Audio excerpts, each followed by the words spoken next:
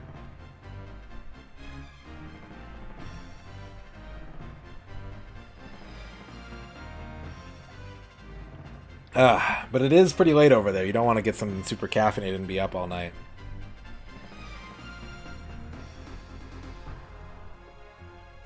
Yeah, also had to tell me to poison the dwarf. That's true.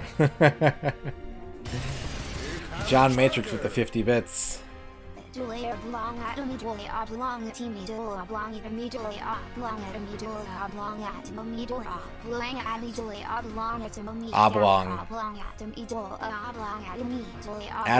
l'oblong.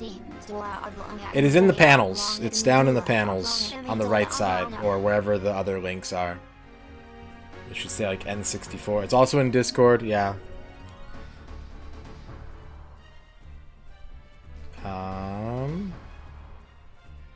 Yep, we busted the 60 goal. Alright, Hype Train success. Level 2, 3 subs and 540 bits, I think? Can't read that right now. Let me see. Thank you very much, everybody. Yeah, 540 bits. Choo-choo. Give me one quick second here.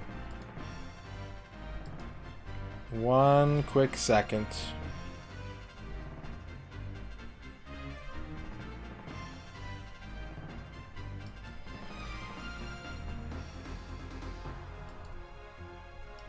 Dun dun dun dun dun dun dun. Dun dun dun dun dun dun dun.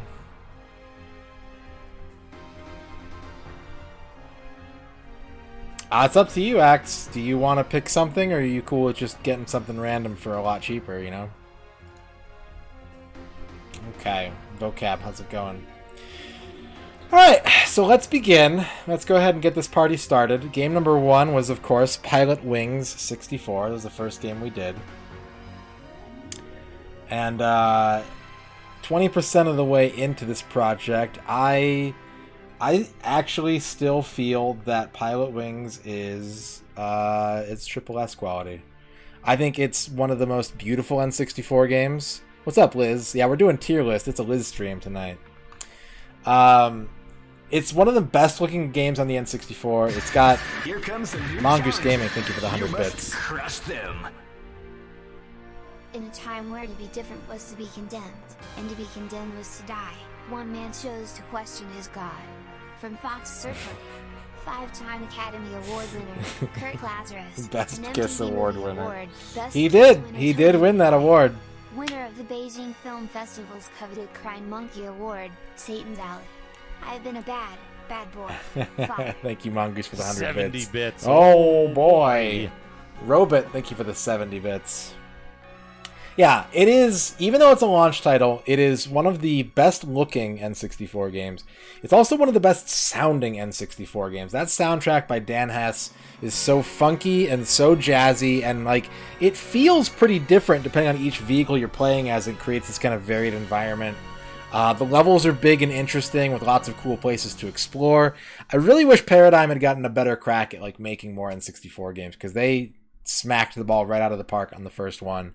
You know, some of their projects got canceled and such, but it is an extremely good game, a certified classic. I enjoyed the hell out of it. I award it triple S tier status. All right, next up, game number 2, Super Mario 64. I mean, let's be realistic. It is the de facto best N64 game of all time. I think, regardless of however you feel about the N64, usually you make a concession for this game, even if you don't like the platform as a whole. It's just so well designed. The whole system architecture is designed around making this game a reality. And it still plays well. It still controls well. You know, there's going to be camera struggles, but in this game, it's nowhere near what it's like in a lot of other games. It's just, you know, it's an amazing achievement, and it stands the test of time. It is still a fun game in 2022. It's an all-time classic. It deserves highest consideration. Liz, we are doing a split tier list, so every tier is going to get 8 games. There's not going to be a distribution. It's going to be perfectly distributed. So there's only room for 8 games in every tier. If a tier fills up, if Triple S fills up here, then you know nothing else is cracking that legendary must-play certified all-time classic status, at least at this part of the project. Alright, game number 3, Pokemon Snap. Now, I actually feel that Pokemon Snap is something of a bit of a marvel. It's a kind of a new genre of game. It's sort of a rail shooter, but it's about score attack. It's about creativity. It's got the, you know, cute Gen 1 Pokemon with their cartoon voices as opposed to their Pokemon cries. So yeah, they didn't do all 151, unfortunately, but I will always go back and play this game. I just think it has muck. Yeah, it's got muck in it. Go figure. I am not referencing the last tier list, Dorky, no. Yeah, I think Pokemon Snap is triple S tier. I think you gotta play this game on the N64. It's incredible. It's super good. It's satisfying. You know, it's not super long, but a game like this you wouldn't want. I personally, like, yeah, I would have wished they put the whole Gen 1 in there. But, like, I wouldn't want it to be a 20-hour game. I wouldn't want it to be, like, this massive, sprawling grind of a game. I have not played New Snap, no. What's up, Donut Boy? Yeah, it's just a good game. Like, it's always fun, and like you can play for score. You can play to 100% it.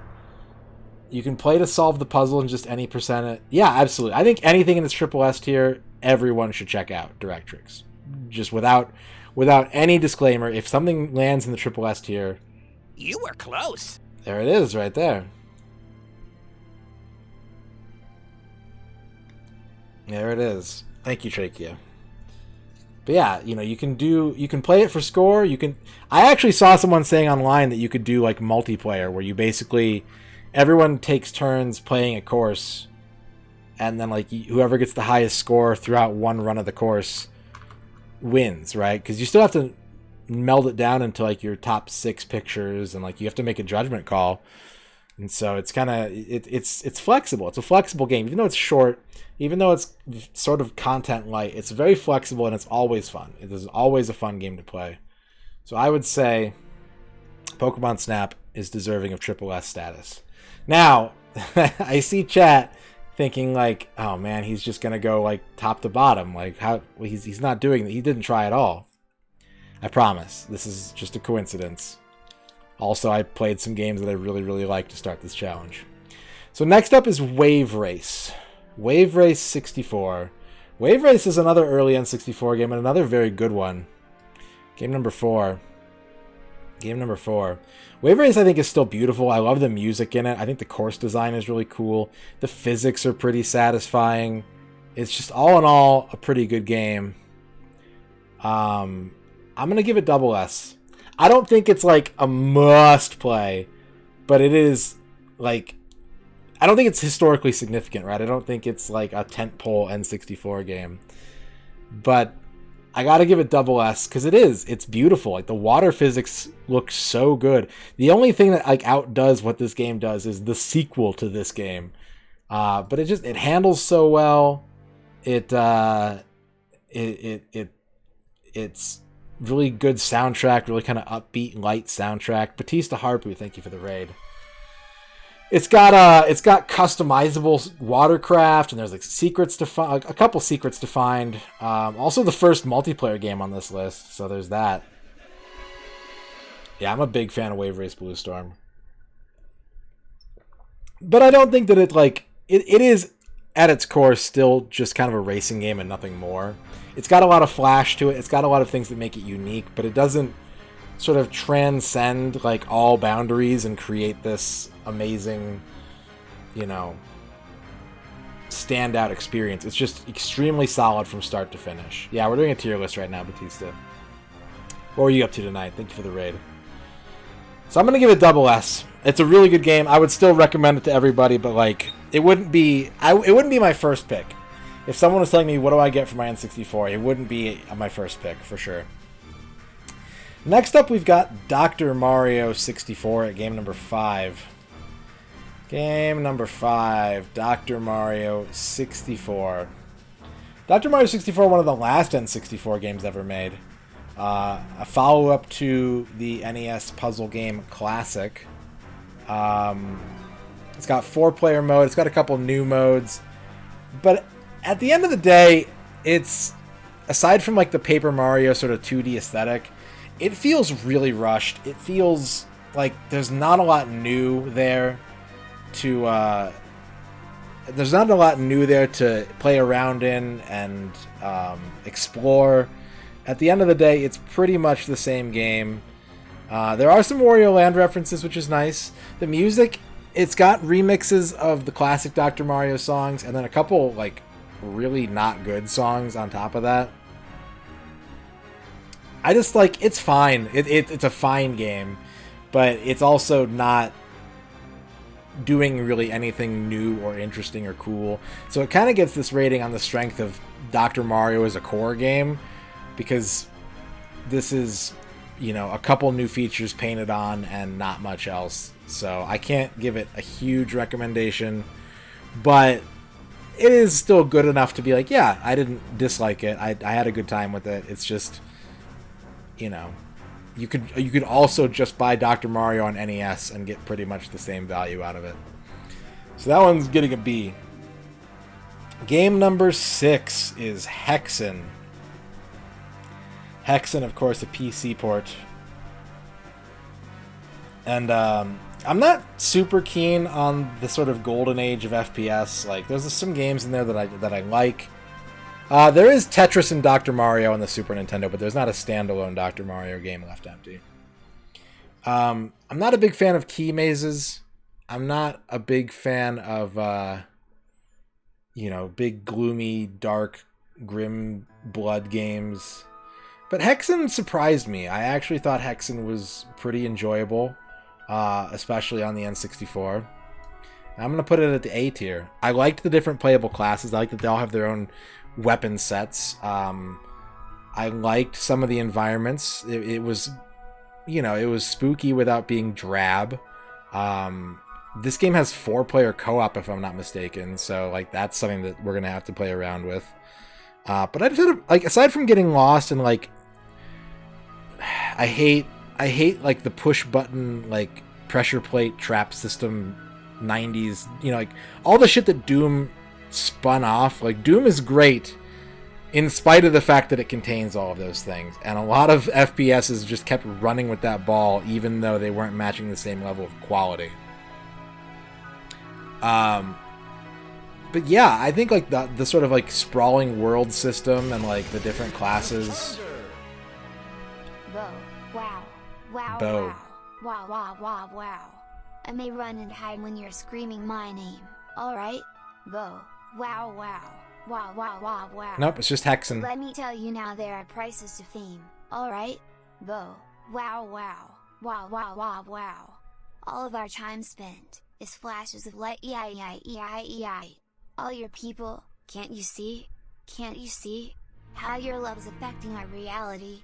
Every time we're down, you can make it right. That makes you larger than life. Bo. Wow. Wow. Wow. Wow. Wow. Wow. Tex, thank you for the 50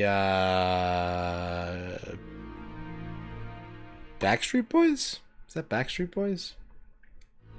But yeah, I thought Hexen was pretty fun in spite of those elements. There were some really annoying maze parts that I could not really work out on my own without a lot of frustration, but it was a satisfying enough game when it was moving that I found myself really enjoying it a lot more than I thought I would. So I would say Hexen, yes. Good N64 game. We're kind of, so something that we have to kind of think of about with this vocab is that for the most part, you kind of have to pretend that other systems and platforms don't exist, right? This is just the N64 as a biome. So I'm not saying like, oh, Hexen's F tier because it's way better on PC. Like that's not the criteria that we're looking at. But yeah, it was a pretty well done port for sure. It ran pretty well. What's up, Cheese Holidays? Game number 7, Tony Hawk's Pro Skater. This one I had a really hard time kind of figuring out where I wanted to put it.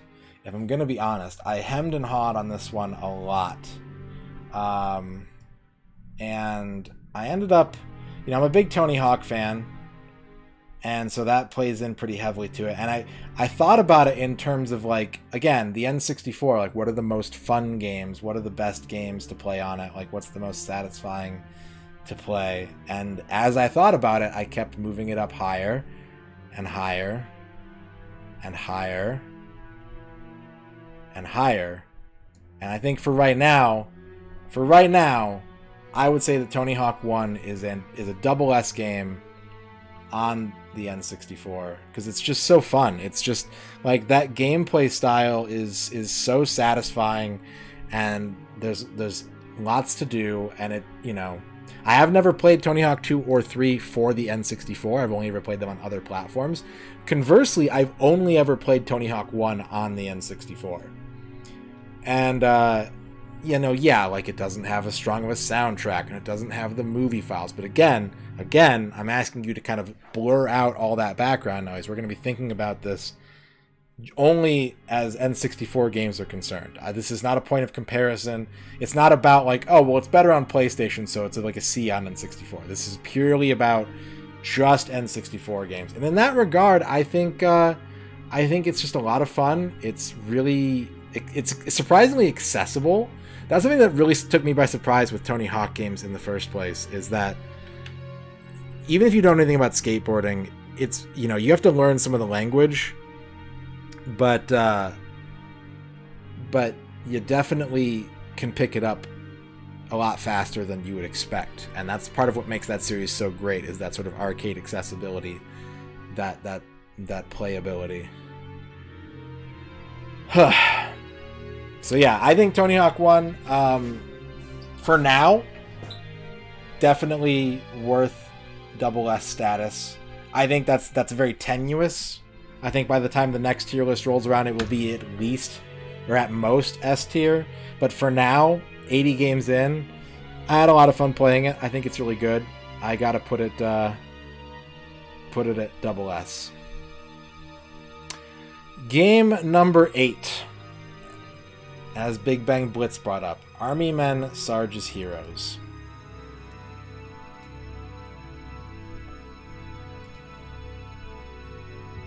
Army Men, Sarge's Heroes is a game that is so ahead of its time because the gameplay style of it, I mean, so dorky. The gameplay style of it is it plays like a PS2 or an Xbox game engine wise. It's kind of that over the shoulder 3D action game. But all the pieces around it are missing. The control scheme isn't caught up with it. That's really the kind of game that you need 2 sticks for.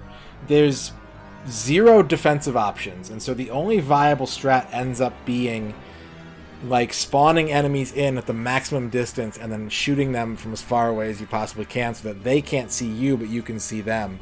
And it's just this really like, you know, the potential's there, but the execution is not at all. And the game was buggy. It crashed on me multiple times. And I famously am not a fan of this game as it stands on the N64. And so it goes into Z tier. It just, like, I wish it was better. It could easily be better. But the gameplay just boiling down to that one interaction of spawn the enemy at maximum distance and then shoot them before they have a chance to see you before you're in their range at all. It's repetitive and it's bland and it's just not fun. So I gotta give it a Z. I'm not a fan of that game. I was trying to, and I am trying to, Directrix, make an intro for every game that I play. And I was a lot better at it on these earlier titles than I am now. Sarge's Zeros, yeah. Z tier. Yep, Army Men, Sarge's Heroes. Not a fan. Do not like that game. Game number 9 is Mystical Ninja starring Goemon. Yeah, you already know. You already fucking know. Mystical Ninja starring Goemon is one of the best games on the N64. Bar none. The writing is snappy. The music is great. The graphics are a little chunky, but they're charming. It's got good pacing. It's like an adventure game, but there's not a lot of downtime. There's not a lot of getting lost or getting stuck for the most part. It's just, and it's like, it's funny. It's heartwarming. It's tight. The gameplay is really tight and strong.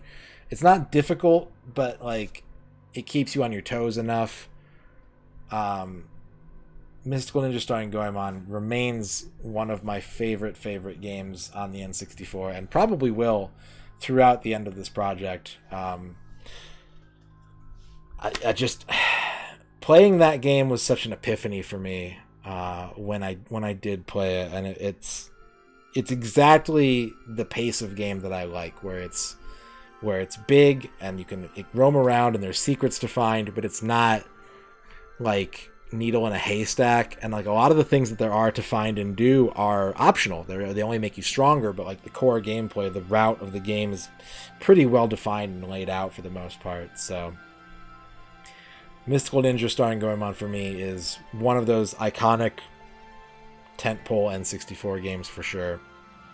I think it's just that good.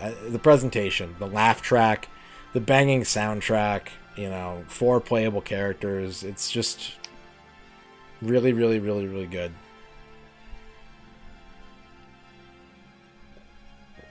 And then game number 10, the infamous Mickey's Speedway USA, is a game that is really lackluster in some ways. Like, the track design is kind of meh. The weapons are horrible. The weapons have no charm or personality to them whatsoever. There's no Disney flavor. There's not even like creative rare flavor. It's just the most boring weapon design imaginable. Whoop. What's happening? Okay, sorry, I clicked the wrong mouse button there. But the mechanics are really good. The mechanics are satisfying, and the game encourages you to practice them and to keep honing your skills. With the insane ghost metal challenges, the skill ceiling is really, really high. Surprisingly, it's probably higher than Mario Kart or Diddy Kong. And then also on top of that, the soundtrack is like really nice and jazzy. It's got some funk to it. It's a little disco-y. It's got a really weird sound table for an N64 game, but like it's pretty all right. Like it's fun enough that I would say it's worth checking out, even though it really suffers in some parts. What's up, Cylinders? Came from our phase. You have a good day too. And the goof slide. Thank you for the follow, Cylinders.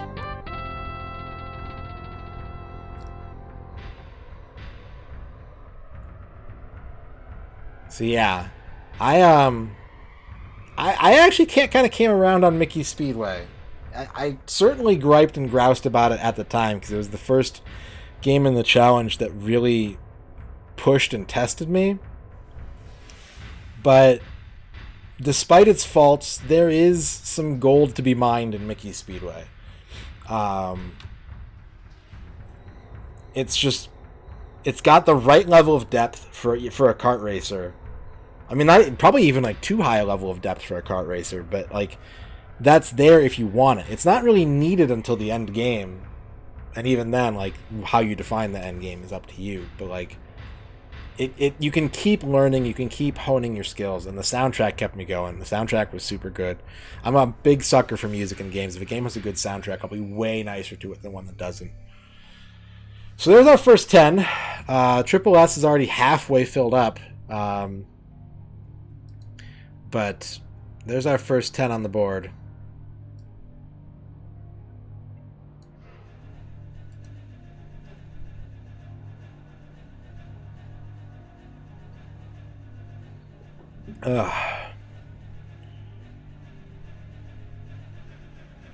Sideways Tetris. Yeah, this is the Vagrant Story soundtrack. It's going to sound like this. I wanted something that was kind of low-key, that wasn't going to get pitchy and super fluty, and like just fucking deal with it, okay? Just fucking deal with it. Alright, game number 11, Snowboard Kids. I know there's a lot of Snowboard Kids fans out there. Snowboard Kids is pretty cool. It's got a lot of nice character to it. It's very sort of calm and kind of peppy. It's pretty fun. It's pretty nice. It's a cool take on kind of kart racers with the downhill sort of chairlift loop, and like using snowboards was really kind of coming into vogue at the time. The AI in this game is brutal. The AI in this game is crushing, and it's bullshit. But there is a lot of positive things about this game. That like it's charming. It's got good multiplayer. The weapon variety is pretty strong. The presentation is good. There's a surprisingly large number of tracks given the size of the tracks and sort of how early this game came out. It gets frustrating. It is a inherently kind of unfair game. It really lays on thick that sort of rubber band notoriety that this genre of games has, especially in this era. But it was cool, you know. It's got a lot of different characters. It's got some cool unlocks. It's got some it's got a shop you can buy different boards and stuff in to customize your character. It's got a trick mode. It's got like a couple different mini games. It was just like an all-around kind of fun experience. Nothing mind-blowing. Kind of got in its own way sometimes, but had it not done that, it would have been on the shorter side, definitely. But I'd recommend it. I'd say it's pretty good. I'm going to give it an A. I'm going to give it an A, which I describe as nothing wrong with it. B is an average video game, and A is a game that has nothing wrong with it. Prediction suggestion, which tier will get 8 games first? Well, I don't think you can do a prediction with that many options, unfortunately. But yeah, I know people are like really into this game. I enjoyed it, but I wasn't like blown away. I didn't walk away from it, you know, totally starstruck. Next up, game number 12 is Pokemon Stadium. Any guesses? Any guesses, chat, on this one? Any guesses? It's Z tier. It's fucking Z tier. Here's the thing. I know people like this game a lot. I know if you grew up with it, it was like really important and cool. But there are two things that are really going against this game. One is the fact that, like, I'm kind of cheating with my own rules here, but I'm the streamer, so whatever. There's no reason to go back and play this game because Pokemon as a franchise has evolved to the point where what made Pokemon Stadium special, which was seeing the Pokemon in 3D with the best possible graphics at the time, fighting each other, is just, that's what Pokemon is now. It's not like you don't need a tertiary, an accessory game to push that. But more than anything, man, this game just fucking hates the player. This game hates the player so much that is inexcusable for what this game is marketing itself to be, as this kind of like neat little toy to transfer your Pokemon off of the Game Boy, out of pixel graphics into 3D graphics. Like, honestly, the gameplay should have been really kind of short and slapdash and like bleh, kind of throwaway, because that's not how a game like this would normally market itself these days. But it is this long grind that probably cheats, with no real variance or exciting sort of like weird rule sets. It's just misery. It's just miserable to play. It is miserable to play. The animations are good, and yeah, you're not really supposed to play it with rentals, but at the same time, unless you're like, because the game hard caps your Pokemon, because there are like so much of this game is your Pokemon must be between level blank and like X and Y. Because of that, you can't just run free reign like, oh, I'm gonna throw in my 99 like best top tier Game Shark hacked Pokemon in there and fucking trounce shit. Like, the game prevents you. You can only do that through about 25 to 40% of the game. The rest of the time, it's like, yeah, you got to use a level 15, and like, there's only so much you can do with that when the computer is cheating to beat you. It's not a good game. I do not like this game. I understand that people are nostalgic for it, but I don't think any part of it holds up whatsoever. Period. The end. Not good. Z tier. Don't play it. Just go buy fucking Pokemon Gen 9 or whatever and play that instead. No reason to play this game. Game number 13. Game number 13 is Excitebike 64. I liked Excitebike. I thought Excitebike was pretty dang cool. It's got nice physics. It's got cool soundtrack. It's got a variety of tracks, both indoor and outdoor. It's got a lot of cool bonus modes. It's a really kind of interesting sort of evolution of this sort of simple Famicom game into something that's more full-featured and more modern of its time. It does have a track creator. It's got, you know, a lot going for it. It's technical. It's pretty simple to pick up, but it's fairly technical. I think that Excitebike is double S. I think Excitebike is...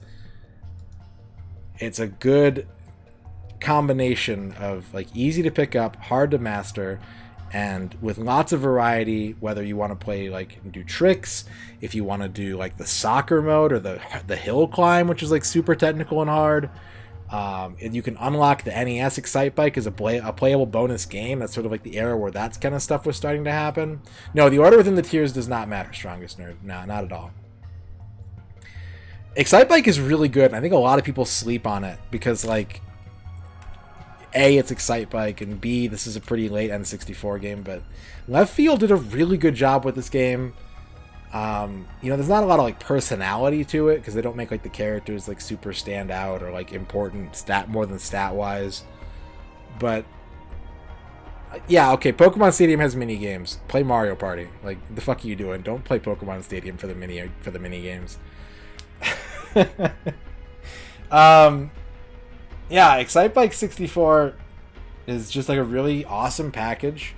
It's really fun to play. You can't just like brain dead like hold the gas pedal down to play it. It's got tricky handling. You got to do engine heat management and like, you know, even like racing on one wheel versus two depending on the terrain.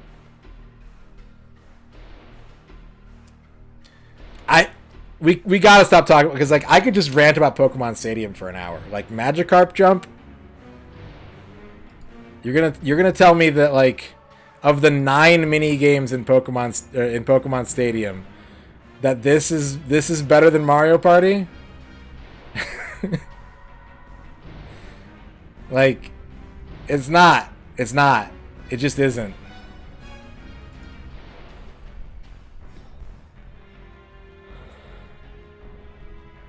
No, Mario Party's better than Pokemon Stadium. It just is. Pokemon Stadium is a Z-tier game, in my opinion. I'm being extra spicy because this is opinion time. But Pokemon Stadium is 2 thumbs down extra bad. It does not have front and rear brakes, no. It just has one brake. One brake button. There might be an e-brake. I'm not remembering. I'm not remembering if there is or not. But yeah.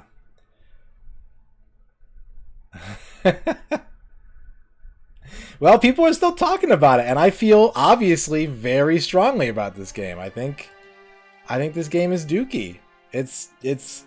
I spent like a month and a half, maybe 2 months, only playing this game on stream. Just this game. And having probably no fun after like the 6th hour. It was just so bad. And I'm not even like a Pokemon fan. But it's just, yeah, triple horn drill shit. And like status effect odds being totally fucked. Like, this game cheats. This game straight up cheats. There's nothing really to do in it, Arc Nova. Like, it would have been less miserable, but that's sort of the context of what we're doing here. Like, I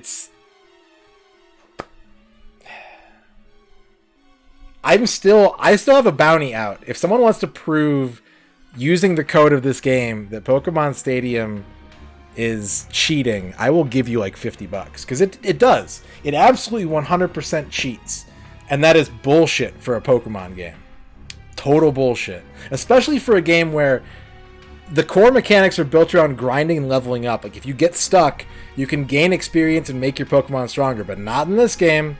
You have to go to a second game and level up there and then bring it back to this game.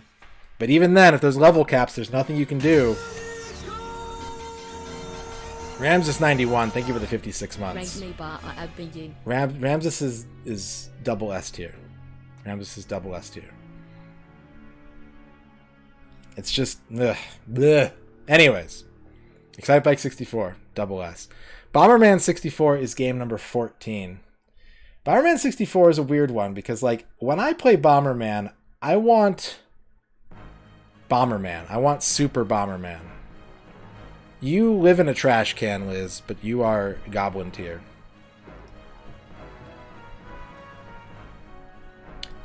What am I at? Yeah, loop. Yeah, when I play Bomberman, I want like 2D Super Bomberman, like quick multiplayer, like fast firing sort of simplicity. This is not that. Bomberman 64 is a Mega Brain game. You have to be a friggin' ultra genius to 100% this game. It was so challenging. It's got a great soundtrack. It's got like a cool vibe to it. And it definitely sort of re-earns Bomberman's reputation as a puzzle game is the thing. You know, Bomberman originally was sort of like a puzzler. and it lost that and sort of became this arcadey multiplayer party game over time. Hang on a second. I don't actually... there it is. But yeah, it's a pretty strong game. It's a good single-player experience. There's tons of like cool customization options you can unlock.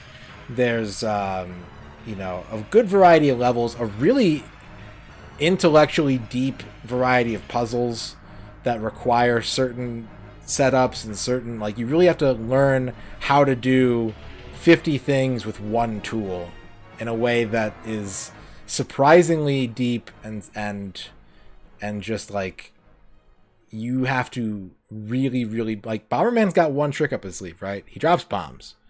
And if you can do everything in this game that you can with just that one tool, that's pretty fucking impressive.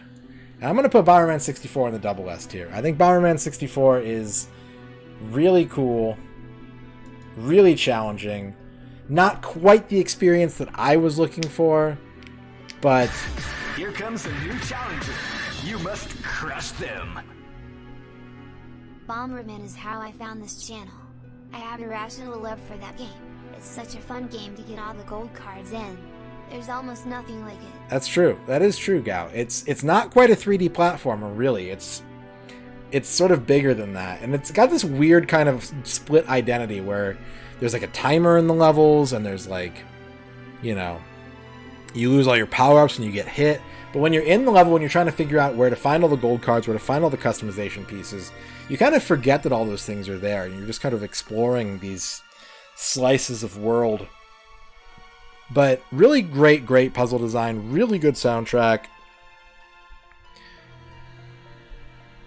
surprisingly deep. Don't 100% this game unless you are ready to be fully challenged, because you have to learn to speedrun the game. You have to learn to like do things that the game does not teach you. Actually, it kind of does. There's a nice little montage during the credits that shows you some of the more advanced tricks, and that's kind of a cool eureka moment, because you play through the game a certain way and you're like, man, I didn't find shit.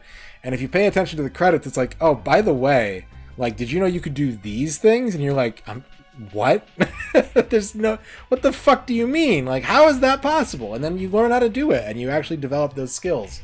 So again, kind of like with Mickey, like, I would probably rank this game lower, but that skill ceiling being as high as it is and as rewarding as it is to really navigate puts it in double S status right now. Game number 15, Kobe Bryant in NBA Courtside. I've long cited this as one of the most surprising games in the challenge, just in terms of how much I liked it. Now, I played it a very specific way. I turned off a lot of the penalties. I turned off a lot of the more complicated mechanics, and I made it play like a sort of a run-and-gunny, arcadey type basketball game. But the truth is that Kobe Bryant in NBA Courtside is sort of capable of doing both really handily. It's a really satisfying game. It's got a lot of simulation depth to it.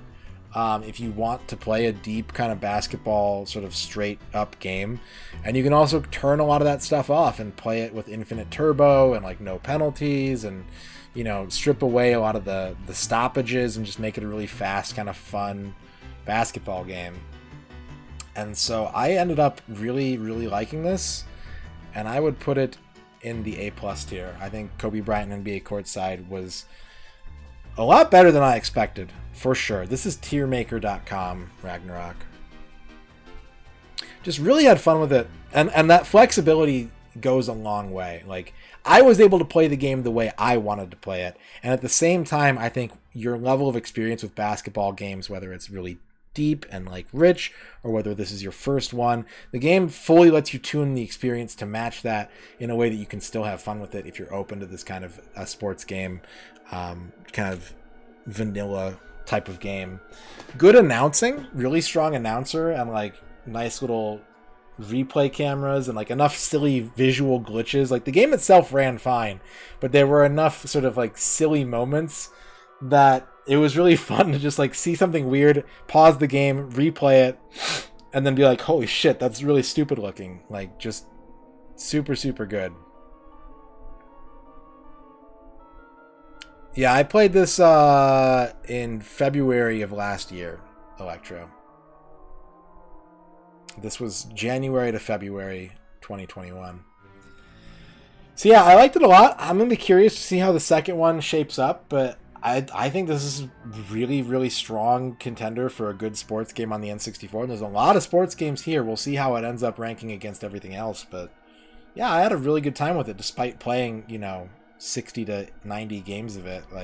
And really struggling at first. I had to tune the game. I had to kind of play around in the options and sort of find the game in here that I wanted to play. But I had the flexibility to do that, and I really respect the game giving me those options. So A+ for NBA Courtside. GoldenEye 007. I mean, it just is, man. I know a lot of people say oh, it's not as good as it used to be, or the controls are shit. It's not. Its time has passed. I disagree completely. And now, granted that a lot of the controls for me are fully muscle memoried into my hands. I played this game so much as a kid. So much. Never beat it, but multiplayer every weekend for 10 to 20 hours with all my friends, all the neighborhood kids and everything. So I'll never forget how to play this game ever. I understand if you don't have that muscle memory, that going back to this control scheme can definitely be tough to deal with. I mean, any control scheme for a console FPS can be tough to deal with. Akita Mode, thank you for the follow. Z is the worst. Z is the worst tier, Spyline. The worst possible tier. Plus, this game has the 2 controller control scheme, which you can't use in 4-player mode, obviously. But if you want double analog sticks, the game actually allows it. What? I think even before the DualShock came out, or right around the time the DualShock came out. Really, really good game. And I'm a sucker. I'm an absolute sucker for objective-based FPSs. I love being put into a level and instead of find the red key, find the blue key, find the exit, you have to go do this thing and then you have to go do that thing. Games like Dark Forces and GoldenEye are way, way, way higher on my list because it's not just about finding the end of the maze. It's about doing different things. And what I love about GoldenEye is that among the many different ways that it adjusts based on the difficulty level you're playing on, yeah, the higher the difficulty level, the more things you have to do in every stage. So each stage kind of evolves. If you're starting off and playing on the easiest difficulty level at first, you can kind of get your feet wet, learn how to walk through the game and learn the levels. And then if you want to play it again, you get to do it with doing more stuff per level. You get to do it with, less auto aim, more damage given, or less damage given, more damage taken. And then on top of that, it's got a really kind of eclectic and cool cheat menu system with a nice unlock system that encourages creative thinking and tight gameplay instead of clearing out every level or uncovering every corner. It's just here's your objective, here's your time limit, do it. Some of them are really, really tough, and they do a pretty good job of making sure that the cheats behind those are some of the most valuable ones you can get. But yeah, Perfect Dark, Time Splitters, all excellent games, but that whole formula begins with GoldenEye, and I think it's still worthy of your time. It's still a game that absolutely is iconic and super important, and most importantly, still really fun. Still really fun, whether single player or multiplayer. I'm a big fan. I will stand for GoldenEye forever. That's not leaving the Triple S tier. Spoiler alert. It's going to be there until the end of this this project. All right, Left Empty. Have a good night. We haven't played Quest yet, Gamer J. We have not played FPS or Quest 64. Okay. Game number 17 is Jeopardy. Jeopardy. I'm a big game show nerd. I don't know if you guys know that about me, but I grew up watching game shows all the time. You can just put a game show on and it's something that I can kind of play along with and kind of zone out to. And I really enjoy game shows. Always have, always will. Been playing them on consoles since the NES. Jeopardy 64 did not do it for me. It's got this weird autofill system where you start typing a word and it will just give you the whole database of available words that the game knows. And it's kind of like, sort of like a hint system almost, where you kind of know that if the word isn't in that list, it's not going to be the question to the answer. And it just didn't feel like they did enough with this. It was clumsy. The presentation was really, really piss poor.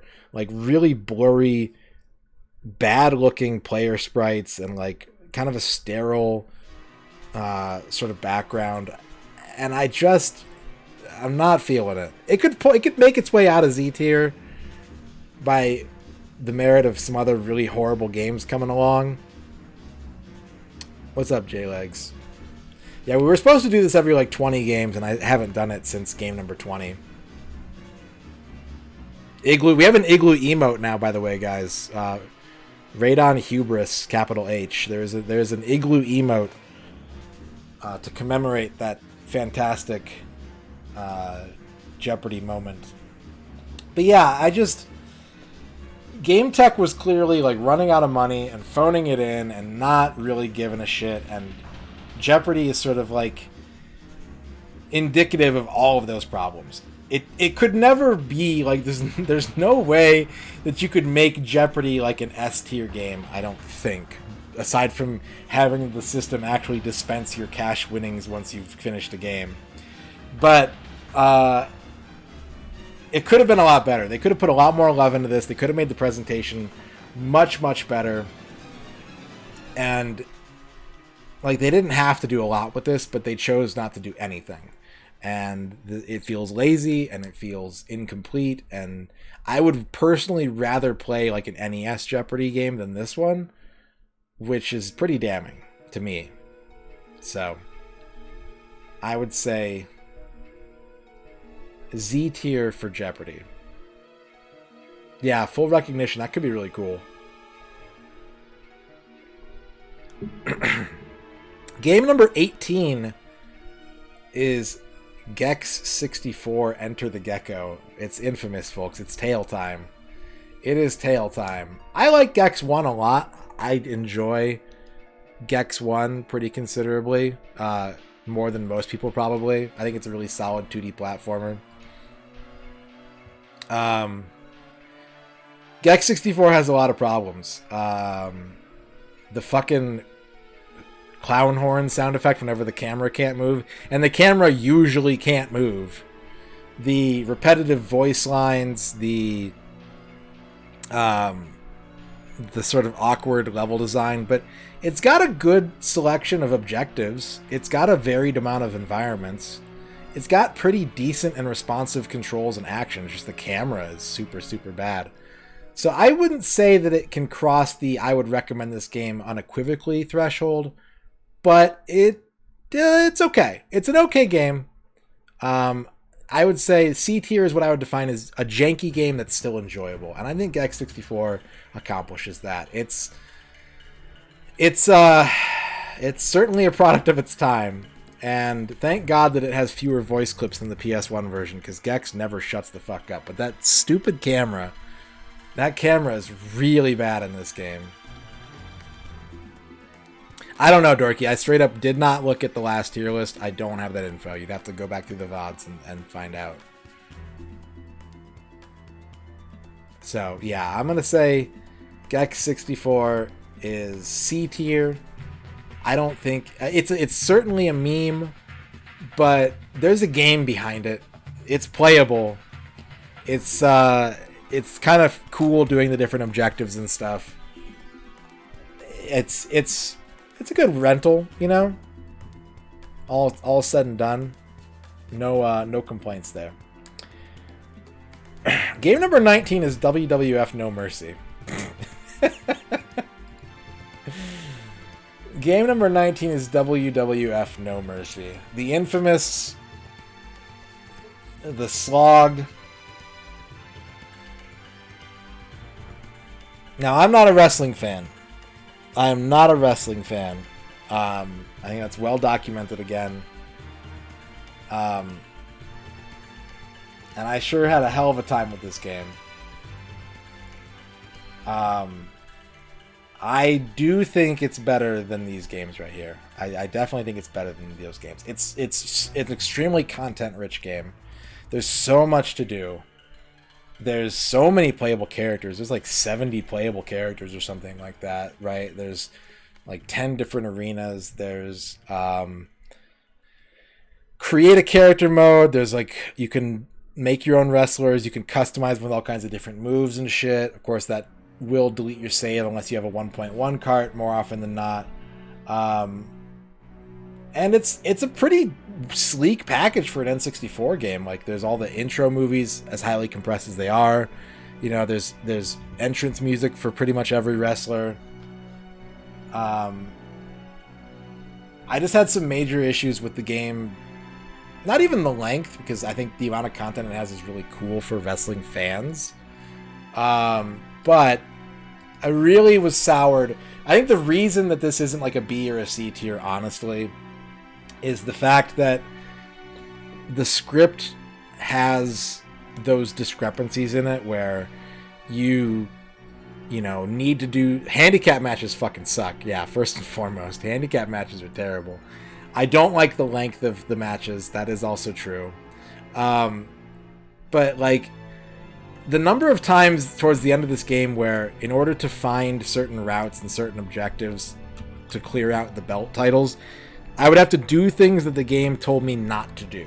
Like, whether it was lying to me about whether or not I could lose the match, that left a really, really bad taste in my mouth. And it's a minor detail, and if you're only playing it as a multiplayer game and you're a wrestling fan, it's probably an A+ or an A, honestly. If you tick those two boxes, I am a wrestling fan, I am playing this with my friends, it's probably a low S to high A. But not being a wrestling fan and trying to play through the single player mode was something that was excruciatingly repetitive, and I definitely learned a lot about both wrestling and the game through playing it. And I definitely got better, and I got to learn new tactics and try new things out, and that was cool. But there's just those issues. That save bug can't be denied. That those lies about the routes can't be denied. And so this is my personal list. Snowboard Kids is next to Hexen. And I would personally put it at a D. Now, for a wrestling game, that's pretty high praise for me. Because the only wrestling games I like are the ones that aren't, like, Sims. I like WrestleMania arcade game. I like WWE All-Stars. You know, but this was pretty good. It ended up being not bad. It put a bad taste in my mouth a couple times. So I'm going to put it in the D tier. For now. Game number 20 is Fighting Force 64. Now, I thought this game was pretty cool because there aren't a lot of beat-em-ups on the N64. This is sort of the dying breath of the first wave of beat-em-ups.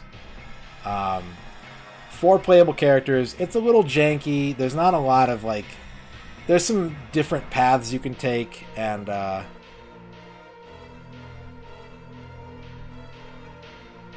yeah, WWF wasn't on the last list because we hadn't finished it. We'd only finished 20 games.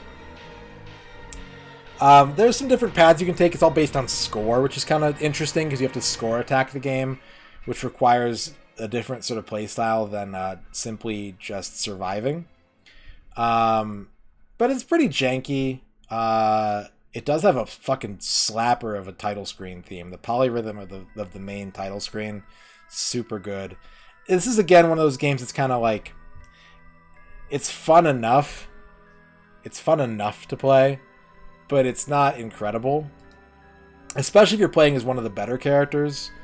It's really satisfying to, like, mow through waves of enemies. I'm going to put it at B tier. I didn't dislike playing it. I enjoyed playing it, even with, like, each of the characters and all the routes. It was fun. It was fun to learn. What's up, Desmond Shannon? I still have not played Mace the Dark Age for the N64 yet on this challenge. It really is, right? It's a great a great waterline where it's like, yeah, there's nothing wrong with this game. There's also nothing great about it. It's just right in the middle. But I think Fighting Force is is really good as like a unique game for the 64, but it also doesn't do anything to stand out. Like Pokemon Snap, there's not another game on the N64 like Pokemon Snap, but also Pokemon Snap is like extremely tight and well designed on the things that it does. Fighting Force 64 as a beat 'em up is kind of clunky, and it's kind of it kind of highlights the worst aspects of the genre, the worst failings of the genre. Yeah, the last one was just 20 games. But it succeeds enough. It's got some cool environments. It's got some cool boss fights. It's got, you know, everything you need a beat 'em up to have is in this game. But all the things that make the great beat 'em ups great are not here. So it probably gets a grade bump for being so unique on the platform. But like I said, I didn't have a bad time playing it at all. I would say it squeaks in as a recommendation. Whew, I'm already down one glass of water. We're in streaming for an hour and a half. This is going to take a while, isn't it? We're only a quarter of the way done.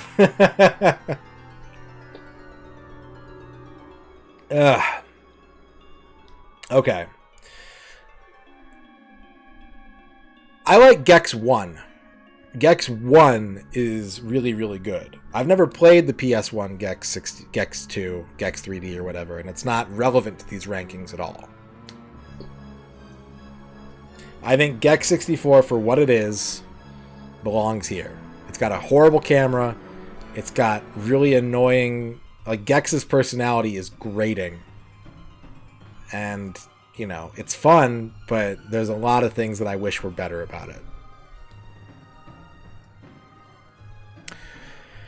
Okay, so that's the first 20. We're a quarter of the way done. Let's move on to game number 21, which is NFL Blitz 2001. Our first football game of the challenge. I'd play a Gex 4, yeah. But I'm MisterRadon. I'll play Stone Protectors 2. I'll play like, it doesn't matter. I'll play Dark Castle 2023. Like, I'll give anything a shot. Okay. NFL Blitz 2001, our first football game of the challenge. I know that people are big Blitz fans out there. I know Blitz is one of those games that like non-football fans like, and it's legendary among, you know, a lot of people for its over-the-top nature, and you know, that was the selling point, is that it was like super bombastic and like it's nothing you'd see on TV. This is the third Blitz game, and those qualities are certainly still there, but there's nothing really to complement them. I think even at this point, just a few years in, that's not shocking anymore. Like, if your whole thing coming out of the gate is like, oh, look how crazy the hits are, like, this isn't even the first football game to do that. You've got stuff like Pigskin and High Impact and Hard Yardage. Like, Blitz is cool, but the formula is already a dead horse being beaten hard at this point. Mutant League, yeah. And it's a midway game. And like Shio just said, it's a midway game. It's got bullshit AI. It's got bullshit rubber banding. The whole rating system thing is so stupid. So incredibly stupid that they would gatekeep an ending based on a stat that you can never know until you've beaten the game. No, I've never played Coliseum or XD. I've only ever played Pokemon Stadium 1. And Battle Revolution. I played Battle Revolution. So, yeah, I just, you know, Blitz, yeah, basically Bear Guns. Blitz 1 is all the Blitz you need. Blitz the League adds some cool stuff, but that's not till way later. There's 4 NFL Blitz games on the N64, and I would be hard-pressed to rank 3 of them much higher than this. Unless something really crazy happens. I think this is kind of where most of them are going to land. It's a cool idea. It's cute. It's pick up and play football that even non-football fans can enjoy, but football is already inherently kind of a complicated sport to play with, like play calling and formations and stuff like that. You can only simplify it so much, and I don't really think that there's a really great gameplay formula beneath all that. It doesn't add a lot besides like, oh, he hit him and then he danced on him. That's sick. You know, didn't really like it. Midway bullshit dragged that game down a lot. It'd probably be like a B or a C had it not been chock full of Midway bullshit. Next up is Quake, coming alongside Hexen with these PC FPS ports. Quake is iconic, certainly. It is probably more well known than Hexen. I am not very big on Quake. I don't really like the setting. I don't really like the atmosphere. The mechanics still kind of fall into like, oh, you shot this thing and this door is going to open for a couple minutes. I'm going to put it at C tier. Like, it's not a bad game. It's just not what I want out of an FPS, really. Totally and honestly, like, the sort of like, there's a couple cool levels. I think a couple of the episodes were really neat, but like the Cthulhu, the sort of half-hearted Cthulhu representation, and like some of the enemies having really bullshit attacks that are impossible to avoid, and I just didn't. I'm not a Quake fan. I'm just gonna come out and say it. I'm not really a fan of Quake. I don't get Quake. Everyone kind of tells me like, oh, it's all about the multiplayer. Like, okay, but what I've played is meh. It just kind of is like a new fancy 3D engine for the same kind of gameplay that I don't like from that era of FPS games. So there's nothing really inherently bad about it, but it does zero things to excite me. The weapon selection is mediocre. The level design is the same old kind of stuff. I'm going to put it at C2. 1080 Snowboarding, however. 1080 Snowboarding is game number 23. This is really like the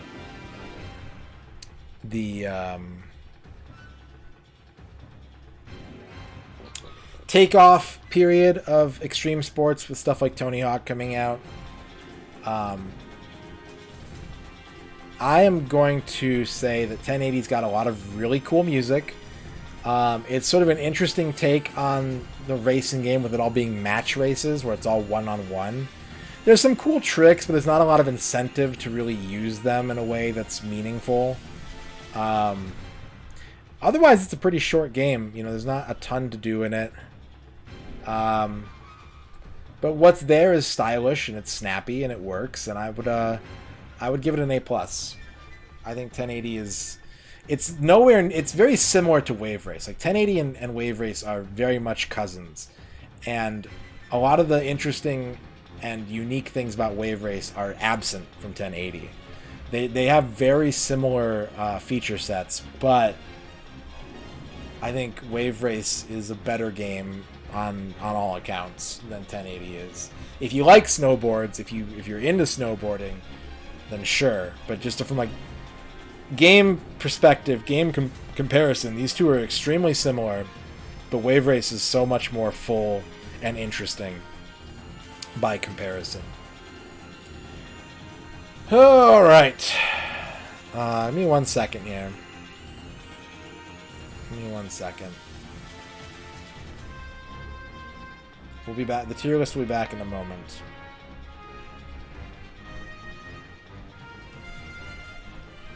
The tier list will return in a moment.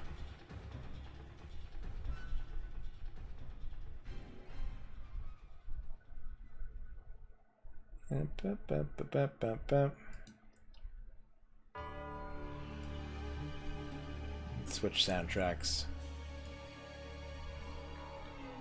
A lot of that, like Star Fox was a tech demo at first. Wave Race was certainly a tech demo, like the 64 version.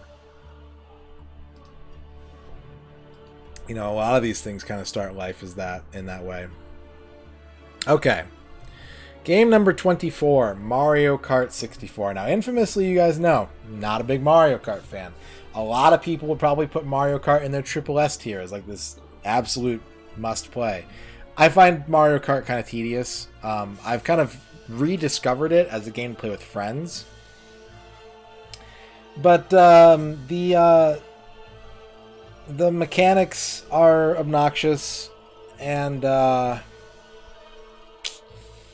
you know, the course design is kind of bland. You know, it's a big step for an early 64 game being in 3D, having all those multiplayer modes, having depth and height to the track. Double Dash is the worst Mario Kart game. I fucking hate Double Dash. Double Dash made me hate the entire Mario Kart franchise. So no, I disagree. I'm looking at my listing right now, and I actually think I've got it too high. I think I may need to re-rank this one on the fly. But what would I move? Fuck it. I told you guys this one was kind of slapdash. I kind of threw it together in a hurry. We're just gonna do what it do. Okay? Mario Kart certainly has a legacy as a well-known party staple on the N64, and it does belong in a lot of people's Triple S tier. It does not belong in mine. I would personally put it, well, this time I put it in the S tier, because it's the kind of game that everyone will play with you, and like it's got a lot of charm to it. It was cool to see these environments brought into 3D for the first time, and the introduction of drift boosting I think was important to Mario Kart as a whole. This is one of those ones that, you know, the next time I do this, it's probably going to be like an A, honestly. But because I did this so quickly, and because there's a lot of room for games to come in over the top of it, I've got it an S for now. It's maybe the most fraudulent ranking I've got on this list, maybe. I don't know, but that's where I put it this time. We'll see.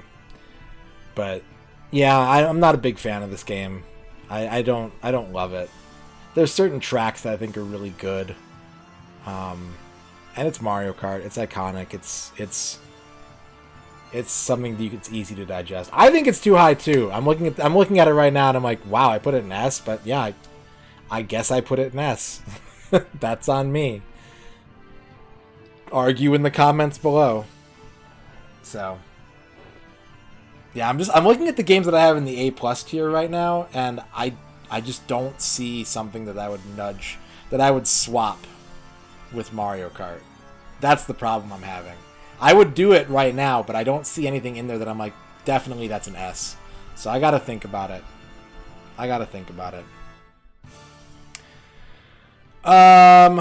Okay, game number 25 is Knife Edge Nose Gunner. I was pretty surprised with this game because it is a very unique gameplay style game, being a crosshair shooter on the N64, having 4 players, having all these different routes and like scoring mechanics and stuff. I was pretty high on this game, but it is a janky game. It's not a very pretty game. It's a pretty like one-note game. There's not a lot going on in this. It's got a nuke weapon. It's got terraforming Mars and like bio guts shit. I liked it a lot, but in retrospect, it's not something that I would play over and over and over again, despite having reportedly millions of routes and like infinite replayability. I'm gonna put it at A+, because it's really cool that there's a game like this on the N64, and there's enough to it that it's like pretty neat and curious and worth a look. It is 100% worth a look, but it also doesn't excel beyond its sort of initial like, oh, that's neat, like it's cool that it exists. Those 100 routes per level and stuff, like if it is true, if it's actually true, like it's so insignificant and like minuscule changes that it isn't even really worth selling as a as a bullet point. But the game is fun. You're not going to play anything else like it on the N64, really. And it's got a 4-player co-op mode, which is super neat. Could have been a light gun game had there been a light gun for the 64, but But yeah, it's pretty neat. It's a good game. Good game. All right, 25 done. Elmo's Letter Adventure. I'm not gonna mince words. Like, there's nothing really wrong with the Elmo games on the 64, but there's just no. I wouldn't. I wouldn't tell anybody to play them. I wouldn't tell anybody like, oh, dude, like Elmo, secretly high tier gameplay. Like, it's cool that they exist. There is not like a universe. There's not. I wouldn't even tell someone's like if someone had a new kid and like, oh, I want to have them play retro games. Like, just put them on a PC. Have them play like Reader Rabbit and like Math Blaster and stuff. You know, this. It's a curiosity.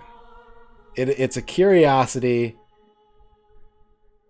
It's cool that it exists, but I can't really say anything positive about the game. Yeah, that's like the one question, Al Pennington. Hey, I've got an N64 and my kid screams with delight every time they see Elmo. It's like, well, good news. There's 2 Elmo games. So yeah, I gotta put it in Z tier. Not because it's bad, just because it's like almost it's flavorless. It's there.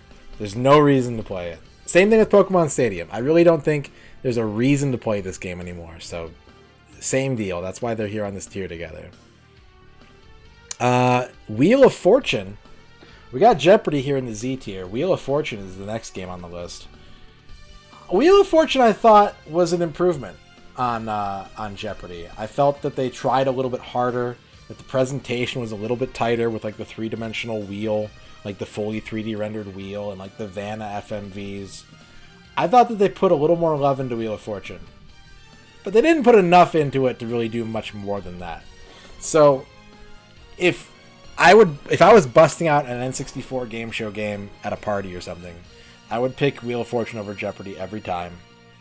But, you know, I can't really like super recommend it or anything like that. It's still pretty jank. It's still the same game you're going to get on virtually any other Wheel of Fortune type game. So I'm going to give it an F. It's nice. It's nice, but it's not worth the effort.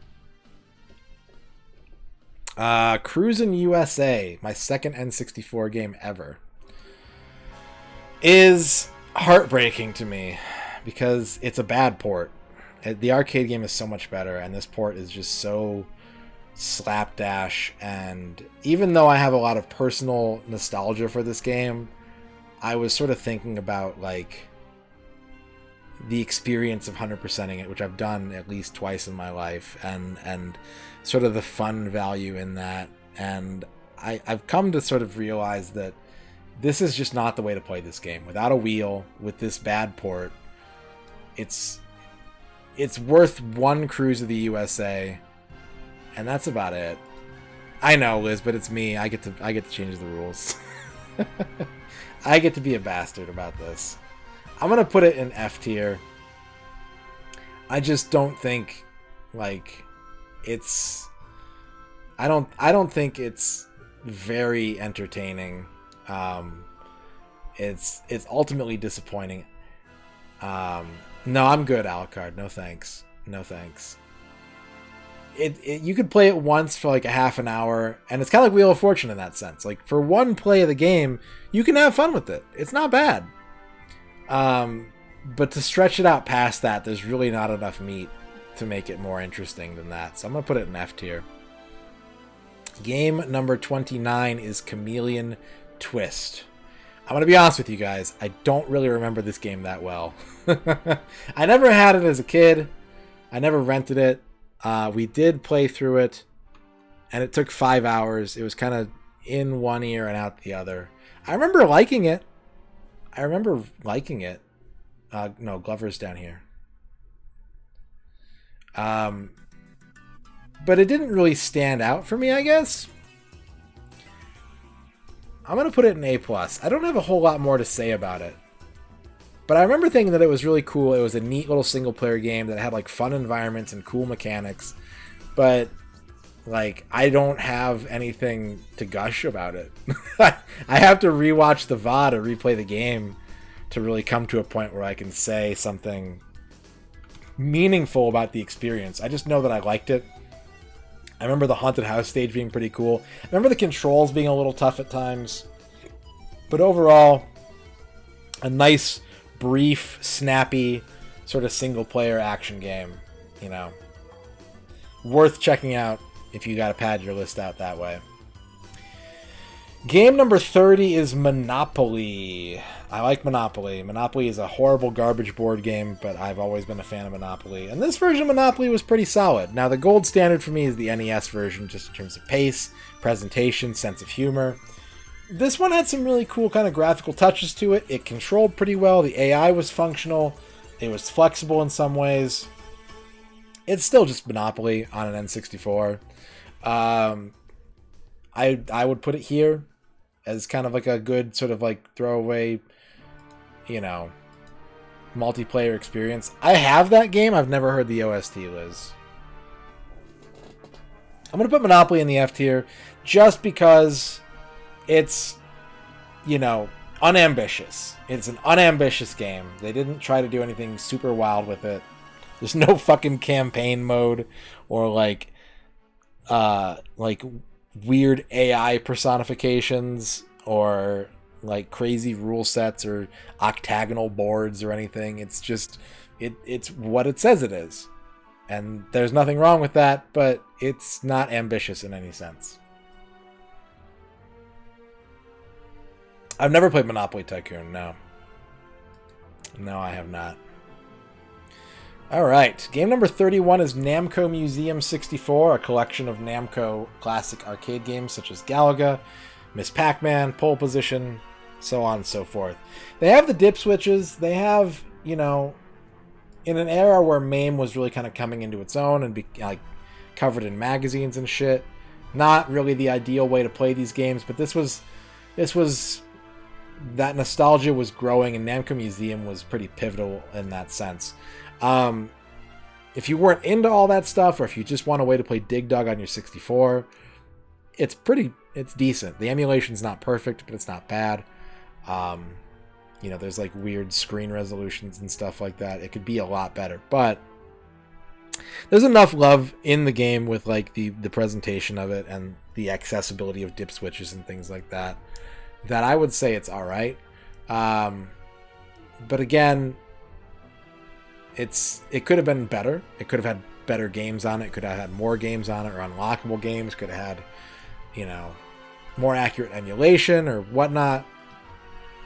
Not something that I would say is a must-own. Not something that I would recommend to the average person. But it's functional, serviceable. It works. You can play Dig Dug on your 64. So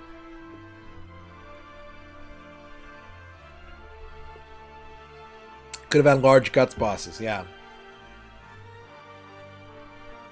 So I'm gonna throw it in the C tier.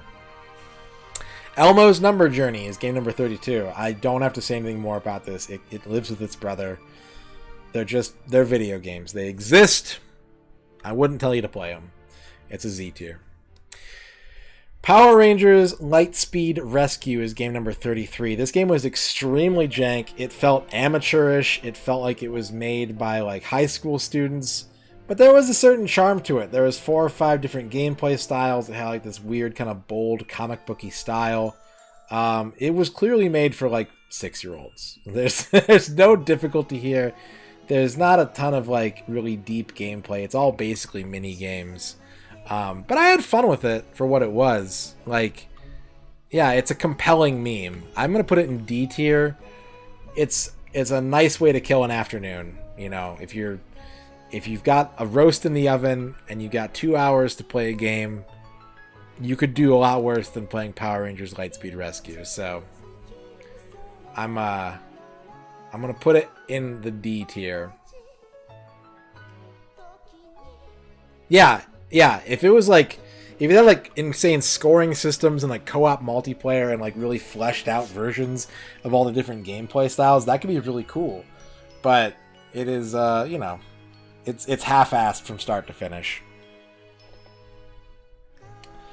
Jeremy McGrath Supercross 2000.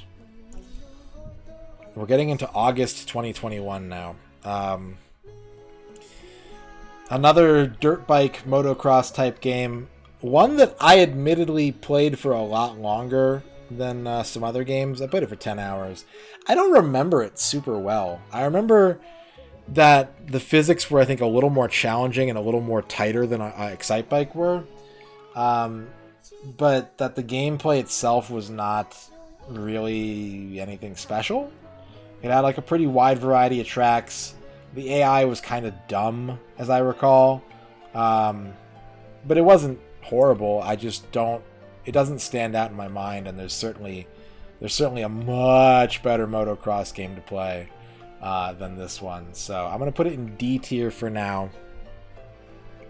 I think that it belongs in D tier. Not necessarily bad.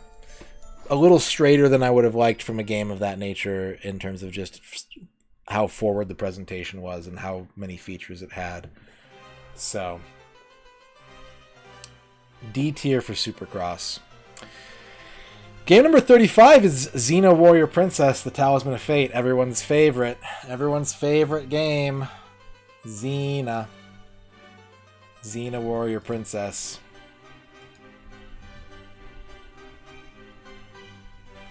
Caesar. Now, yeah, this is a pretty infamous game here on this channel because it was a struggle. This game was a fight. And it's janky. It is a janked up game. But it has like kind of a proto Power Stone feel to it with the 4-player arena fights. There's some pretty cool confirmation combos.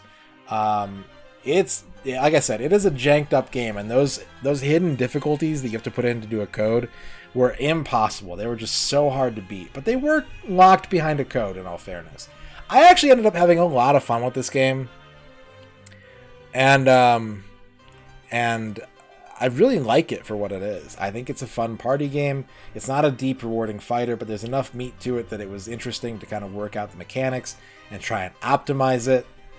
And so I'm going to put it in C tier. And to be honest with you guys, it almost made the cut into B tier this time.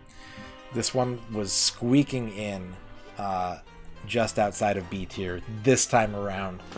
But yeah, I think Xena's a C tier game. It's again, C to me is like a janky game that has enjoyable parts to it. And that is personified wholly in this game right here. It's got 11 playable characters that are kind of distinct. There's some cool Soul Calibur-y feel to it. It's fucked up. It is a fucked game, but I liked playing it. It just really tested my patience and had some bullshit difficulty to it. It's just not standout. C tier for Xena. Destruction Derby 64 is next. I really like this game. I really, really like this game a whole lot. I think it's got a great soundtrack. I think it's got great physics. I think it's got great track design. I think it runs really well. I think this is just a really kick-ass port. I think it's a game that a lot of people probably slept on. Not a lot of attention given to this game. I would like to change that if I could. I like the racing mechanic to it. I like the wrecking mechanic to it. I like how the gameplay loop blends those two together very seamlessly. I think it's missing a little bit on presentation and mode design where, you know, it's not really a game for everybody. It's over pretty quickly. It's a little one note, but what's there is extremely, extremely tight.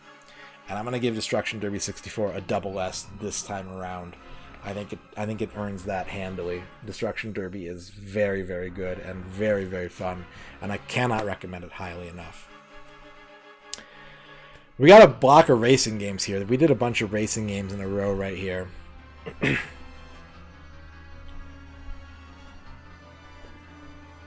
gonna have to take a break here because I got to get more water. I've been doing this for 2 hours now. We're almost halfway done. Hot Wheels Turbo Racing is next. This game was a lot sillier. This game had some interesting stunt mechanics to it and built its design around real-ass Hot Wheels cars. And, oh yeah, this was a Quick's Director's Chair, you're right. And, like, real sort of, like, track designs. Like, everything feels like you're playing on Toy Car Hot Wheels tracks. I'm not locking this in. I have to check something really quick. But, like, the gameplay was pretty neat. The unlock system was designed around exploring through all these little shortcuts and hidden secrets. And, of course, I famously skipped all that by completing the single-player mode and just auto-unlocked everything for me. So I didn't really get to enjoy that element of it. But I'm going to put it at C tier, actually. I think I am going to lock it in right here. It's fun enough, but it's also kind of bland. There's so many racing games on the N64, and I don't think Hot Wheels really... outside of its very rudimentary stunt system, does a ton to really merit a much higher grade than that. If you're a Hot Wheels fanatic, I could see you putting it higher. But I feel like it has a lot more in common design-wise with like the Elmo games than it does with like Excite Bike or Destruction Derby or even Mario Kart, where it sort of feels like a kid's game that they didn't really put their all into. So yeah, C tier for Hot Wheels. And then Penny Racers. Penny Racers was interesting. It had really tight car customization and a really interesting part unlock mechanic that was sort of compelling and sort of stressful. I'm going to admit that this is another one of those playthroughs that I don't remember a ton about, other than the fact that you pretty much can't play this game on an aftermarket N64 controller. I understand that like the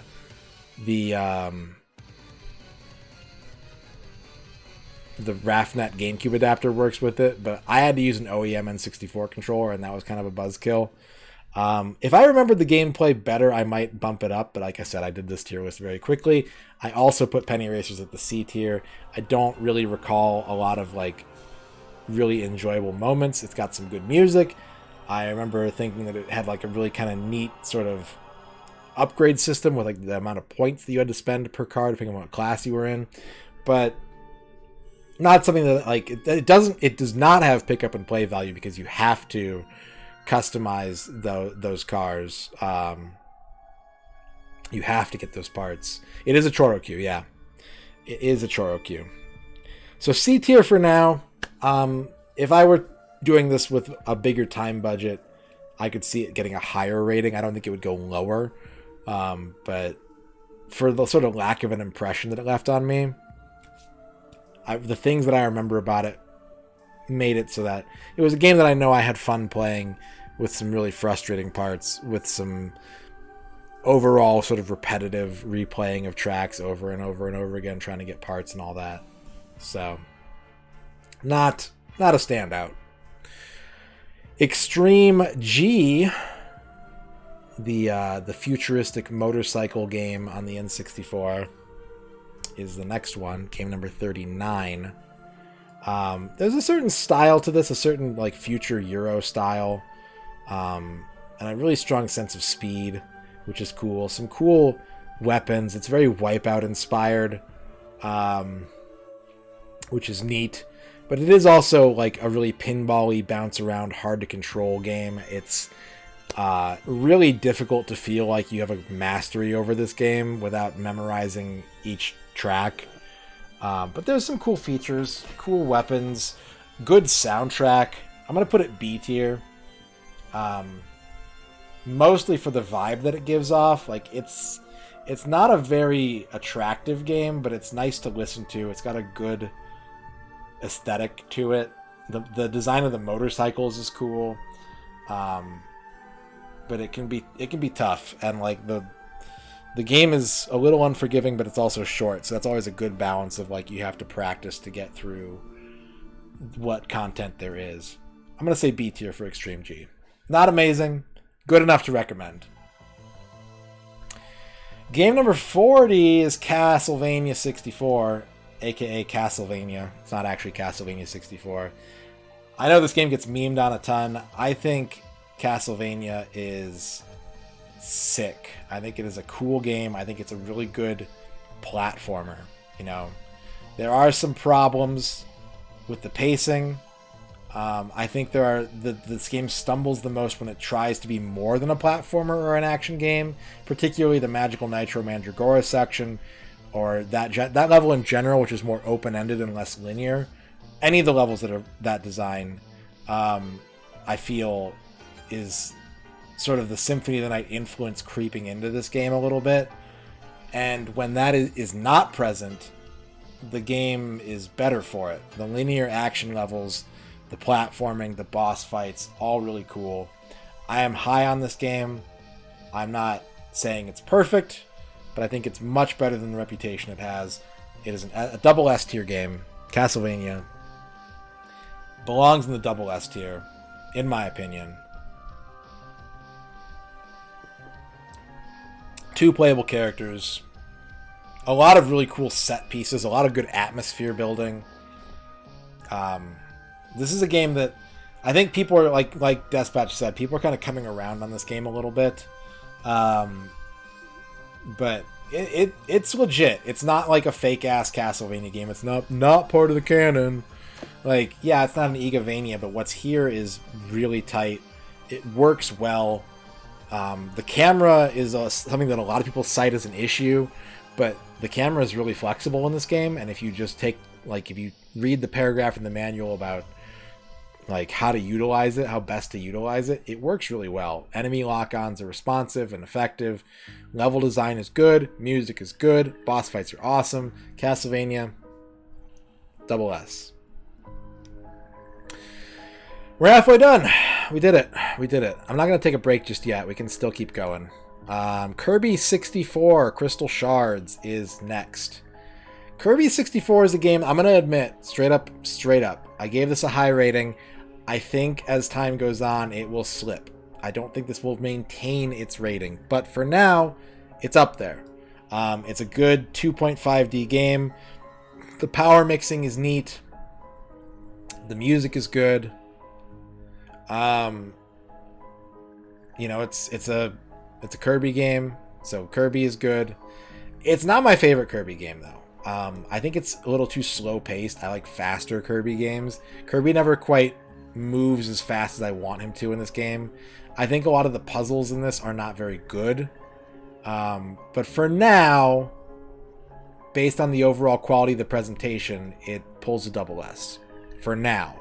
Like I said, I really think that's a shaky double S. But for now, that's where it lands. Just because the gameplay is as tight as it is. Because it doesn't suffer from bad camera and weird things that turn a lot of people off from 5th gen games. It just plays normal and well and is what it is. And I would say that that's where it lands for now. For now. Scooby-Doo Classic Creep Capers is game number 42, and I've been playing Shadowgate and talking it up about how awesome it is to have an adventure game on the N64. Scooby-Doo is an adventure game too. It borrows a lot more from Resident Evil in its presentation, with the tank controls, with some enemies on the field that you have to avoid, and it's a game for children. But it's pretty cool playing like an inventory-based, almost kind of a point-and-click type game.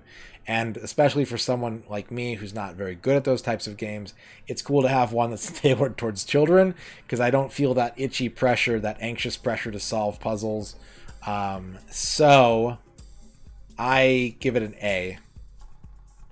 I think Scooby-Doo is an A-tier game. It's certainly short. It's certainly a paint-by-numbers kind of experience. Hey. Thank you. You get that one too? Thank you. I like it. I like Scooby-Doo. I think the 16-bit Scooby games are a lot more interesting the way they work, but also a lot clunkier because of the way they work. They have a lot more in common with like a almost like a Dizzy game with like the inventory management and stuff. But I think Scooby's fun. I think they did a good job of sort of capturing the feel and the sound and the look of the cartoon. It's very true to the source material, and it's fun. It's a nice little fun, quick adventure game. You can do it in a couple days in case you get stuck, and if you don't get stuck, you can do it much faster than that. So I'm going to give Scooby an A. Convis, yeah, welcome to the chat. I hate Pokemon Stadium. Welcome. I really, really don't like Pokemon Stadium. So yeah, Scooby gets an A. Scooby good.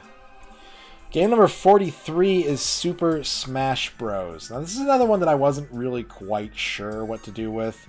It is easily an iconic N64 game in the same vein as Mario Kart. I really think it's one of the best 4-player games you can throw on for the N64. Everybody knows Smash. Everybody loves Smash.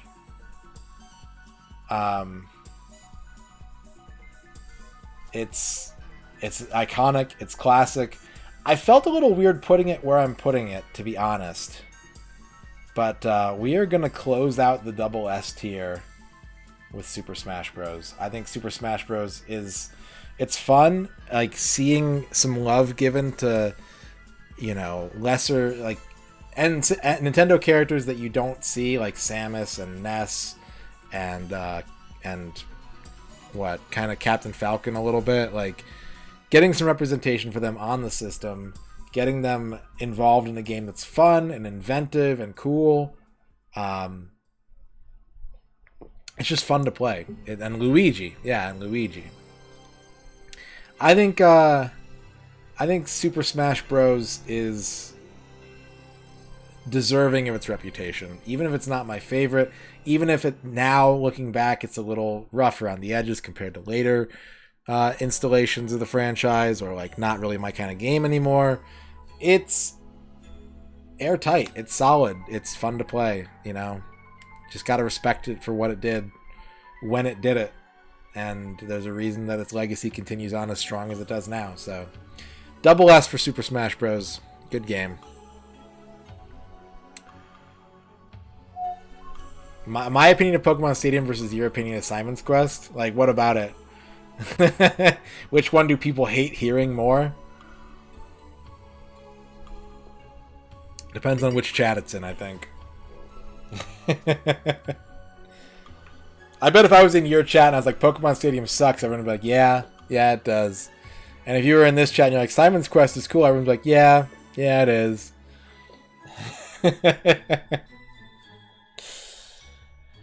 Alright.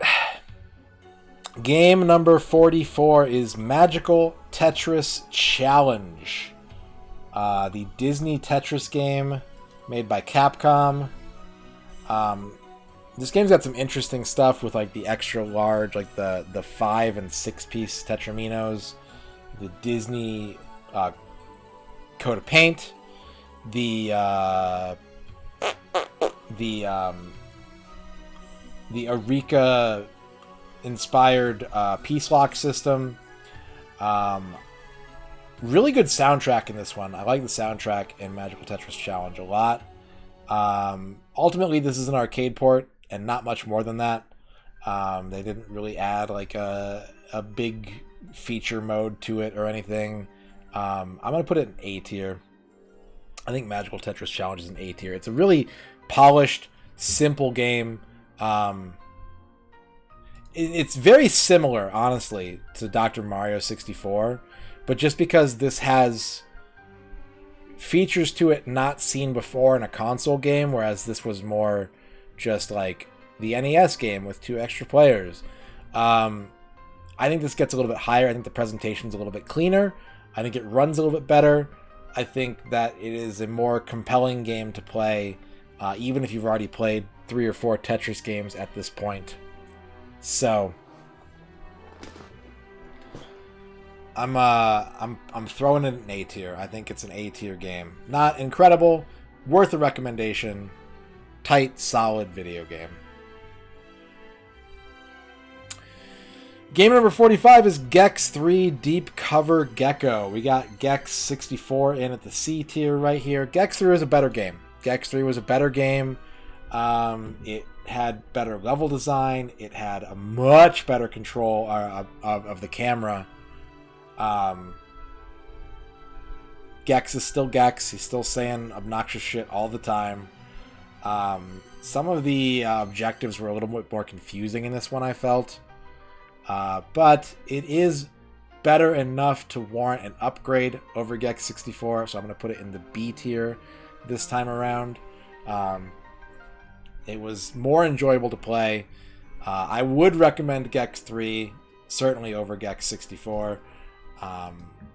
Not really enough wrong with this game for me to turn people away from it, but not a big enough improvement for it to do much more than that. And yeah, the levels are a little bit worse in theme, I agree. I was really bummed out that there was an anime world and Dana Gould had no joke. Dana Gould did not know what anime was, and so he just made Star Wars jokes the whole time. That was a little disappointing. But it is functionally much better than Gex 64. So even if the flavor suffers a little bit, even if the objectives are a little more confusing, the game is better. So it gets a bump in rating. It's a B. B for Gex 3. Midway's Greatest Arcade Hits Volume 1 is another arcade compilation in the vein of Namco Museum. This one, of course, with Midway and Williams games like Sinistar and Robotron and Root Beer Tapper. I felt that this game was a little bit lacking in presentation compared to Namco Museum, even though they're both very sparse. Aside from some 3D rendered arcade cabinets, this one really didn't have anything to really draw the player in. I also think that Namco games are better than Midway games, personally. I'm more of a fan of Namco stuff, so in the same vein, I don't think it belongs in the same tier as Namco Museum, even though they're very similar. I would put it in the D tier, just because it was a little jankier feeling, and I'm not as big a fan of the games. And stuff like Spy Hunter being included, which requires a very specific control set, not really working all that well on the N64 controller. But the games are tight. If you like classic arcade games, you've played these probably, you wouldn't mind playing them again. So it's a D tier. It's not great, but it works. It does the job. Paperboy. Paperboy, game number 47, probably the ugliest N64 game, or certainly one of the contenders for ugliest N64 game. But I have to admit that the gameplay was a lot more compelling than I thought it would be. It was a lot more fun than I thought it would be. It was definitely janked up, but there was a wide variety of environments. And I enjoyed exploring them and doing all the different objectives and working my way through the game. Not an incredible experience, but much better than I expected or was led to believe. And I would say A tier for Paperboy. I liked it.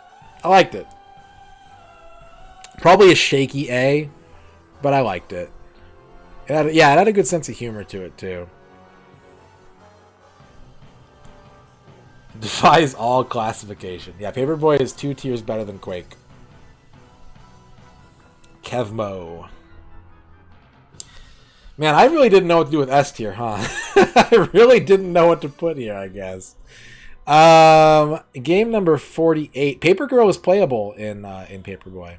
She doesn't have her own game, but she's playable ever since Paperboy 2. Game number 48 is Mario Golf. I like golf games. I like this kind of more arcadey style, this more accessible style versus the hard simulator. Mario Golf's got good presentation. It's a very good-looking N64 game. It's got interesting course design. It's got good mechanics. I really struggled with where to put this one, honestly, for a bit. And what I ultimately ended up deciding was that, at least for now, Mario Golf squeaks in as an triple S tier game. I really like all the different modes, a lot of which didn't show up in later Mario Golfs.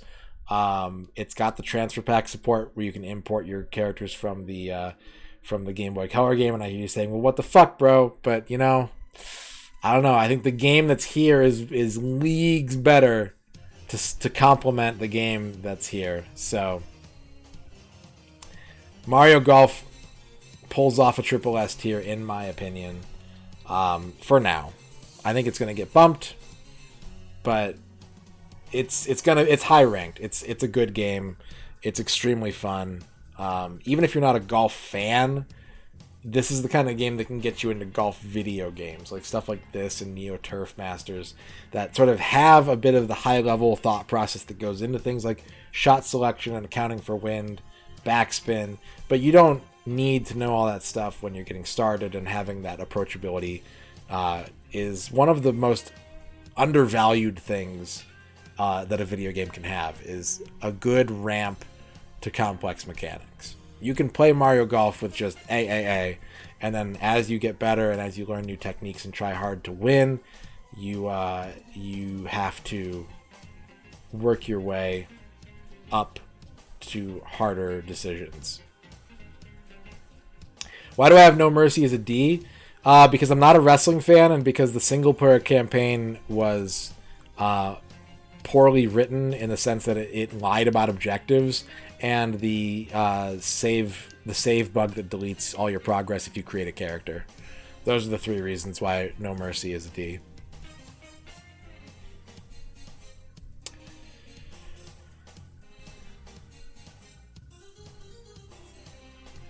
Okay. So we know there's no more double S's. After Mario Golf is Star Fox 64.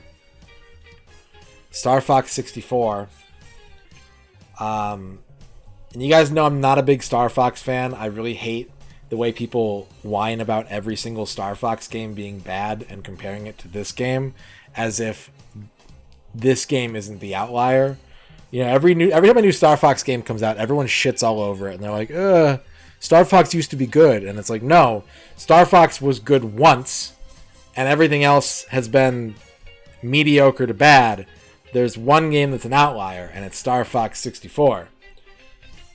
Star Fox 64 is really good, though. It is a really, really good game with a great atmosphere, a really interesting scoring system that the game uses to good effect in terms of getting all the medals and unlocking the second quest.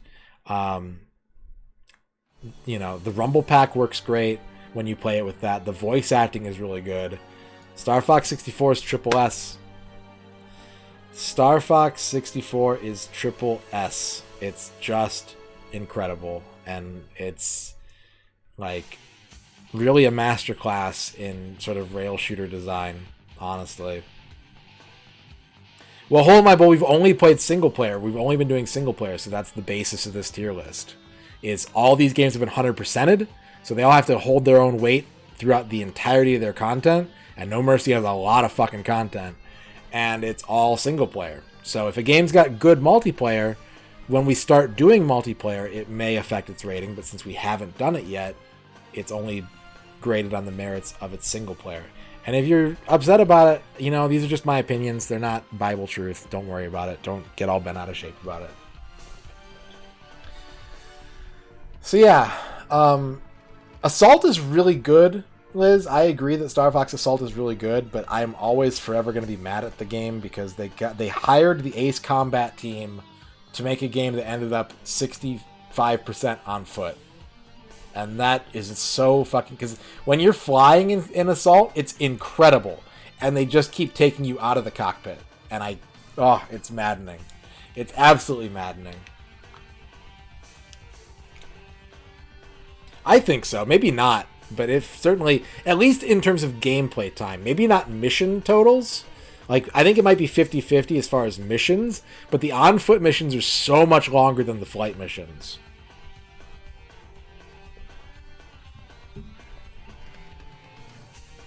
Alright. After Star Fox 64 is Donkey Kong 64. A game that people just love to shit on. People love to shit on Donkey Kong 64. I have a confession to make. I have a confession to make, guys, and this is gonna spoil where this one gets ranked. But I made a mistake earlier. I actually had Excitebike as an S tier, and I had Donkey Kong 64 as a double S tier. I fucked up. I think Donkey Kong 64 is really good. I know people shit on this game. They don't like having to switch between characters all the time. They don't like the pace of the game or like all the different mechanics. They don't like having to collect a billion bananas. What's up, Rface? What do you need?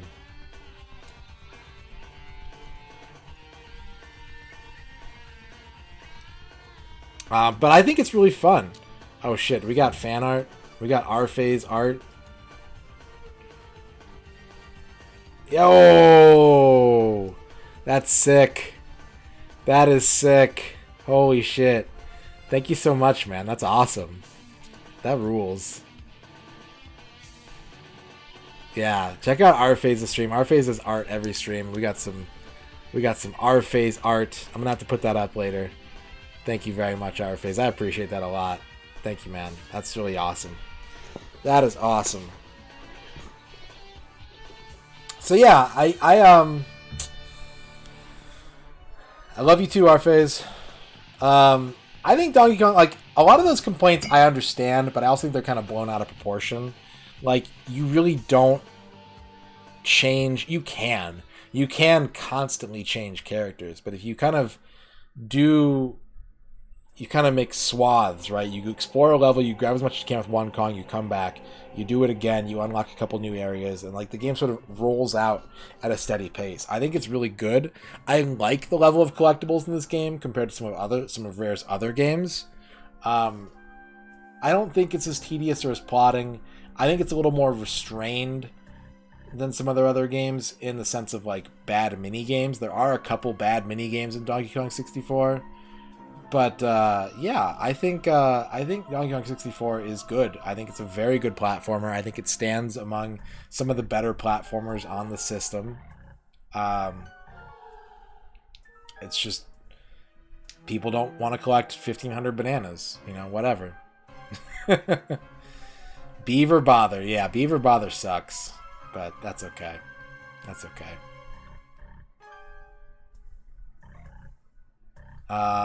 So yeah, I fucked up. Sorry, Excitebike. Excitebike is S tier. Donkey Kong is double S tier. If I fucked up again later on, we'll see. Game number 51, Batman Beyond: Return of the Joker. Not the only beat 'em up on the N64 fighting force. Batman Beyond is a much more traditional beat 'em up, with some neat ideas as far as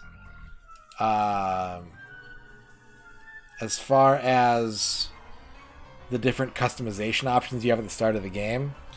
But the game sucks. The game is so bad and so boring and so bland, and if they had actually bothered to realize any of those customization options, it would have been higher.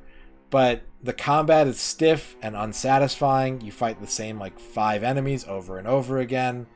It's cool that you can kind of explore around the levels and find secrets a bit, but you really don't have to try hard in this game, and it's super short, super bland, super phoned in, just not worthy of any money. If you're a Batman Beyond fan, you know, check it out on an EverDrive or something, but don't play this game. It's not good.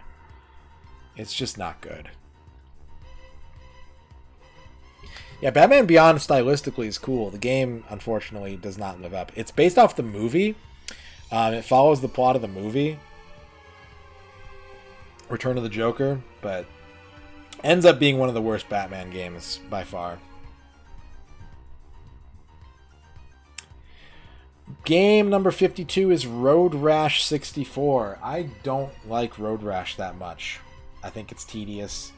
I think it's one of those games where it's got like a good one-sentence hook, but the actual gameplay does not live up.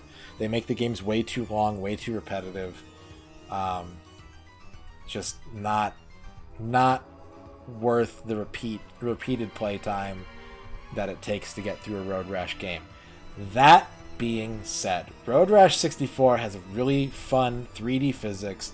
It's not as AI, like the AI is actually fair in this game compared to the Genesis and the 3DO ones. I had a lot of fun playing Road Rash 64, and I think it's an A tier game. It's a decent racer with some cool combat mechanics. Not really a standout in either regard, but it's fun enough to play, and the course design is fun, and it finally sort of manages to realize, I think, what Road Rash was always trying to convey. Like I said, you can sell someone Road Rash and be like, ever want to play a game on a motorcycle where you can chain whip people and knock them off their motorcycles while you race them? You're like, that's sick.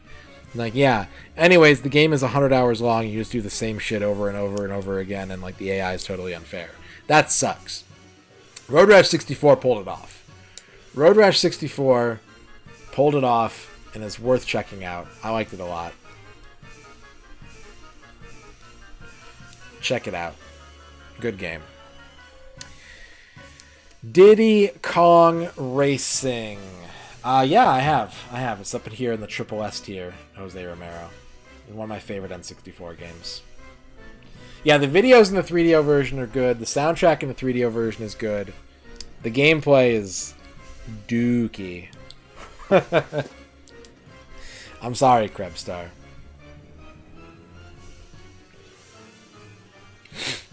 Diddy Kong Racing is better than Mario Kart. I agree. I agree that Diddy Kong Racing is better than Mario Kart. You know? Truth be told, I agree. I think Diddy Kong Racing is better than Mario Kart. Right? However, the last time I played through this on the N64 Complete Works, I ended up kind of not really being in love with it as much as I used to be.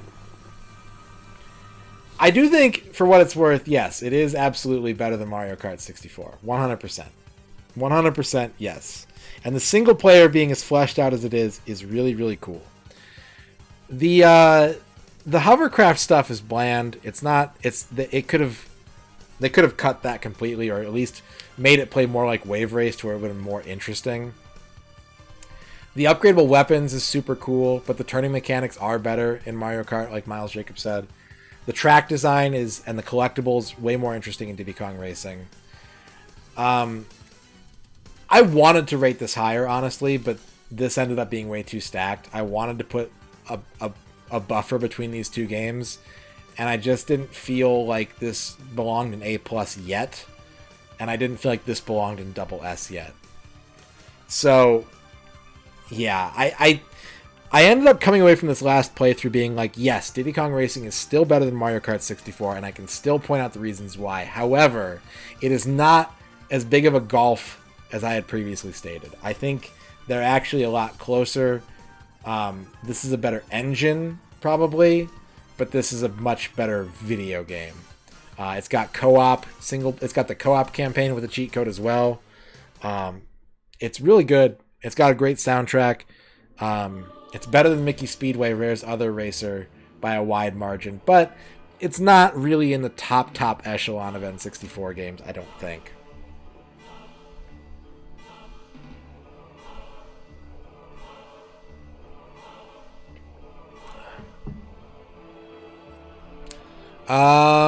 Game number 54 is Glover.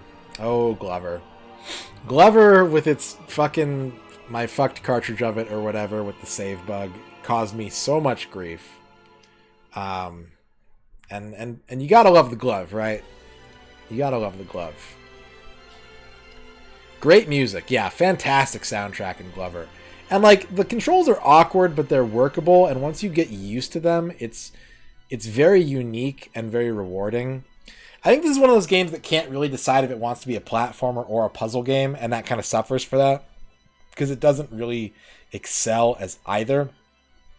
But it is tight, it's interesting, it's unique, it works, and the soundtrack is great. I say it's an A+. I think Glover's an A+. I think people kind of meme on this game a little bit, but it's not a game. It's not on the same tier as like Bubsy or Gex or like all those mascot platformers that sort of languish in hell and get memed on the internet. The gameplay is here. The gameplay is in this game, and there is lots to do, and it requires a little bit of dexterity, a little bit of brain power, not enough of either one to really excel, but it's a good, well-rounded title without a lot of bad spots, and worthy of your time and checking out. A+, I have my summary for A+ is good games with blemishes, and yeah, Glover is a good game. Glover is absolutely a good game. You think Glover's almost as good as DK? Yeah, I could see that. Game number 55 is South Park Chef's Love Shack. These South Park games are rough because I really don't like early season South Park anymore. I've grown out of that kind of humor. And the presentation on these scream like hurry, cash in while the fat is hot. This is a quiz show type game that's it's more you don't know Jack in terms of its presentation with the category names and the style of questions. And then they have these really amateurish mini games between rounds that are all pretty much based off of classic arcade games like Asteroids or Pac-Man. It's a really lazy game. It's a really, really lazy game. But it's got enough variance, and like for its shock value, you're not answering questions about South Park. It's a pretty straight trivia game. So I think the fact that it has the mini games to break it up, even though they're kind of amateurish, and that it is just a generic trivia game instead of being like, oh, how many anal probes did Cartman get in episode 1? It works for what it is, and it's, you know, a 4-player game show. That works a little bit better, and it doesn't overstay its welcome. It's not like a Mario Party that takes 3 hours to play through. So it's going to get an F tier from me. F tier for South Park Chef's Love Shack. F for 5 anal probes. Yeah. It was not my favorite, but it did what it came to do and didn't necessarily... There was that monkey spanking minigame.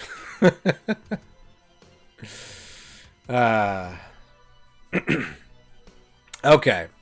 Next up is game number 56, Powerpuff Girls Chemical Extraction. Another Power Stone type arena fighter. Another late N64 game. This one was not good. It was extremely lazy. It barely worked. It required zero. Like, once I realized that it had a jump kick that the enemy couldn't contend with, that was the end of me trying to figure out how to play this game. That was it. I was like, oh, you have a dive kick. And then I solved the game. I just can't. It was kind of weird that they actually made you play through as each of the 3 Powerpuff Girls to get 100%. Like, there's an actual in-game percentage.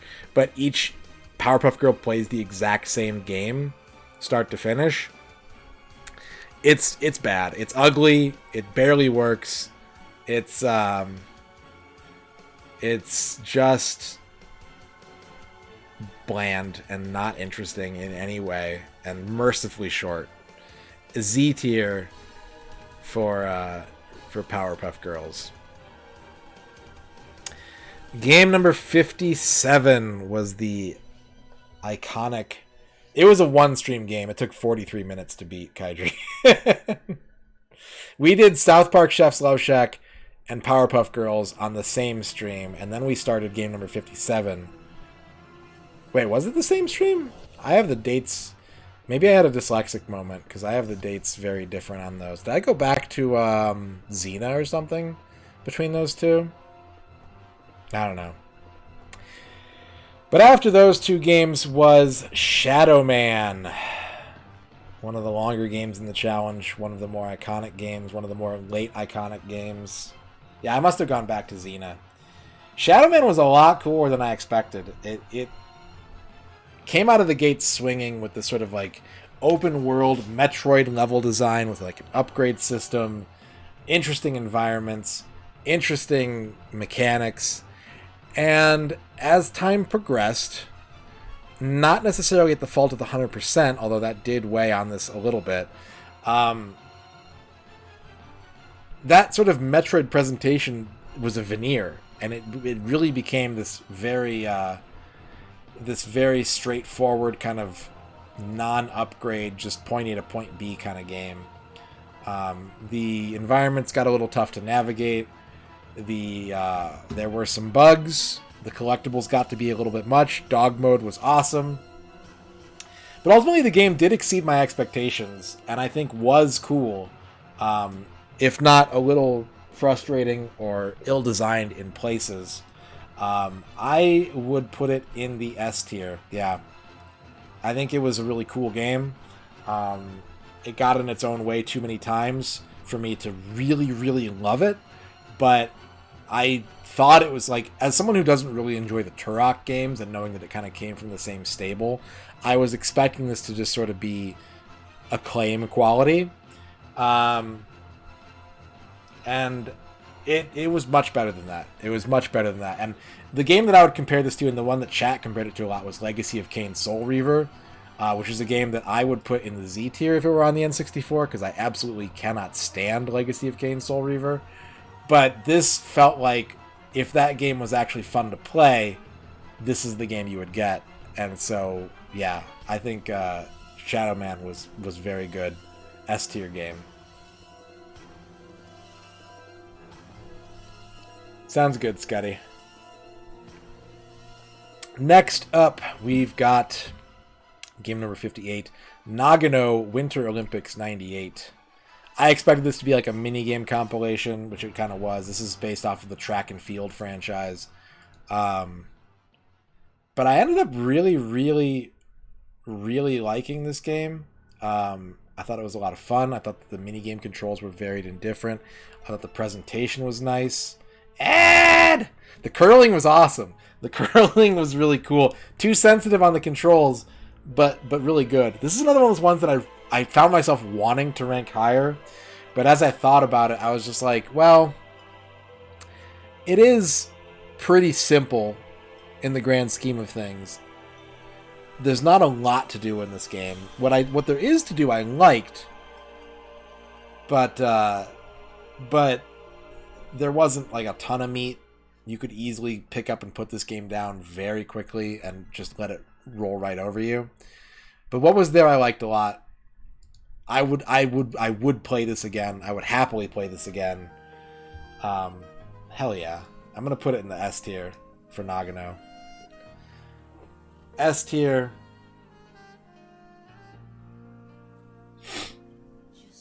Oh, I've already promised someone a playthrough of Soul Reaver on stream, Dispatch. That's why I know that I hate the game, because I played through it like 70% and lost my fucking mind. Like, I really don't like that game.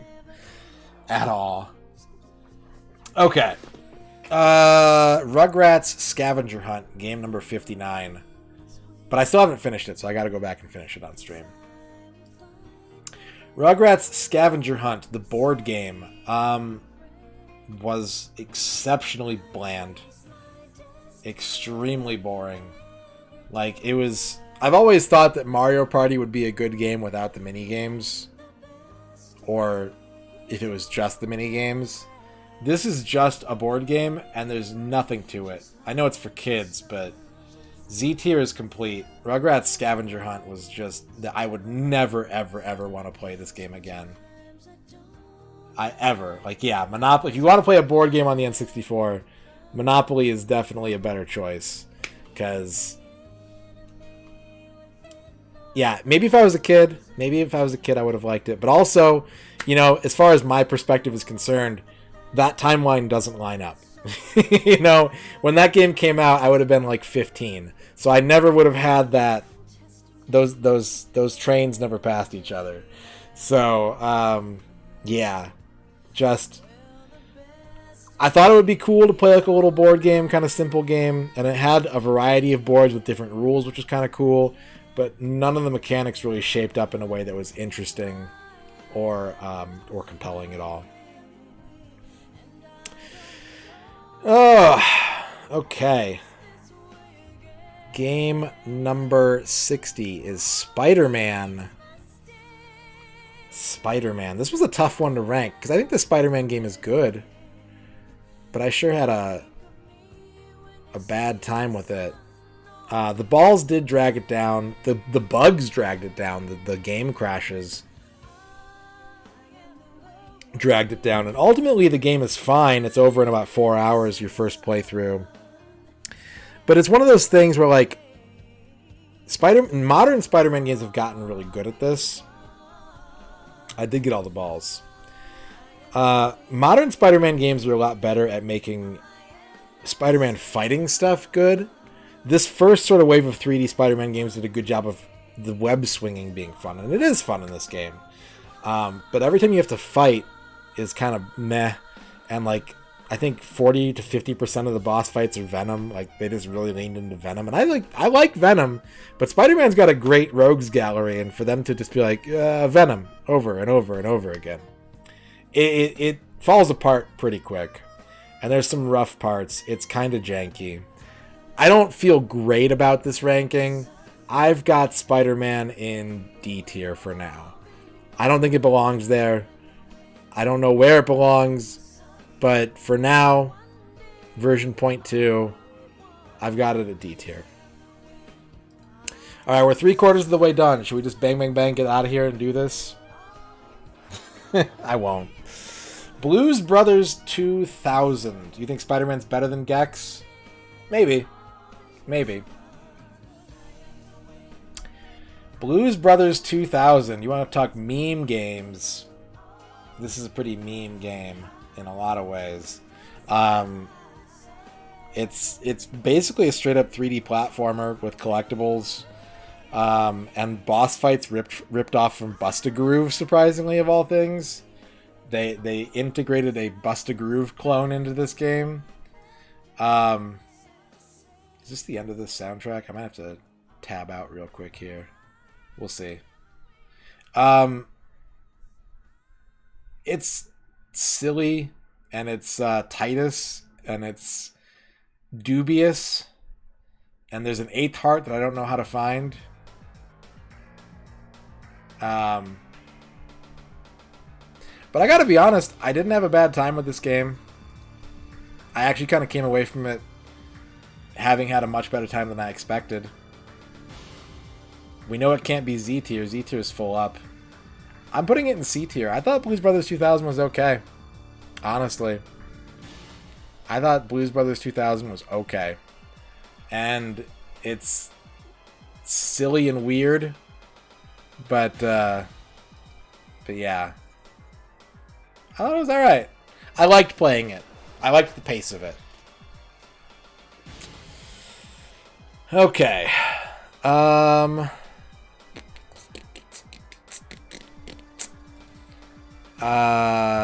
Nightmare Creatures, game number 62. Another kind of beat 'em up style game, with very PS1 era look to it.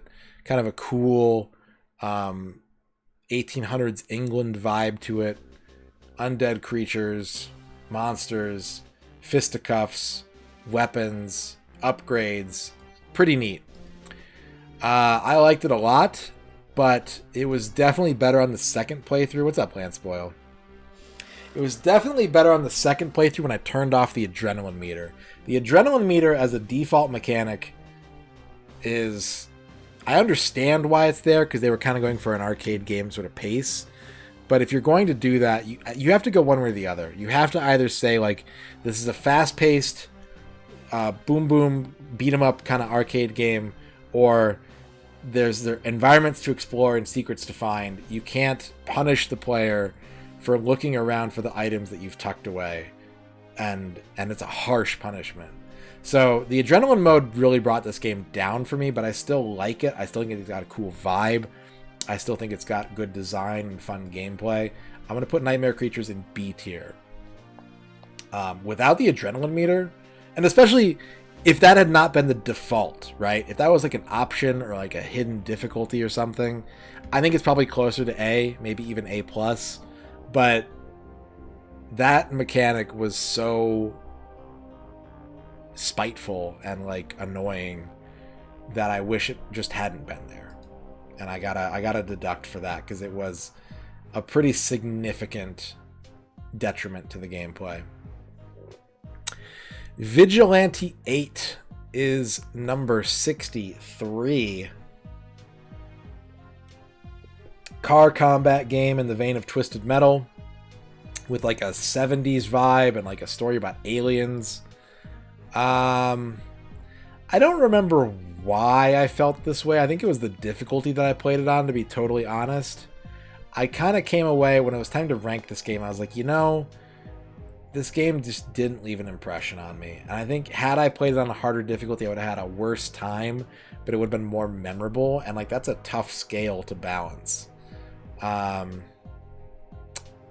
ended up putting it in F tier, which is a harsh grade for Vigilante 8, I think. But given the state of our games that we've played so far, I think it lines up well there. It's a game that is just kind of repetitive and doesn't really have a lot of great player feedback. Not necessarily my genre. It was fine enough to play, but like, you could play one level of this and you'd come away with the same impression as you would from playing the whole game, I think.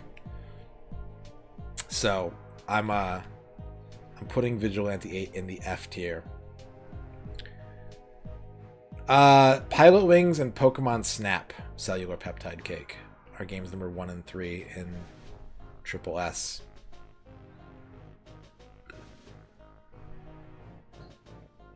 All right.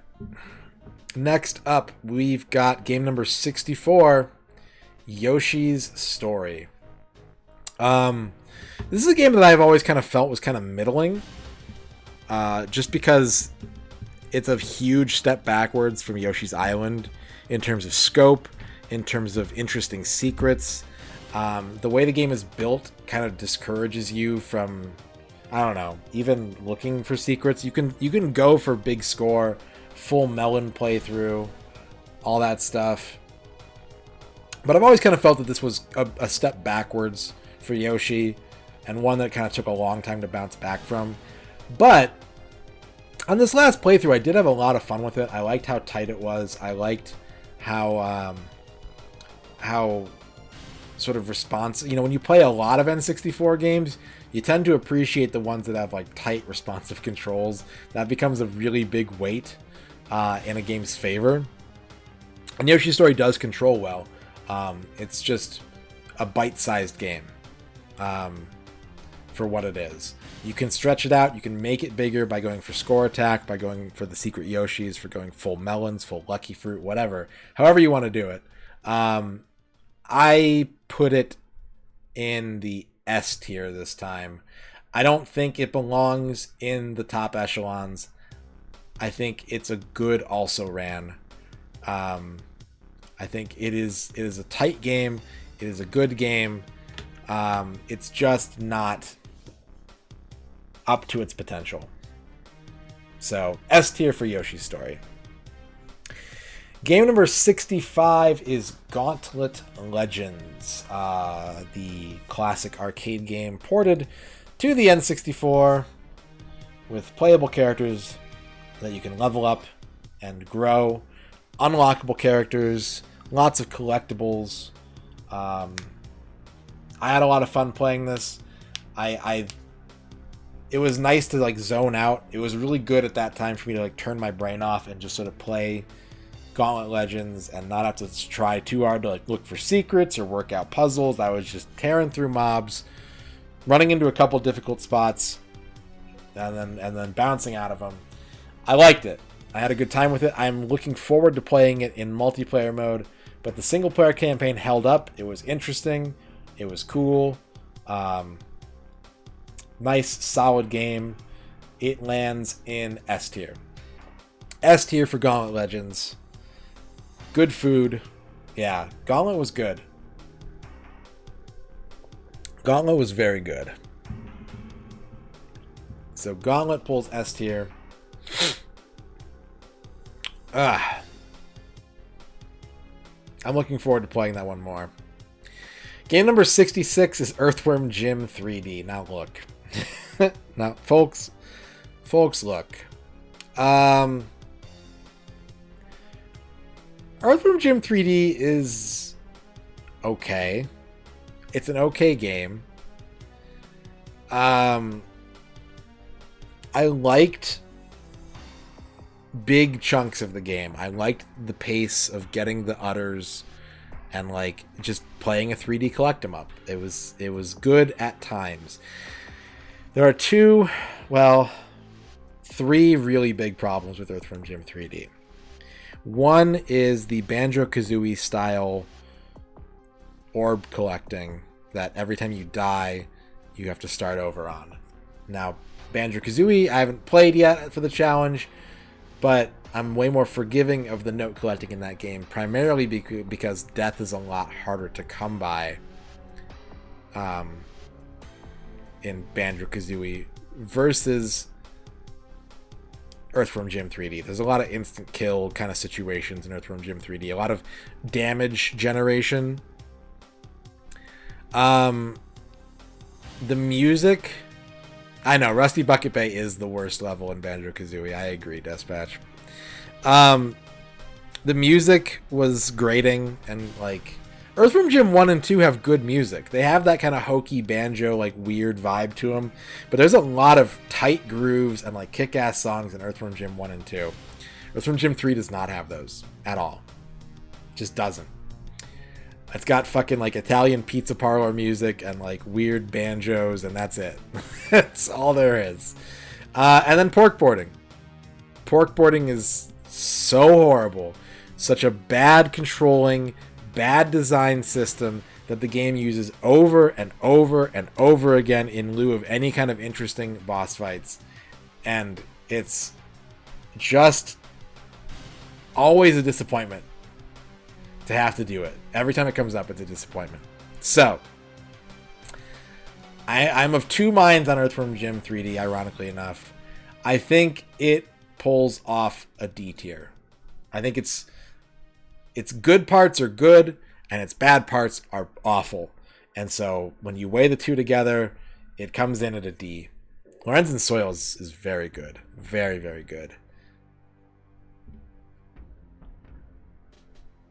Earthworm Jim 3, D.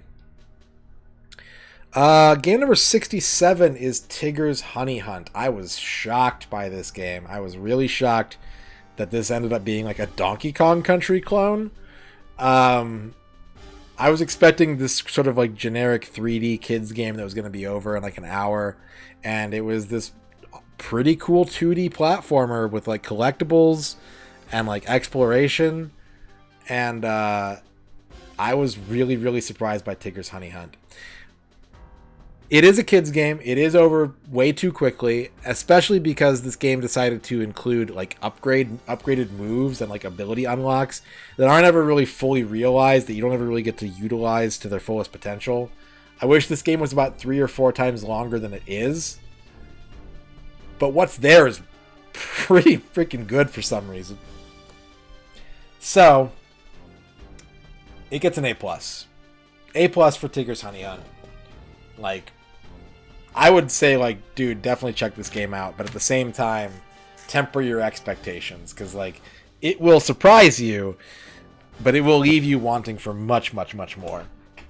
So, A+ for Tigger's Honey Hunt. Miss Pac-Man Maze Madness. I expected this to be a 3D platformer with, like, collectible mechanics. And it ended up being this sort of Pac-Man game with like Sokoban and like puzzle mechanics and way more intellectual of a game than I had expected, with a couple good jams and a couple meh ones.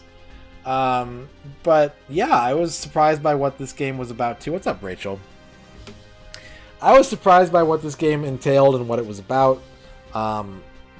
It was more puzzle than I probably wanted from the game, but that added an interesting meat to it and a heft to it that kept it interesting and kept me like the time trials were brutally tough, but like doable. They were very doable, and you just had to learn the levels and practice the puzzles and get good at what the game was trying to teach you. And I've given a lot of games high ratings because they had a skill ceiling that they sort of ramped you into.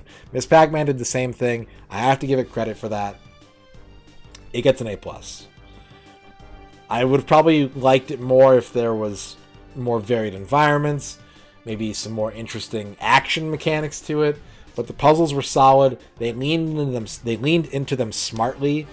They kind of knew that's where their bread was buttered, and they came up with some really clever and cool stuff that I enjoyed working my way through. So Miss Pac-Man, A+ for Maze Madness.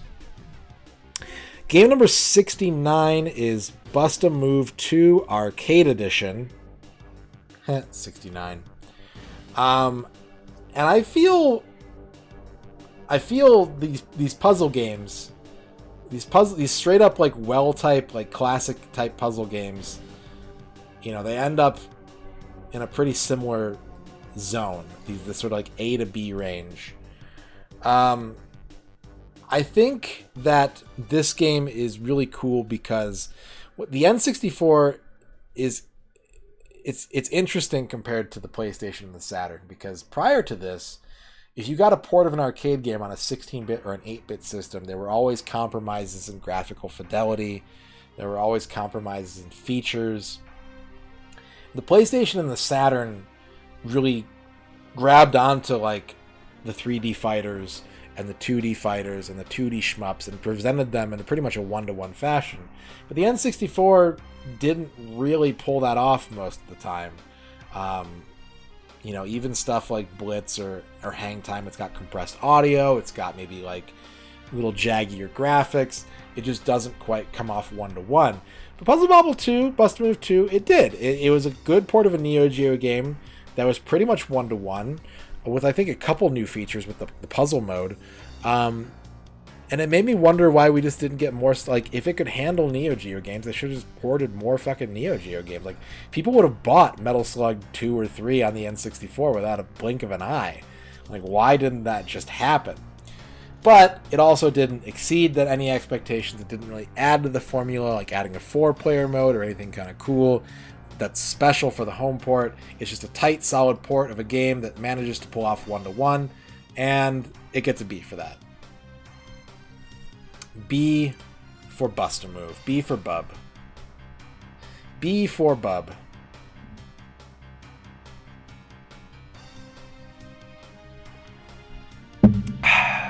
All right, we got 11 to go.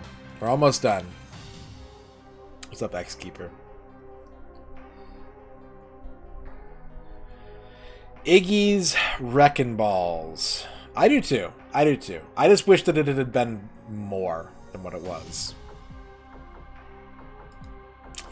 Iggy's Wreckin' Balls is hard to classify. It's hard to grade. It's hard to even describe. It's a platformer racing game. It's hideous. It's European. It's got some pretty tight bops on the soundtrack. It's got combat. It's got Mario Kart power-ups. It's hideous. It's murder on the hands.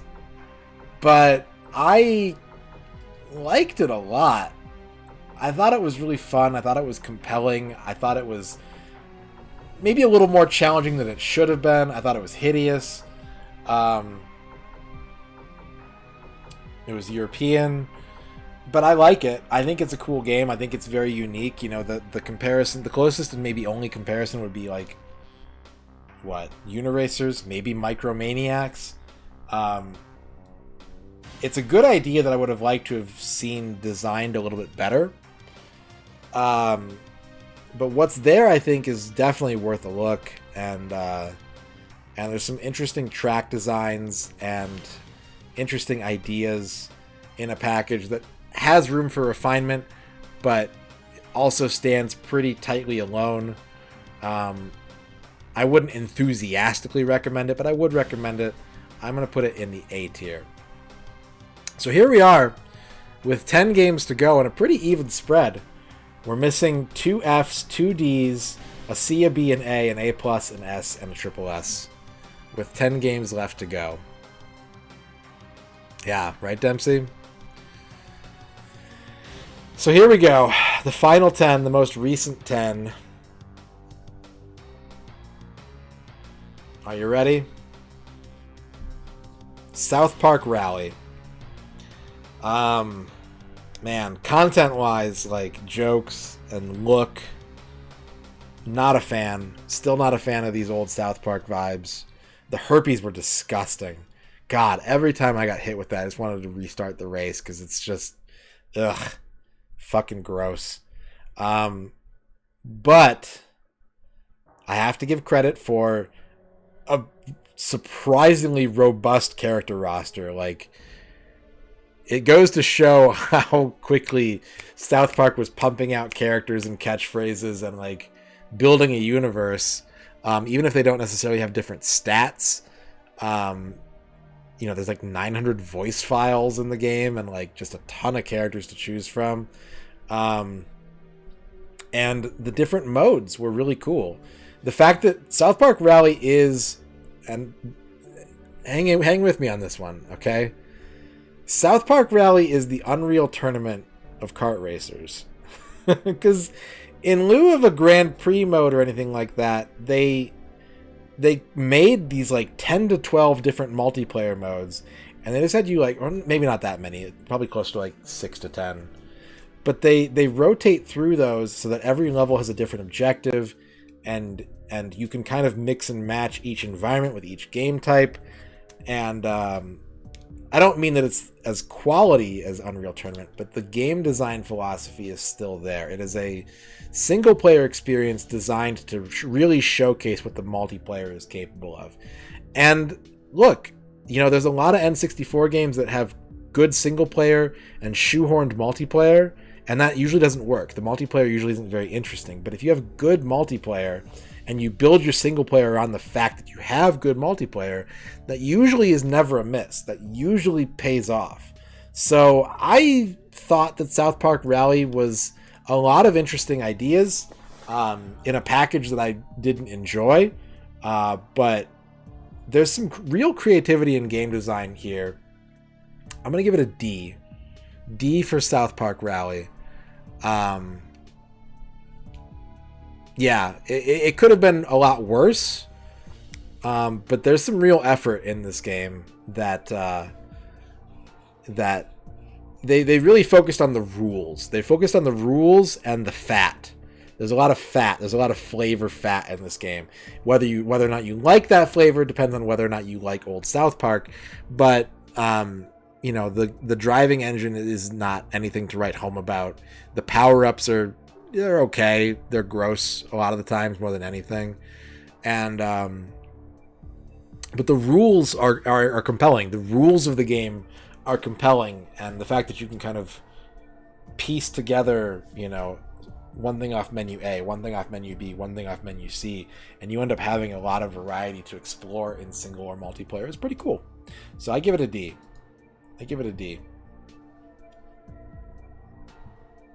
Yeah, ISP is Z tier.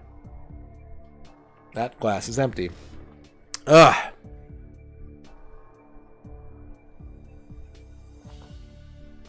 Game number 72. Another game with Rally in the title, and it Rally Challenge 2000. A game that draws obvious comparisons to Sega Rally. Sega Rally Championship. Not as good, but an interesting little engine with cool reflections on all the glass. Really interesting physics. Some car tuning in the championship mode.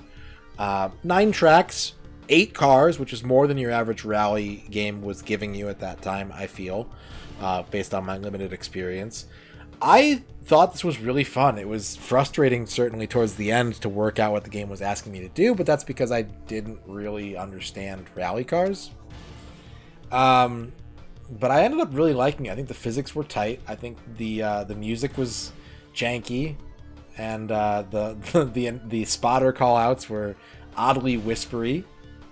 But it felt good to play. It felt good to learn, and it looked and played much, much better than I would have expected. And I wanted to play a rally game, and I got exactly what I wanted, and it made me excited to check out the other rally games on the N64 at the same time.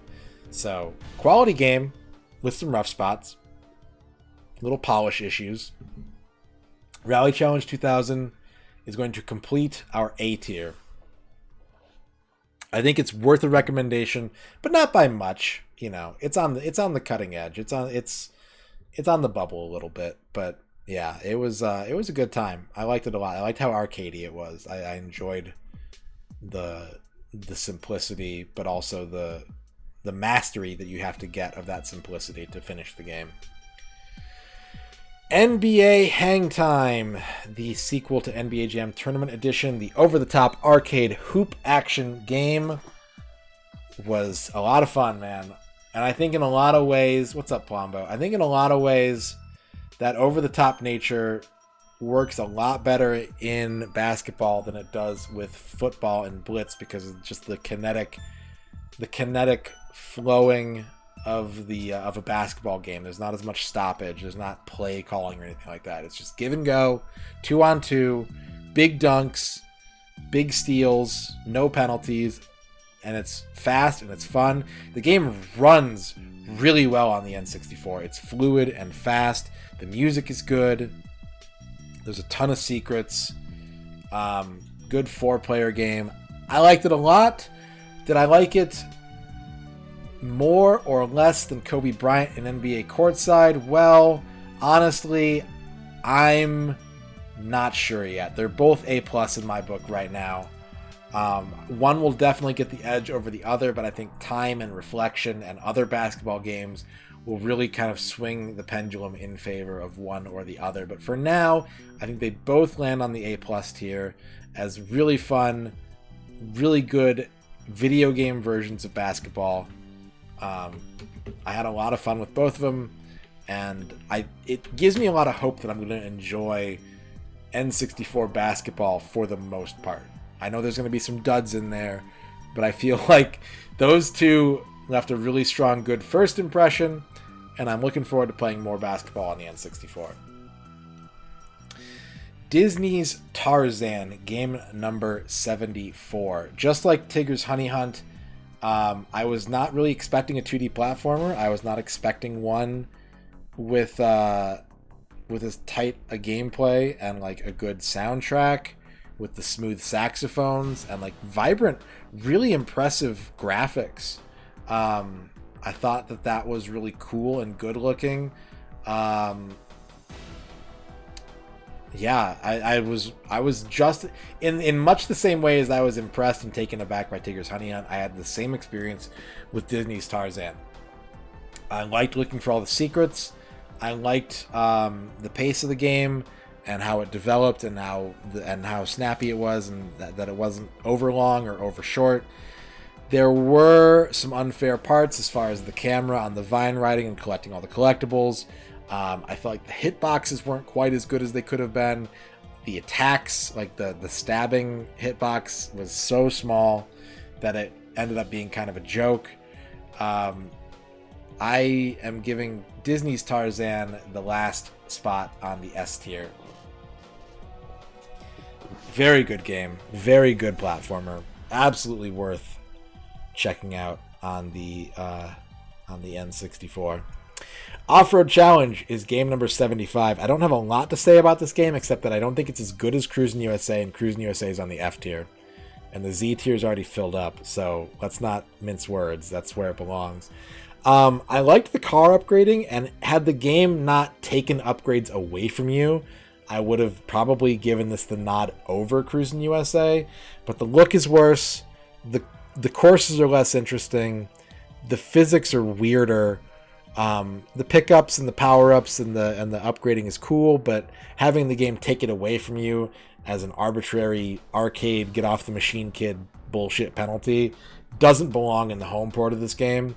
And ultimately, like, if Cruisin' USA climbs out of F tier, Off-Road Challenge will still be here. And that's just how it is. The pickup hitboxes were way too small. The new courses being like cut and sliced parts of the older courses was not great. Yeah, it's an F tier. It's an F tier for now, but it will be here longer than Cruisin' will be here. That is a promise. World Cup 98 is a weird one. I didn't know what fully to make of this, and what I kind of ended up deciding was that I had fun with this game, but I wanted it to flow better, you know, in the same way that these basketball games flowed really well and Blitz doesn't. Passing was always awkward in this game, where everyone kind of took a step and like stuttered. I didn't really get a sense of how to maybe fully utilize the controls. Maybe that's on me. I'm not sure. But even though the game was fun and I liked it and I enjoyed my playthrough of it, I wouldn't say that it was incredible. And I'm going to end up actually giving the last F spot to World Cup 98. And this was how I rationalized that. The fact that there's Road to World Cup 98 and World Cup 98 feels really shitty. Like, if it's the same engine and all they changed was like centering it around this World Cup mode, this game doesn't need to exist. And maybe that's going to change. Maybe that rating is going to change a lot once I play Road to World Cup 98.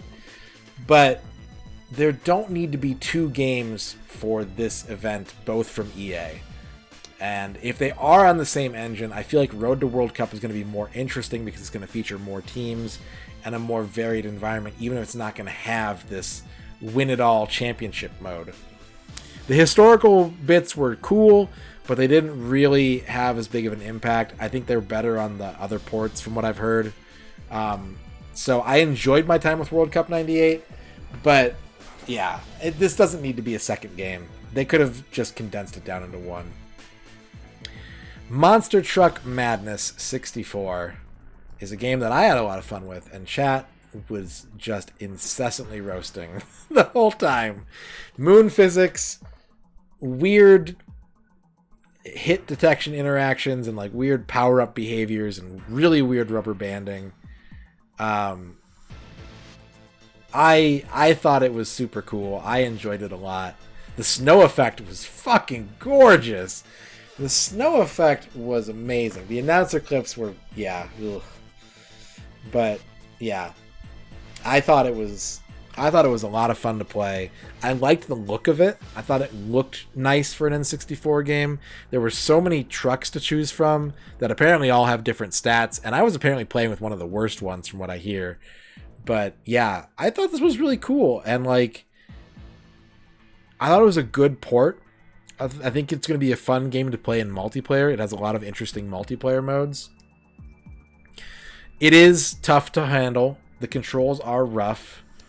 There's not a lot of content in the game outside of those multiplayer variants. But I was, again, kind of surprised with it, kind of taken with it. It's a nice little pet enjoyment for me. It's going to grab the last B tier. Final B tier goes to Monster Truck Madness 64. So, I think you guys can probably figure this out. Maybe not. I don't know. But Rampage World Tour, game number 78, straight up arcade port, no frills, no additions, literally nothing to do but play through the campaign ad nauseum. It's a fine recreation. It's a fine port of the arcade game, but it really needed something else. It really, really needed some kind of console exclusive content, and that's where Rampage 2 comes in and kind of saves the day and takes the baton. This is a fine game, but it's not a very interesting game. It's not a game with any real longevity to it. It's going to take the last D spot. Final D spot. Yeah, and it's way too long for what it is. All Rampage games are way, way, way too long. Midway shit, right? We're talking about midway shit. So Razor Freestyle Scooter is a blatant Tony Hawk ripoff with a couple good ideas of its own. I like the idea that Filling up your combo meter would just give you more time to look for secrets and like explore the levels and work on your objectives. But it is a blatant Tony Hawk clone. There is only really 3 actual levels, and everything else is those sky areas. And the objectives are the same level to level. This felt more like a demo than a full game. It's got a decent engine. It's better than a scooter game probably ought to be by just the merits of, copying off its classmate. But yeah, Razor Freestyle Scooter is decent, but it feels like a demo. It doesn't feel like a full game. It gets a C.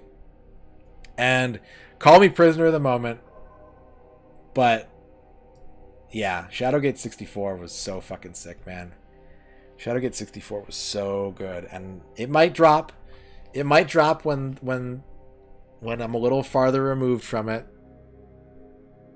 But yeah, I'm so bad at adventure games, and the fact that I only needed one hint to make my way through that game, and knew immediately once I'd seen the hint that I could have, if I had paid more attention, I could have worked it out, is high praise as far as the design of this game goes. It probably could have used more deaths.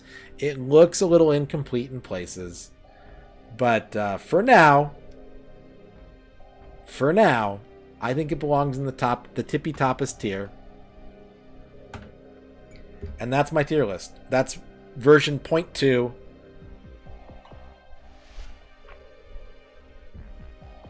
What do you think? Now's your time, chat. You have my full attention. What do you think? Am I a crazy person? Save it this time? Somebody take a screenshot. Quick, somebody take a screenshot. D tier list. Hexen over Quake is crazy. I just don't get Quake. I really do not get Quake Directrix. I've never understood it. Pokemon Stadium very silly. I understand, Dispatch. Way too many tiers.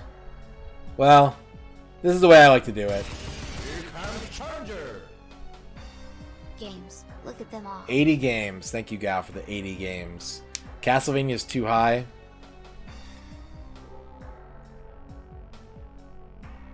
This is the way that I do it. So if you're coming in late, I personally believe that you should divide it up into 10% chunks. It's not that this is like, oh my god, it's perfectly balanced. I designed it this way. I personally believe that you can kind of make these 10% chunks, and these are the essential all-time games that are always going to be worth a look. And these are great games that if you're into the platform, you're into retro games, you're going to have a good time with. These are worth playing once, like playing to completion once. These are good games with some minor blemishes. There's nothing wrong with these games. These are average video games. These are janky games that are fun to play. These get in their own way. These are good games that could be good games, but they get in their own way. Nice tattoos stack, but when do we get a line piece? A line piece. Oh, I know. Maybe next time. These ones are not worth the trouble, and these are ultimate failures. That's how I've written it down. So that's the way I view it. That's my method. I would say, me personally, I would rec on general anything from triple S to B. Those are my general recommendations. C tier is probably, like, CD is probably conditional, and then FZ I would not recommend.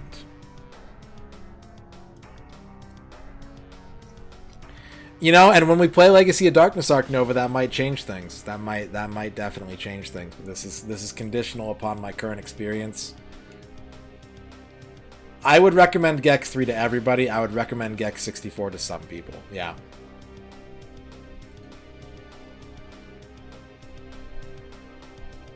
Surprised Pokemon Snap is so high.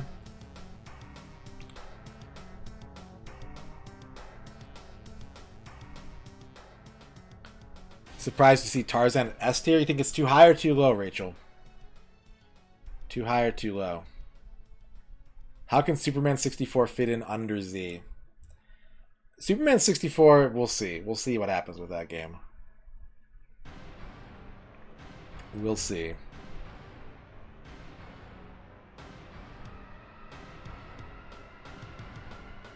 Quake and Kart 64 are 2 tiers low. So you think Kart is triple S and Quake is A tier? Okay.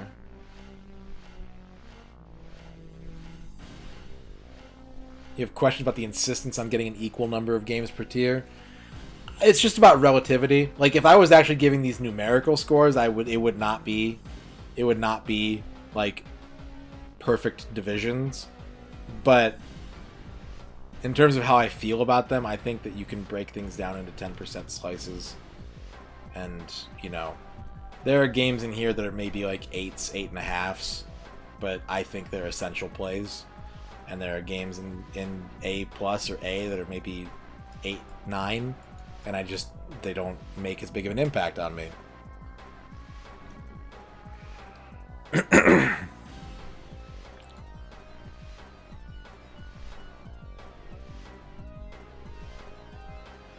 No Mercy is low, and it would be a lot higher if I liked wrestling, honestly. Gex 64 is Gex 2, yes. Yep. Put a Cruisin' USA at C. It hurt me to put it this low, but it is a disappointment. And like I said that I wasn't factoring in other platforms, but this is kind of a special case because Cruisin' USA was advertised in the arcade as an N64 game, as an Ultra 64 game, and when it finally came out, like I've told the story, I waited at Toys R Us for 2 hours because the truck was late the day this game came out. And I got there, and I was the first person at Toys R Us to buy it, and I got it home, and it was really novel to be playing it at home at first, and that luster faded so fast, because it's not a good port.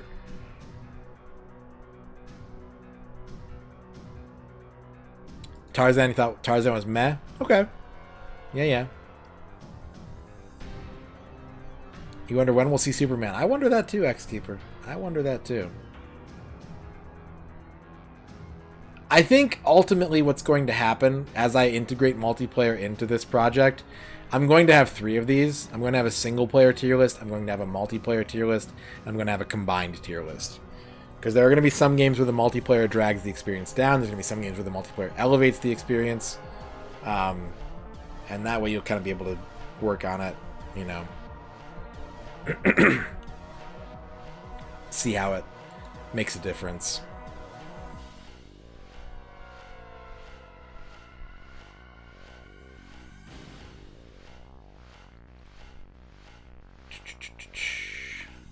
Every game in Z right now is objectively worse than Superman. I don't know about that. I don't think Superman's going to be one of the 10 worst games I end up playing. But I think some of these games might eke it out over Superman. We'll see. I don't know enough about that game, honestly.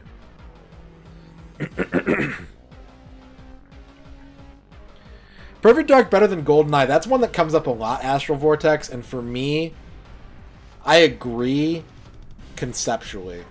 I think Perfect Dark is a really incredible game that builds on GoldenEye in a lot of great ways and fumbles it with the frame rate.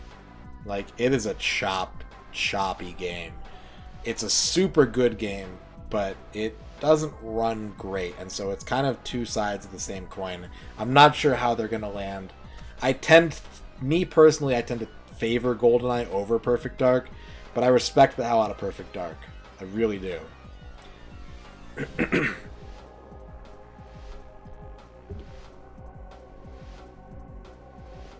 Buck Bumble gonna slam its way to Triple S. Never played Buck Bumble. Don't know what to make of that.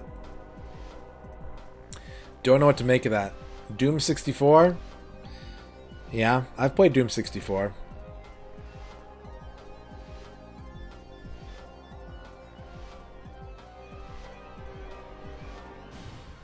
Exactly, Arc Nova. This is pure opinion. It's not... Like, maybe I've got more... maybe I've got some weight behind the fact that I've 100%ed all these games, but at the end of the day, there's a lot of choices in here that are factored into what I look for in a game, what genres, what subject matters appeal to me more than others. You know, like I said, Soul Reaver is a game I know a lot of people love. It is a 0 for me. I hate that game. But I don't begrudge anybody who likes it. Just please don't ask me to play it.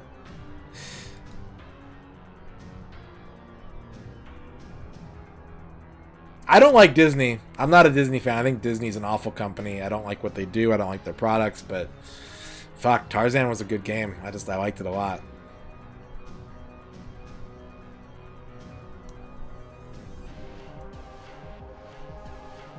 Nope, we haven't played Killer Instinct yet. Have not played Killer Instinct yet. You need Jeopardy to rise to greatness. Jeopardy will rise over anything truly terrible because it's so like uninteresting and uninspired that it takes actively bad games to come in behind Jeopardy. Haven't done Clay Fighter yet. Yeah, I agree, Bevork. The 360 port of Perfect Dark is like 10 out of 10. It's fucking amazing. It's perfect. No pun intended. Perfect Dark Xbox Live version is absolutely one of the best first-person shooters out there to play. What's my worst of the Z tier? Yeah, probably Batman. I think Batman was just the perfect combination of like worst game and least effort. Like Pokemon Stadium rubs me the wrong way personally, and I have a lot of really deep-seated beefs with it, but it's got slick presentation. It looks good. It sounds good. You know, it is what it says it is. It did me dirty.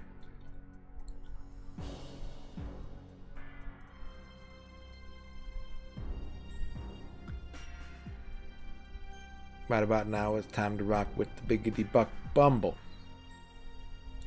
Bump to the boom to the bump to the bass.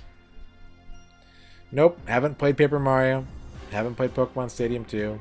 I've streamed Doom 64 before. I haven't done it for the challenge. Spoiler alert. I was trying to be coy about it earlier, but spoiler alert. I really, really think Doom 64 is a pretty kick-ass game. It's going to have to deal with the scrutiny of another playthrough, and I might get soured on it, but as it stands, I think the Doom 64 is within the S range. S to triple S, somewhere in there.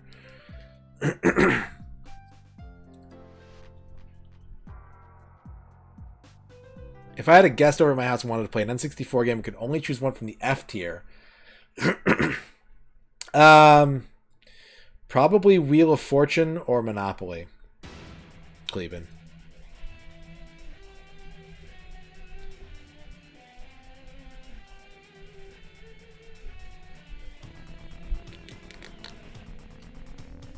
Yeah, Fighting Force is no Final Fight. It's no Streets of Rage, but it's decent. It's decent enough, and especially as a rental, it's worth it. Maybe Rugrats. Maybe it is. Yeah, I don't know. Maybe it is. What's our next game? No, I designed it this way, Big Zeef. I designed it this way. Tetrasphere when? Good question, Guybrush. Probably not for a while, just because I fucking love Tetrasphere. And so, like, I gotta keep a couple cookies in the vegetable drawer. You know what I mean? Like, I've been doing a lot of short games recently, which is great, because it keeps the project moving. It keeps me feel like I'm accomplishing stuff, but I gotta keep some of the games that I really love for you know, special occasions. Like, if I play something really bad, I need to bounce back from it. I gotta have some truly great stuff.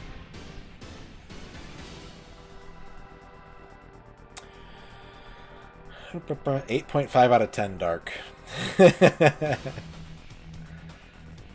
Is GoldenEye currently my number one best? My number one best is... I hate it. I hate that Mario 64 is the best game on the N64, but... I would probably go Goemon 2, GoldenEye 3...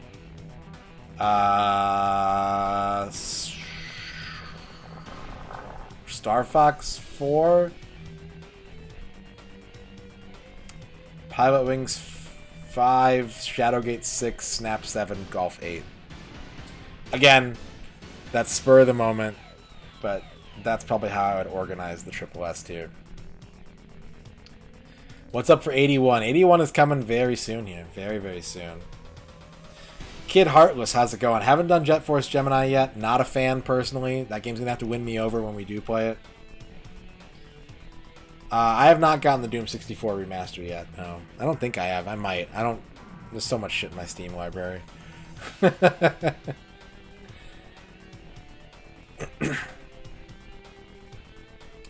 Do I think GoldenEye is the best licensed game of all time? It's up there. I couldn't say for sure because like Star Wars games are licensed and there's some legendary fucking Star Wars games. X-Men Origins Wolverine is incredible. Incredible Hulk Ultimate Destruction. Like Batman on NES is not like a 10 out of 10, but it withstands the test of time. Like there's a lot to consider. We tend to lump licensed games in this hole, but like there's a lot of good ones. There's a lot of good ones. Fighting Force was pitched a couple different ways. They did pitch it as Streets of Rage 4 at one point. Sega said no. I think they pitched it as another game and someone else said no, and it just kind of ended up being Fighting Force.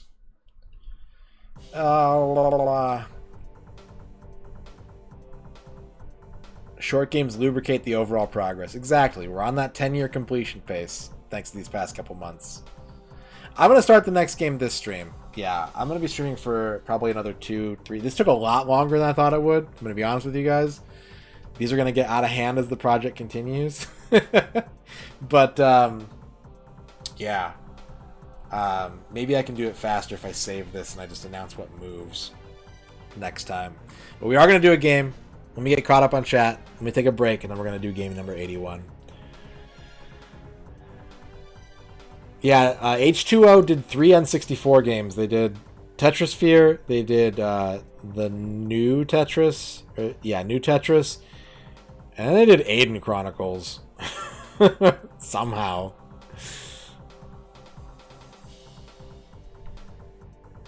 Well, Sports Ballers, we haven't done Ocarina of Time yet. It's not on this tier list, so don't get too worked up yet. Best box art tier needed? Dude, N64 box art is already fucking incredible. The fact that you have a different picture on every side of the box, love it. Love it.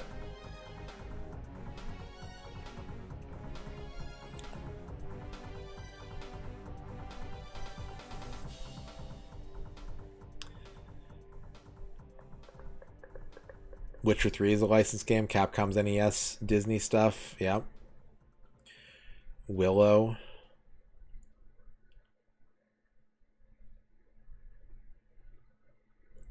NES DuckTales top 5 of licensed games. It deserves it. It deserves it.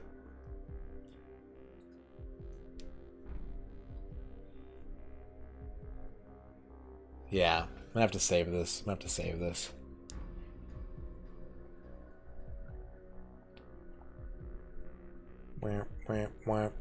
70 bits. Oh boy. Sports Balls, thank you for the 70 bits. I am gonna let you finish, but Zelda is the best game of all time. Of all time. Hands mic back. This game? This game? Best game of all time? No. No.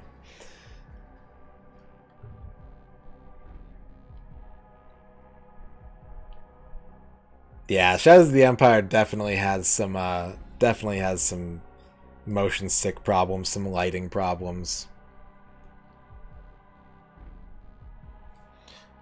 I will have you know that no look pass landed in this Easter basket with one chocolate bunny.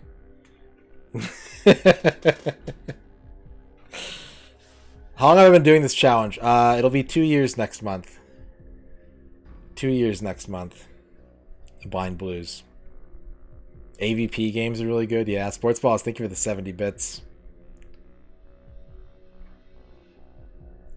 Do sports and car games with licensing count as licensed games? Potentially, yeah. If you wanted to delineate it that way, it definitely could. Definitely could. It's not a gold cartridge, but it is a 1.0. It's a 1.0 Ocarina of Time. I've got the forbidden music tracks on that cart.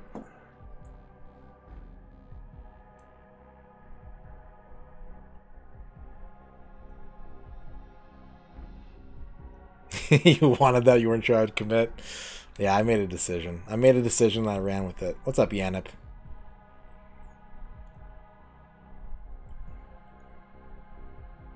Yeah, the basketball games are putting in work. They are putting in work so far. I know there's going to be some bad ones. I know already there's a couple bad ones, but, you know. Yeah, we're on a 10-year pace right now, Liz. I could maybe speed it up, but it's going to take, you know. I'm doing better. Like, the first year was slow as fuck because there was a lot going on that year. Both long games and, like, really shitty life circumstances. But, you know, I'm able to take more time off work as the stream grows. I'm able to transition more towards being a 30 to, 20-hour employee and streaming the rest of the time. That'll speed things up. But at the same time, I want to start playing other stuff than N64 games. So, you know, I'm cool with a 10-year. If we can keep this pace, now that I've caught up to it being 10 years, and I can play some other stuff, I'll be happy with that. That's fine.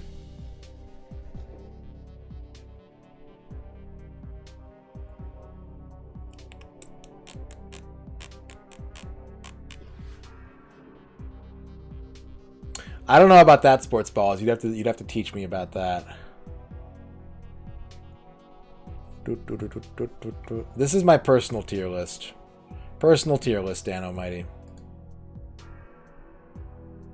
Can't wait for Mikey P Baseball. Mike Pizza's Strikey Zones. One's the HelloFresh. I don't think I'm going to be doing the HelloFresh sponsorship when it comes up, Evork, because it goes against two of my... There's two things that I look for in sponsorship offers. I'll just be completely transparent. One is that we have HelloFresh right now and it's pretty good, but like it doesn't really match the content that I make, and I'm open to trying new things, but there's a certain kind of vibe that I'm going for when I stream, and going outside of that comfort zone is difficult for me. The other thing is that I personally, and this might change if there was like a good enough offer for it or something, but anytime a sponsorship requires chat to pay for stuff for me to get credit, that leaves a really bad taste in my mouth. There was a sponsorship offer for a game that was offered to me that was like, yeah, we'll pay you X amount of money, and the metric is whenever people spend X amount of dollars in the game, that counts towards your sponsorship. And I'm like, I'm not gonna ask, like, if you guys want to go crazy and like install games and play through them a million times to help me out, that's awesome, and I'm super appreciative of it. I draw the line at asking you to spend money for me to make money. I don't like that. I think that kind of betrays the trust a little bit, like if I'll pretty much sponsor any game because I'm down to try any game. Like, I'm not offended by the sensibilities of playing mobile games or like MMOs or anything, because I'd like to try them anyways, so it's natural to me. But I don't like the idea of being like, all right, so for you to help me out with this, I need your credit card. You know what I mean? Like, that doesn't work for me. And I think, like chat's saying, like, if you wanted to do that, you could just donate. So, granted, the money is better in that situation because the sponsoring company gives way more money. Like if they ask everyone to spend $2 and then they end up sending me hundreds of dollars, obviously that works out in my favor a lot more than asking you guys to send me hundreds of dollars. But I feel like it's a betrayal of trust. I don't think that it's a good faith sort of behavior to engage in. So I avoid all those sponsorship offers.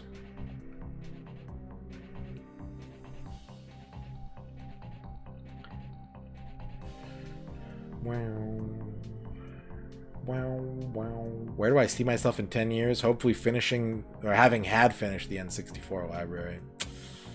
What game is next? We're about to find out. We're about to find out. I think I'm caught up. I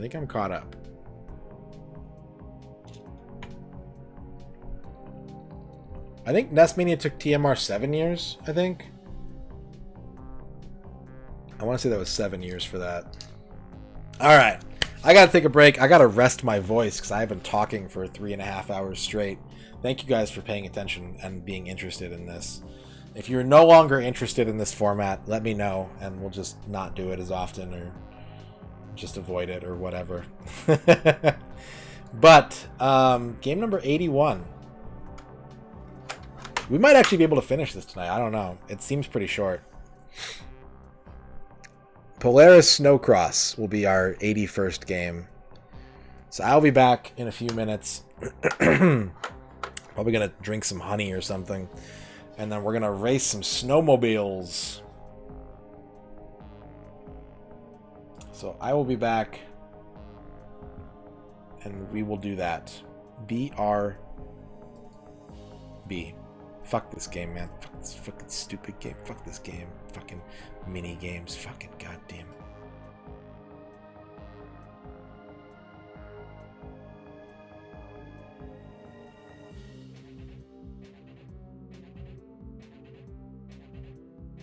Oh, hey, real quick, by the way, before you, I know you probably are already out of your chair. Don't forget that the Game Resurrection form is live. Dempsey, thank you for the 13 months.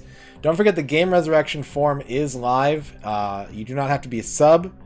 It is a reward for all the support that everyone gave during the Raid Shadow Legends sponsorship. If you want me to 100% one of the games that I've already done, one of the 79 games on the list, Shadowgate does not count. I'll link you to the form in chat right now. And you can nominate a game and we'll pick one at random. So if you need something to do while I'm on break, you can do that. Alright, BRB.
Hello, everybody.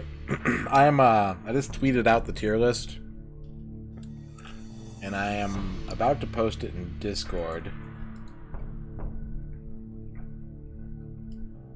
so that it is pinned and on file for next time.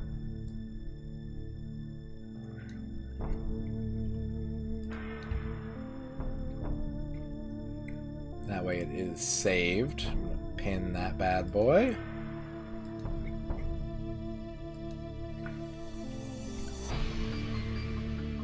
Look at me being a responsible streamer, pinning this shit to Discord and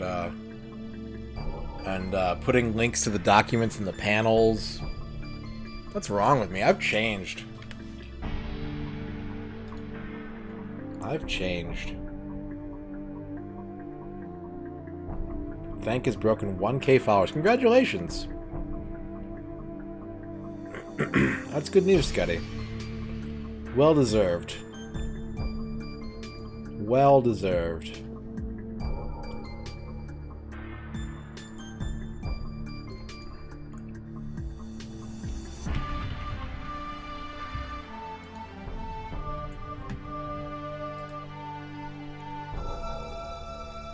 Okay. We gotta set the percentage to 0. We have a description here. We need the capture card. We got the description for Polaris SnoCross.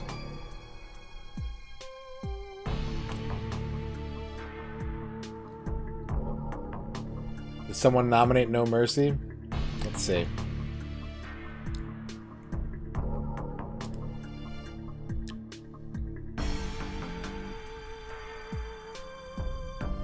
Individual responses. Let's go 29.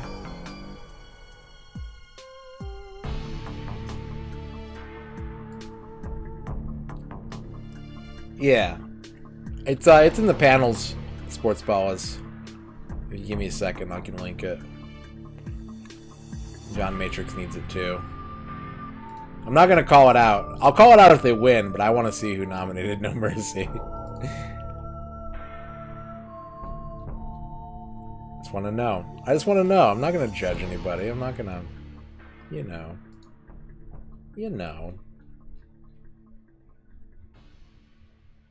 Nah, it's not worth looking right now. I will say, with 29 responses, there is still a crowd favorite. And then there's one in second place. And then there is a 4-way tie for third place right now.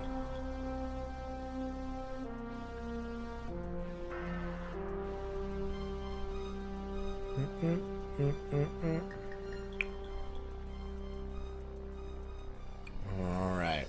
So, game number 81, Polaris SnoCross. We gotta win all the cups. Shout out to everybody in the north getting snowed on right now. Stay warm. Have a hot beverage. Also, reminder, there will probably not be a stream tomorrow. Strong chance, no stream. Alright, here's the form to nominate a game. The Deadly Garfield Cup. Best I can do is the Shrek the Third Cup, Scotty.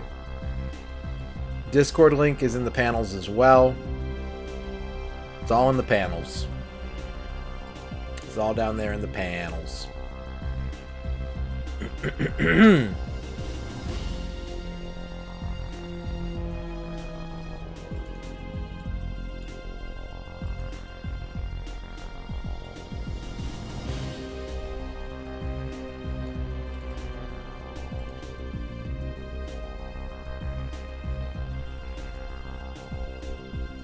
can only choose one game, yep.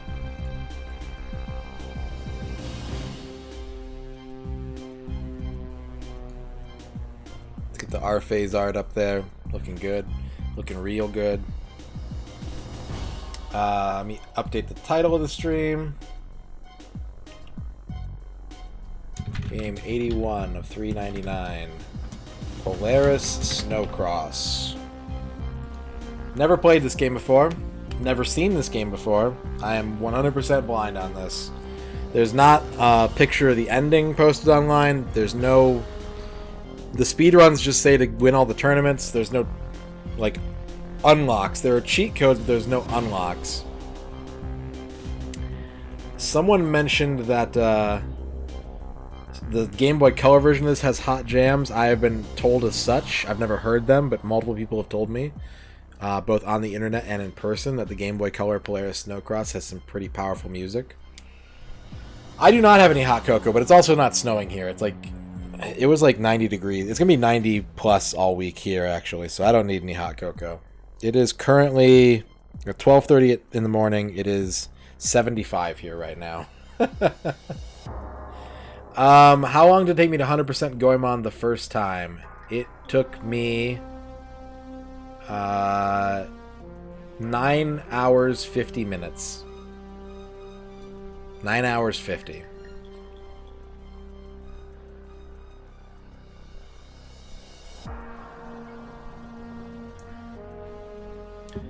This isn't on your 100% N64 ROMs EverDrive card. Alright, well, let's check it out. Let's see what we got. Is this going to be a stud or a dud or a bud? Or a triple S game worthy of ultimate praise?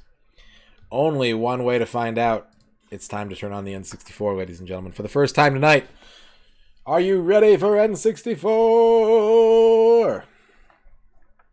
Cool. We got the Factor 5 Music's audio tools. We gotta have some spicy audio in this. I bet I know which cat it was, Bone Masher. Software engineering by the Golden Gate Game Company. Ooh.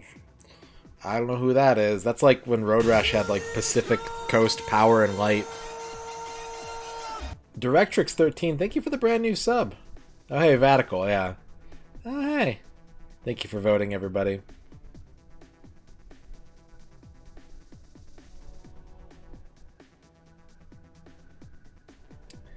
If I had to guess, Shio, it is in the outside area where you go to like the haunted bamboo forest, and there's like the pagoda on top of the hill.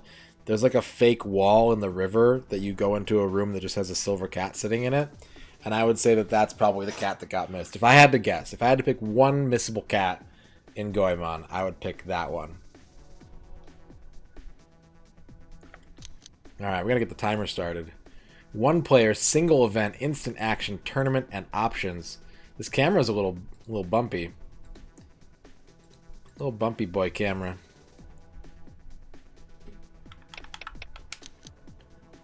Load and save. Choose controller pack. I don't think so. I think that's the only like fantasy wall in the game. 21 pages for this game, huh? Alright. Wait, did I save it? I pressed back. Okay. So, tournament is the mode that we want to be looking at, I think. Oh, we got some wrenches.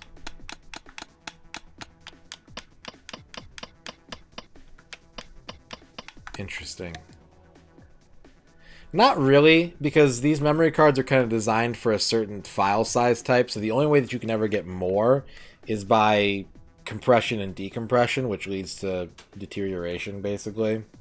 Because you'll never really be able to plug in a controller pack into an N64 controller and have it say like, oh, there's 50,000 pages here, because the games aren't coded to recognize that. There's a memory cap to it. So it's the same thing with like PlayStation 1 memory cards. There's sound, it's just really quiet.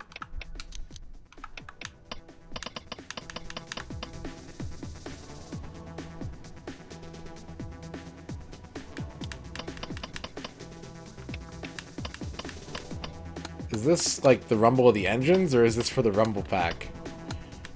I don't know.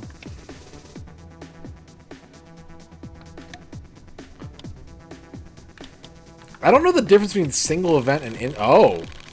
Well, now I know. It's got a fucking like randomizer. That's weird. Okay. Well, we're just focused on the tournament mode in this game, apparently.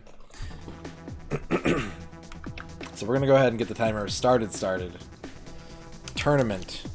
New tournament. Division select. Huh? Oh, so there's day and night events in 4 different classes. There's sport, semi-pro, pro, and special event. Okay. Alright, skill-based matchmaking. Yeah. Okay. This one matters because we're looking at stats here. I think to start off, ooh, that one's fast, though. Look at that wide boy. I think probably the 600 will be nice because it's pretty well-rounded. I think I'm going to start with this guy.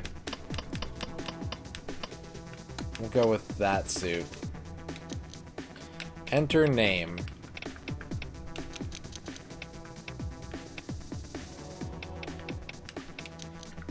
Oh, we got D-pad.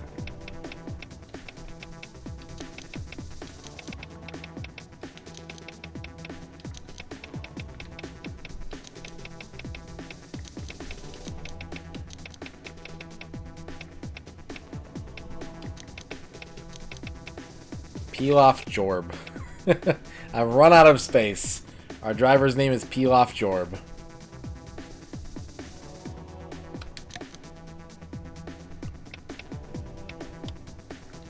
Looks like you can tune the stats somehow. I'm not sure how. Alright, here we go. No idea what I'm doing.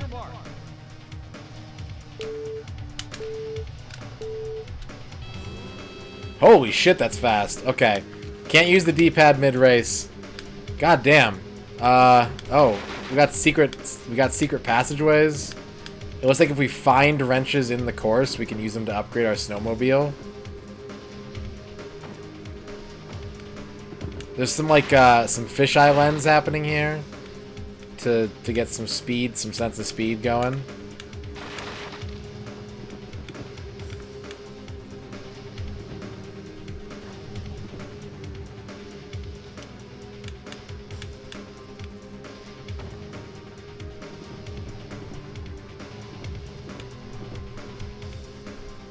This camera bobbing is a lot.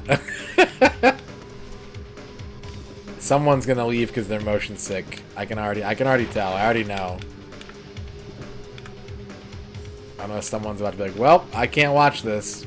And I understand. No hard feelings if that's the case. Let me check something real quick. I can only change the HUD. I can't change the camera.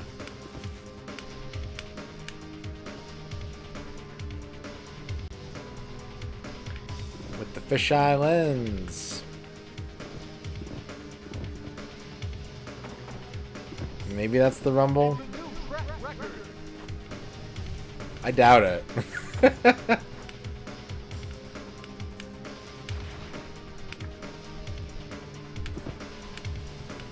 I like the shortcuts and stuff though, and like the computer is actually good about taking them. Like, that's kind of neat. Give me a chance to do a hip hop dance.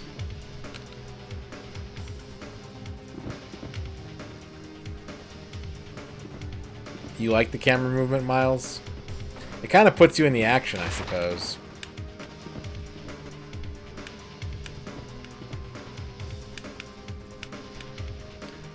Snow rubbing is snow racing.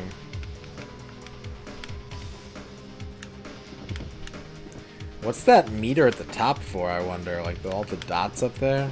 Maybe it's a damage meter? What's up, Mike? Yeah, we're snow crossing.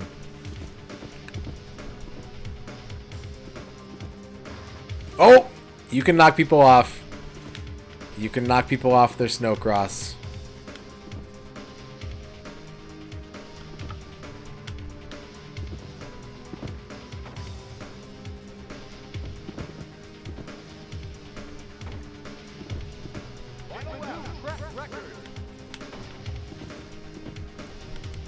Where are the wrenches? Look at this Ninja Turtle looking ass. Uh-oh. I never played Sled Storm. I'm aware of it. I know like SSX was originally supposed to be like more sports than just snowboarding, and then like everyone was like, no, the snowboarding's good. And it just became that. Like SSX in universe, doesn't it stand for like skiing, snowboarding, motocross or something?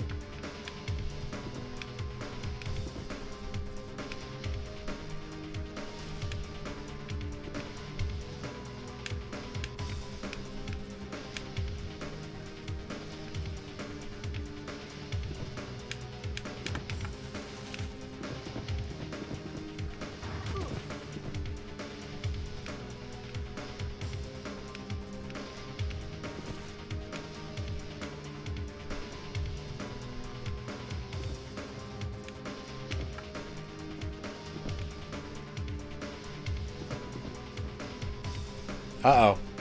No! Wow. 0.05 of a second. Team Xenoforce. Holy shit. That rules. Is that guy's name Shut? What's that guy's name? I can't read that.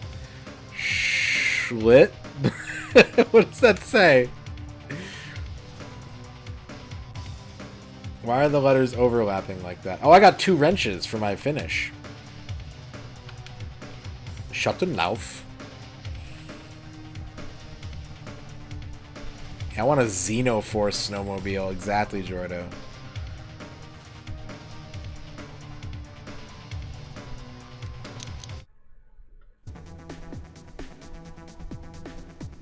So there's cross country and SnoCross in this division. I think we got to give points to speed. Let's get going faster. Riders, on your mark.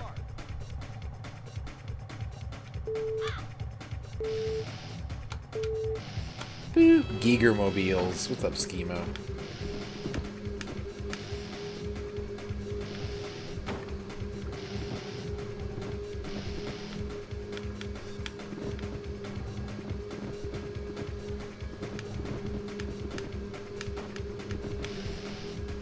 Dreamcast Polaris SnoCross. That could be good.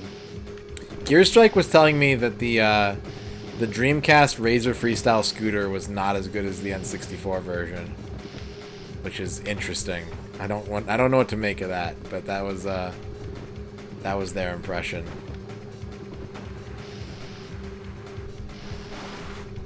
Whoa, whoa, whoa. NabiscoWorld.com banners. Fuck yeah.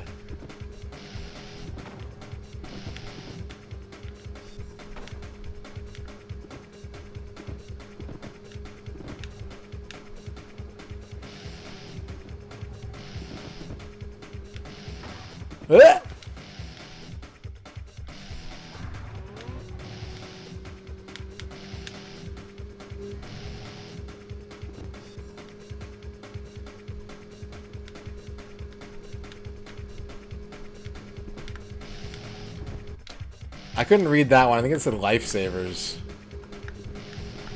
There's the... God, get out of here. There's the Nabisco World banners. Was that candy stand? Let's go. Let's go. I like how this game is all... Oh, should we like load up with like snowmobile sponsors and stuff? And like, yeah. Put some Xenoforce in there and then let's get Nabisco World. Let's get the good shit. Yeah, candystand.com. Yep.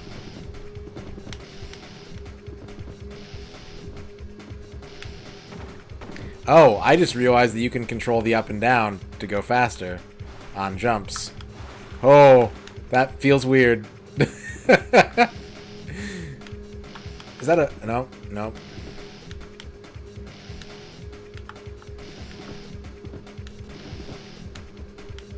Best 64 game. It's a wrap. It's a wrap. We got candy stand references.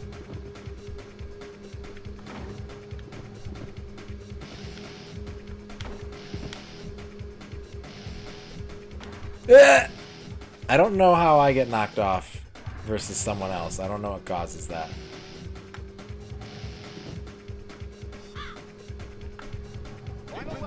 The very first quadruple S tier. It's got Sweets, Snow, Xenoforce, and Snow.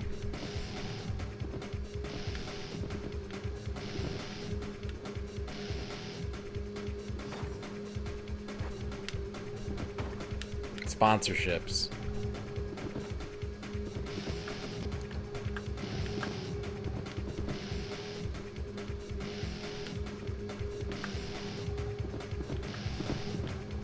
I don't think so.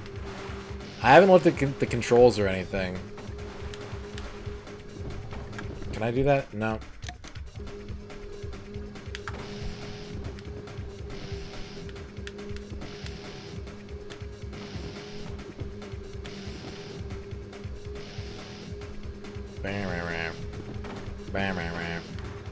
What?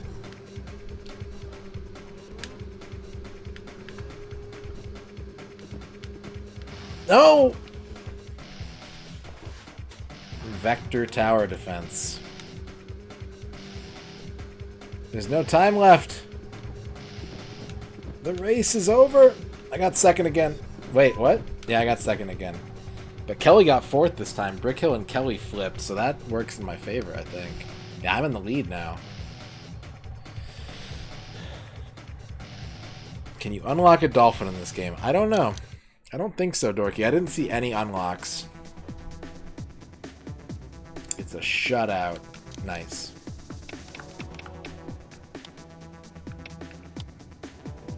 I want one more in speed and one in stability. Riders, on your mark. Man, I used to spend so much time on Congregate, like, achievement hunting. And it was really cool, because, like, I like to achievement hunt anyways, but the idea of basically playing a whole ecosystem of games that I would not play otherwise in order to get achievements, like, it led me to just play a bunch of shit. Like, I seriously straight up would not have played under any other circumstances, and that was really cool.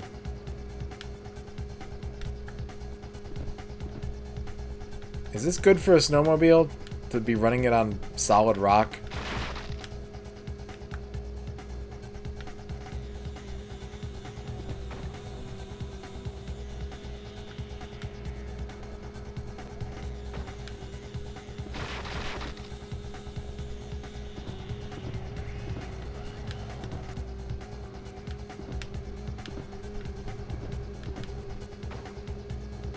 Yeah, is Polaris okay with this?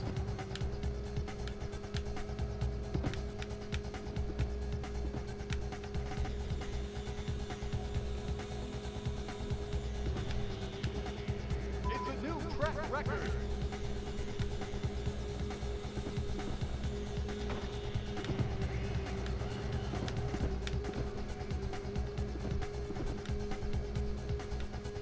I wonder if the upgrades are going to carry over from event to event. Ugh.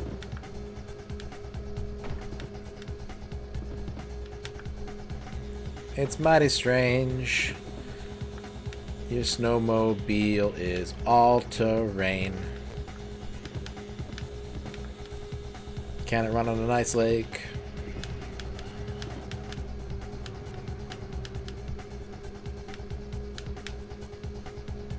No!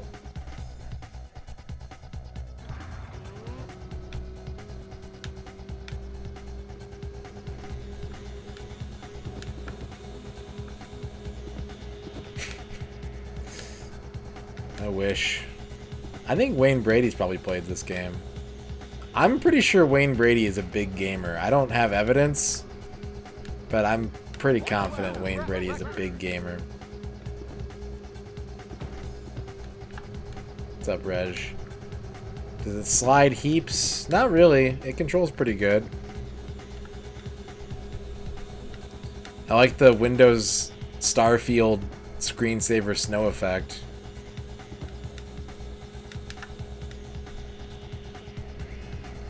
I could never get Shockwave stuff to work, and I always remember wanting to get it to work because they had like Pac-Man and shit, like Frogger, and I was like, I want to play those on my internet. Could never get it to work. It was a lot easier to get to work than fucking Real Player, though. Jesus Christ.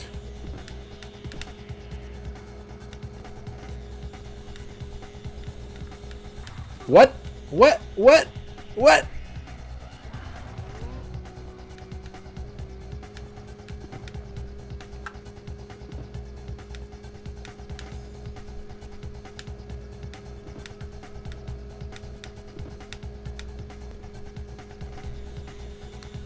I don't think I won the circuit, guys. I think that was Kelly. Yep. Total division winning 6 wrenches. Okay, but hang on a second. The fucking upgrade stack.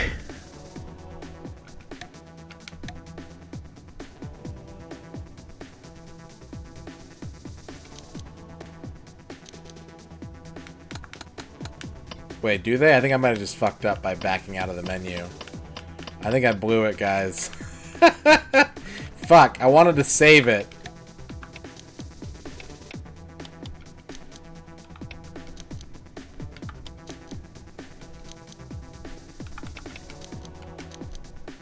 Alright, well, lesson learned.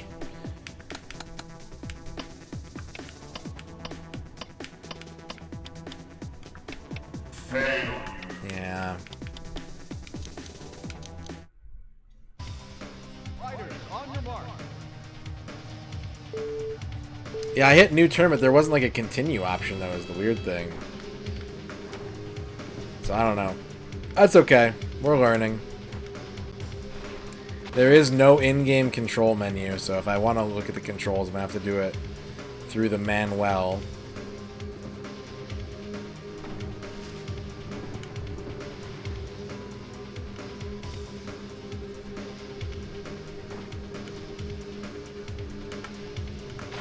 Yeah.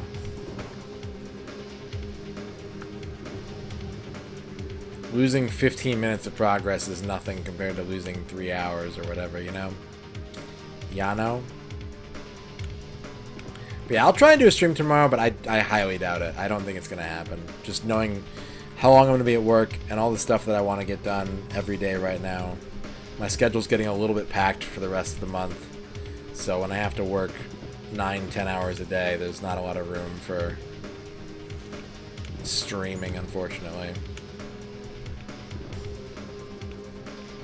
Yeah, so far this game is like, it's not like incredible, but it's a simple racer that's kind of fun. Yeah, that's courtesy of rPhaze, twitch.tv/RPHAZE. They sent some fan art in. They're doing like a streamer appreciation month, I think, where they're drawing all their favorite streamers, which is pretty sick. It's very moist. Most moist.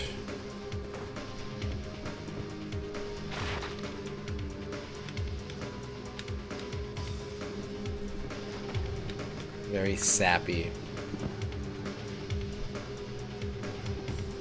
Has that happened to you, Reg? I don't think I've ever had a piece of paper fly out the window in my life. Like in the car, maybe, but like not at home. Yeah, writing on the password wrong happened to me all the time. Constantly. O's and zeros, man.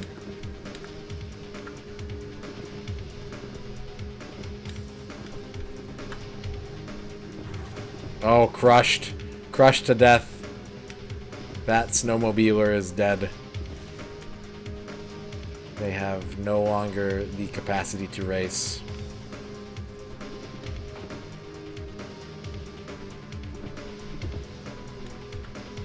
I don't either. Unless there's like a nitro system in this game or something.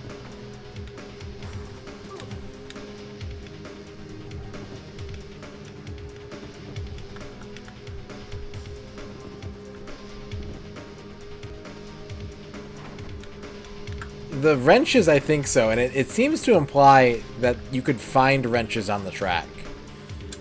I get the vibe from this game that there are wrench collectibles to upgrade faster, but I haven't found any yet.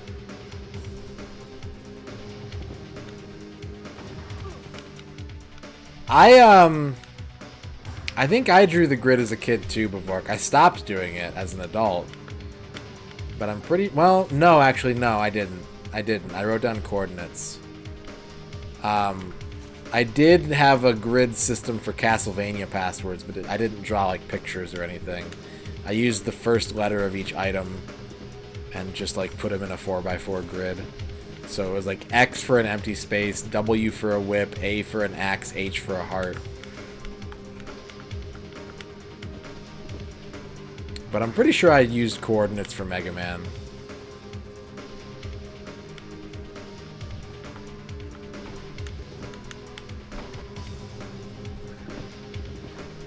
It's the last lap. I need to win. I stole second. Wait.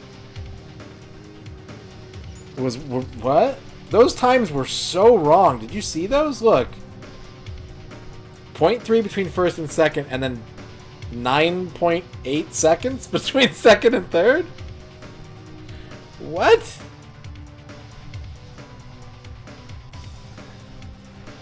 Alright, this game may be a little janky.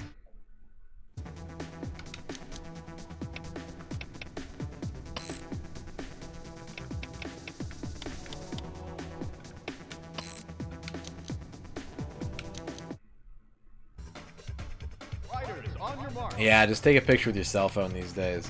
What's the most incomprehensible password system?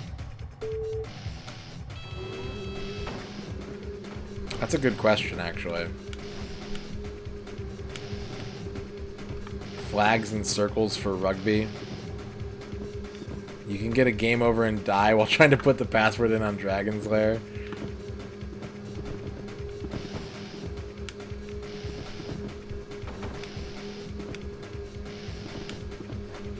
It looks like he's kicking. Whoa. Whoa. Oh, that can't be good. Actually, this looks smoother than the other cameras. This looks a lot smoother. I think Nabisco World!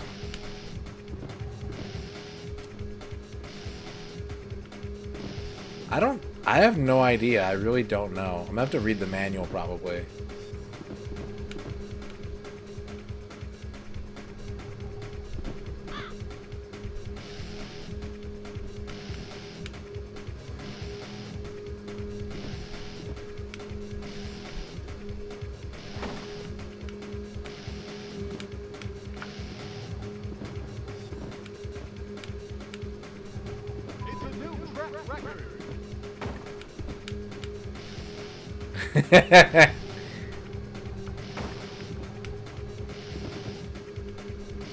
What about Euro Nabisco World?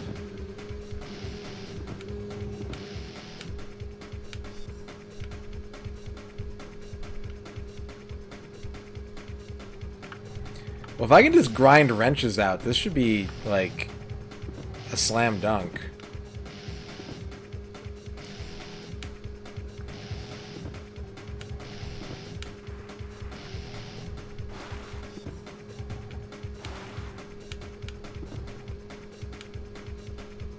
Just Amiga Lifesavers games.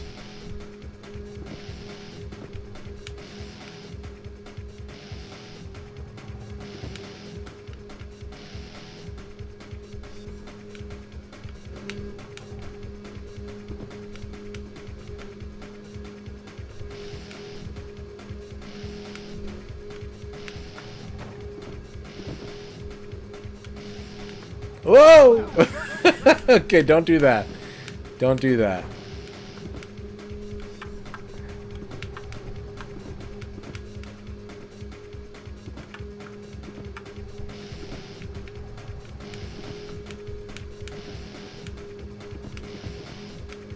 Bam, bam, bam. Bam, bam, bam. Bam, bam, bam. Bam, bam, bam.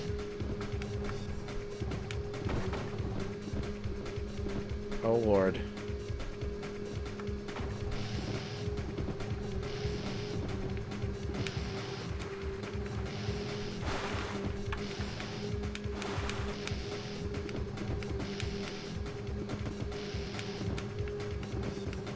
I think I used to have some mini clip games on like my first smartphone.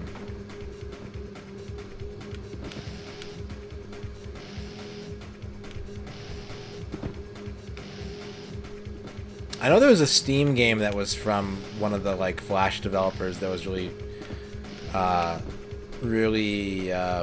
prolific on Congregate that I enjoyed a lot. Can't think of the name of the developer.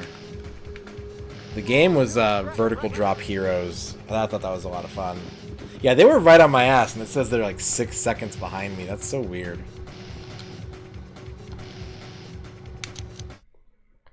It is a crime. I agree, Rachel. I used to go mini golfing like once a week. There was a putt-putt here right before I moved here, I think. And when I moved here, they turned it into a daycare center. No, the best part of Hershey is the song. Not seriously. What's up, Dr. Pirate?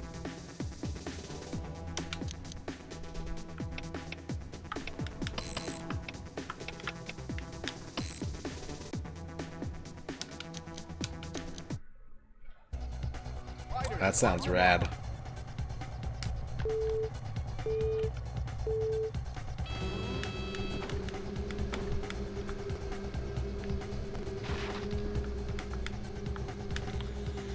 There was a mini golf course in the mall that I work at now.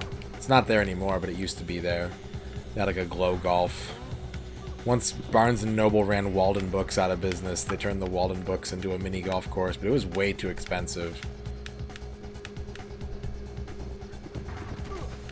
I never went there because it was prohibitively expensive and I was extremely poor.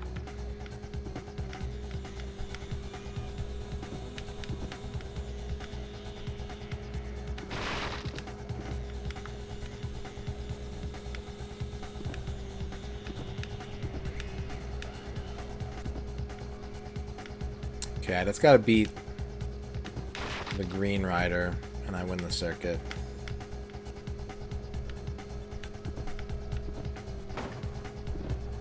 You can smell them all, yeah.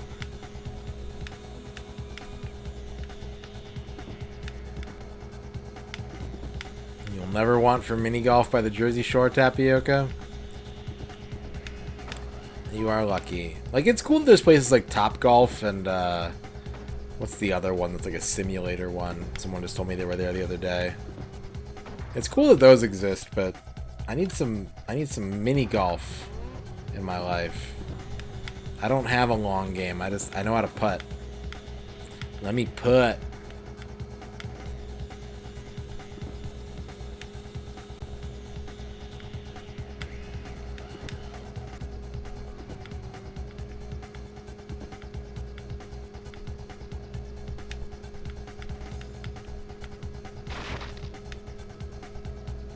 Birdie, poor Carmoni. Oh, Carmoni.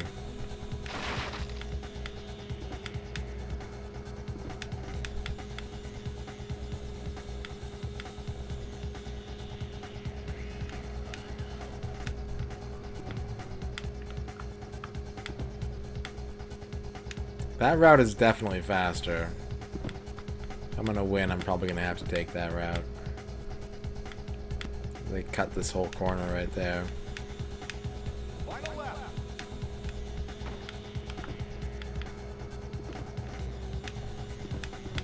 Whoa.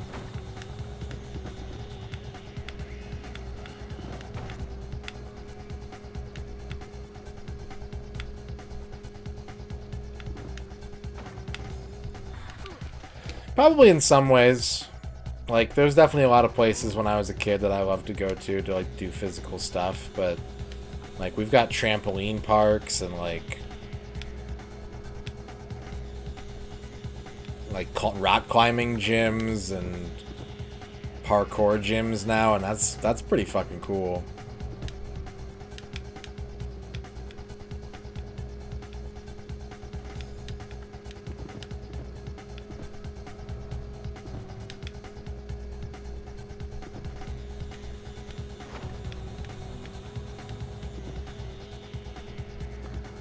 Oh, no, I missed it. Well, I don't win. I don't win. Unless...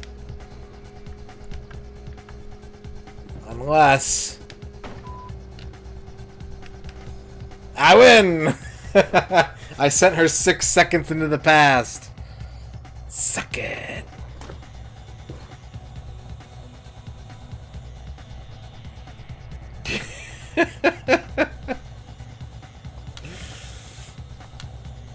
You have just completed Sport Class Day, awarded for first place Sport Class Night.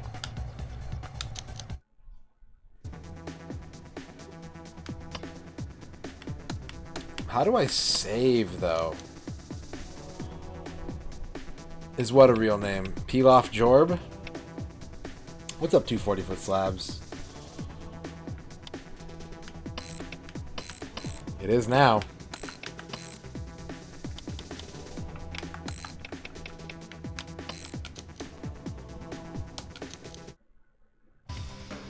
Fighters, on your mark.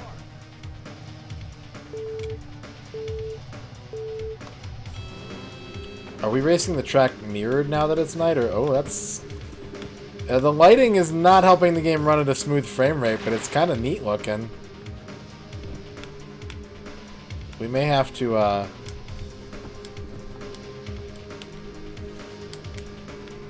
go first person for this. Help the game out a little bit.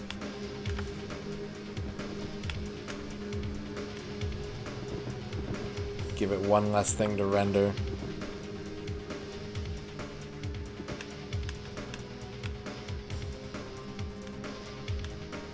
Kind of wish the snow was like thicker, like if it was falling harder.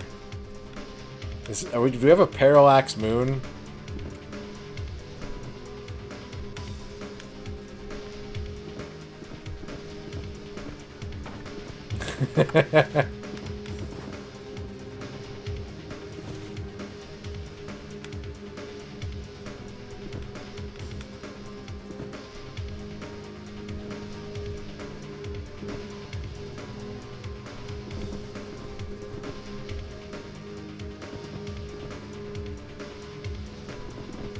It's a new track record.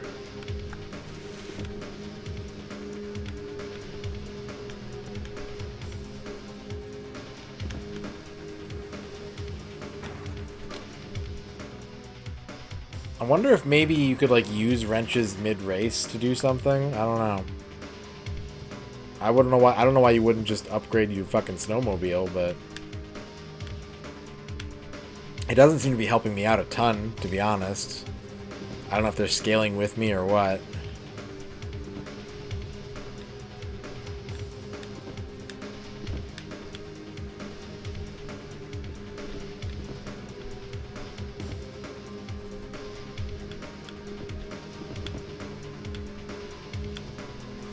This sounds like a late 90s Ozzy Osbourne cover of the Unsolved Mysteries theme.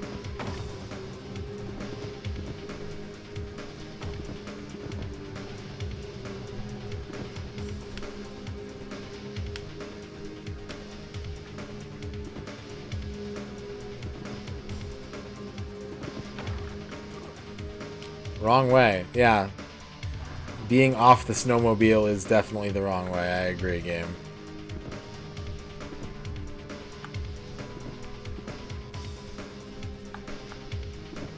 Final lap.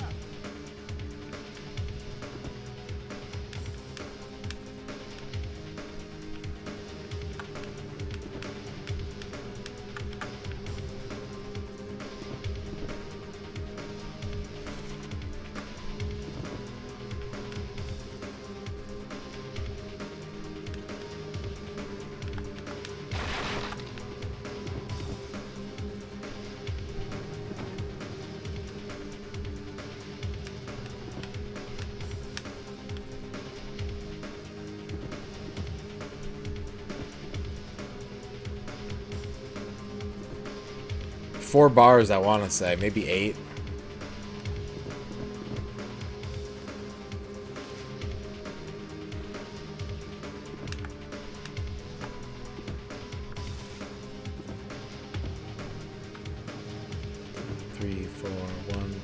3, 4. Dun dun dun dun dun. Nope. 12 bars? Oh no.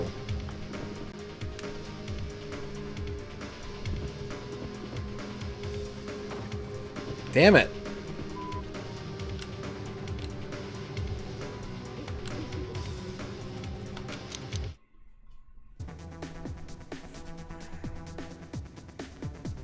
Yeah, 16 beats, but like it's four bars repeated once and then 4 other bars repeated once.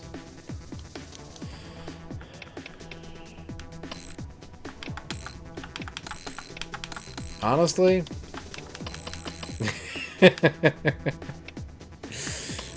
honestly, let's just go for speed. Riders, on your mark.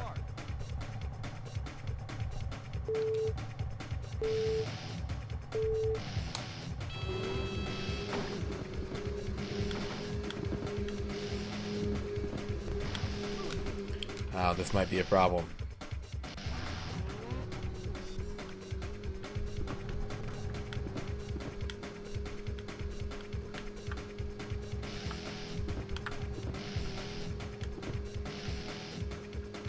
This might be too much beast for me to tame.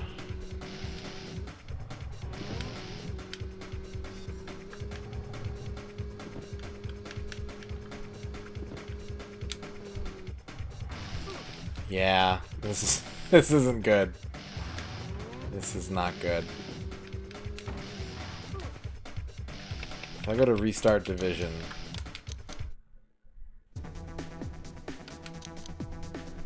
I keep my wrenches.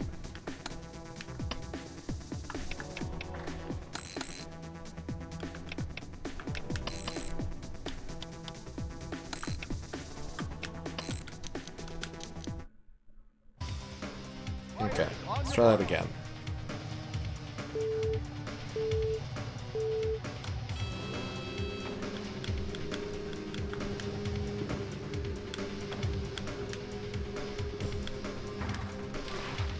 Why?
But at this tempo.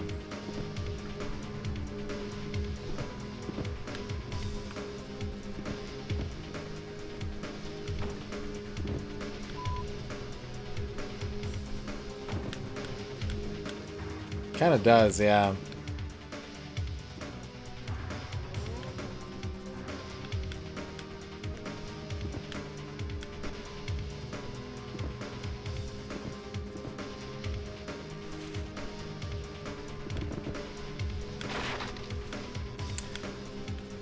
Yeah, I cut the speed down, but yeah. There's some kind of scaling going on, I think.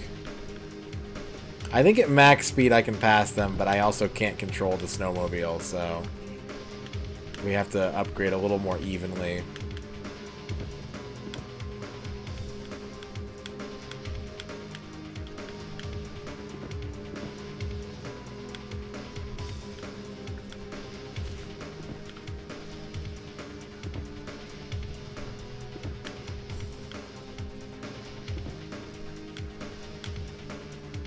Is it you, Ryan Chu? Are you the composer for this game?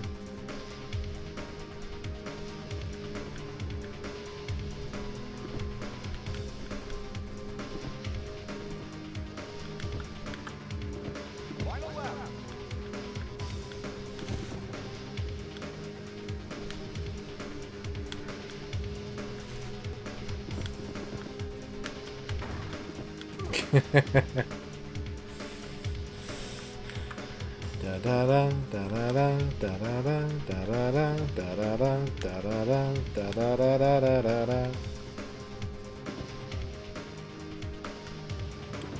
if they made a sequel to Goonies 2 for the N64? Best music on the N64? For me, it's Tetrasphere. But there's a lot of contenders. Ogre Battle's really good. Goemon, specifically Mystical Ninja, is really good. I mean, New Tetris is right up there with Tetrasphere.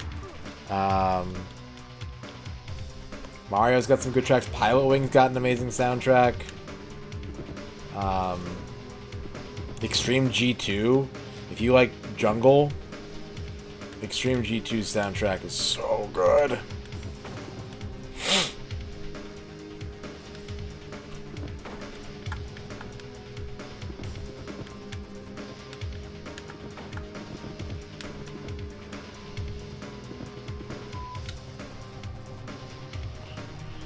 Jungle is massive.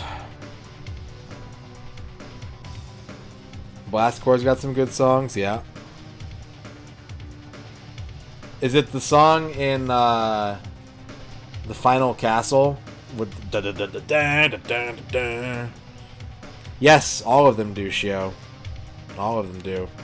The only game we've ever been muted for on this channel in the N64 Complete Works is Tony Hawk 1.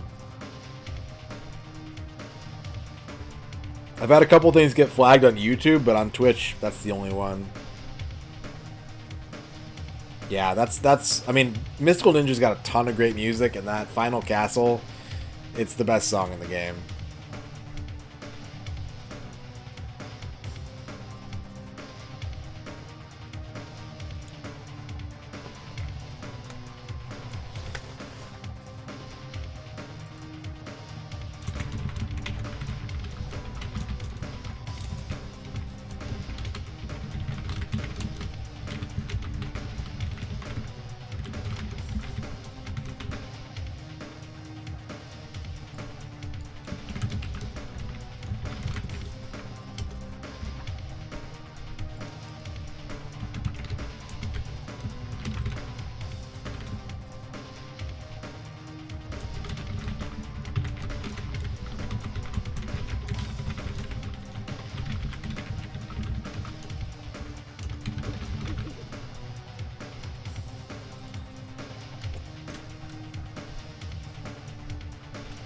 Missing the Nagano meme names? Yeah. Me too.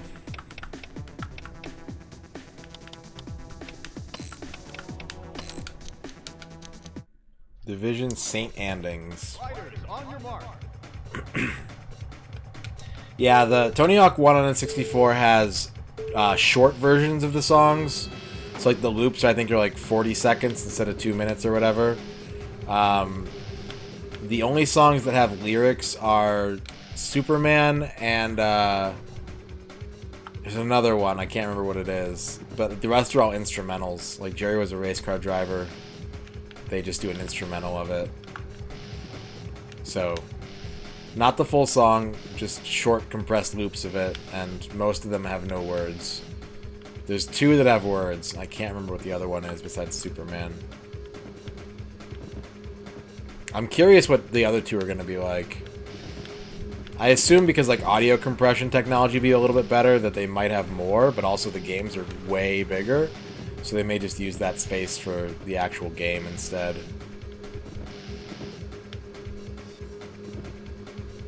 Brick Hill and Shut. Fucking Mary Sue snowmobilers.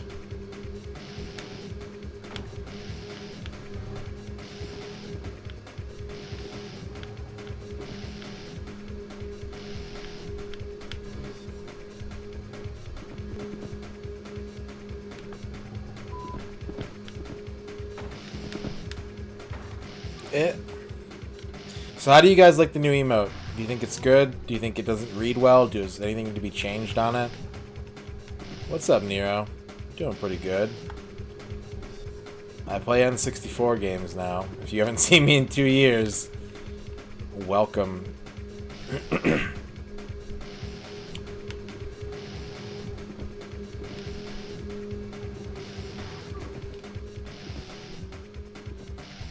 Yeah, there's the new emote. It's still in beta. We can still make a lot of changes to it, but I wanted to see how it reads and see if people like it. And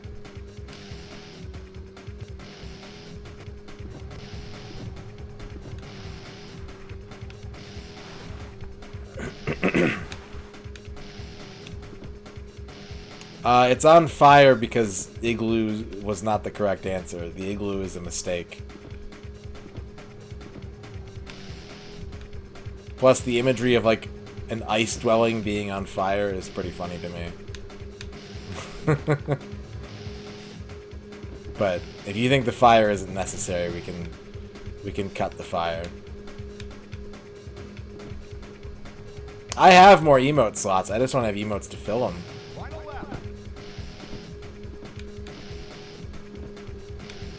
I've got, like, so many emotes to work with. Or emote slots, and I just don't have anything to put in them. I couldn't take that from you, Scuddy.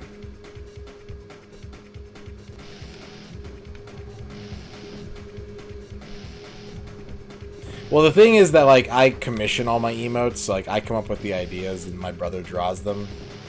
There's a couple that I've done. I think Ern clipped the 64 for me, and I did a real slapdash job on Money Rat. But the rest is all drawn by my brother, and I pay him for each emote, so I don't really want to just fill the slots with whatever. People have offered, I know Ghost Pilot's made me a couple emotes and stuff, and that's really cool, but, like, I don't want to just, like, I don't want people to make me stuff on spec and have me just use it, like, so I'm very particular about paying for stuff. Especially for things that I can't do myself. That's a good freeze frame, right?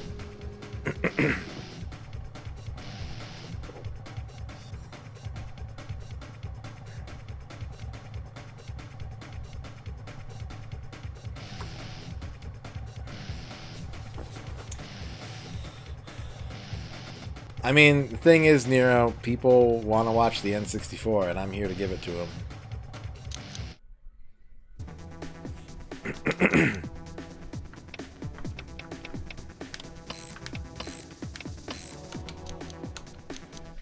Snowmobile to the moon. Fighters, on your mark. Been doing good. Got married. Working at a game store. Lots changed. But I'm still the same old fatty. Nah, I'm good. I'm good, man. How are you doing?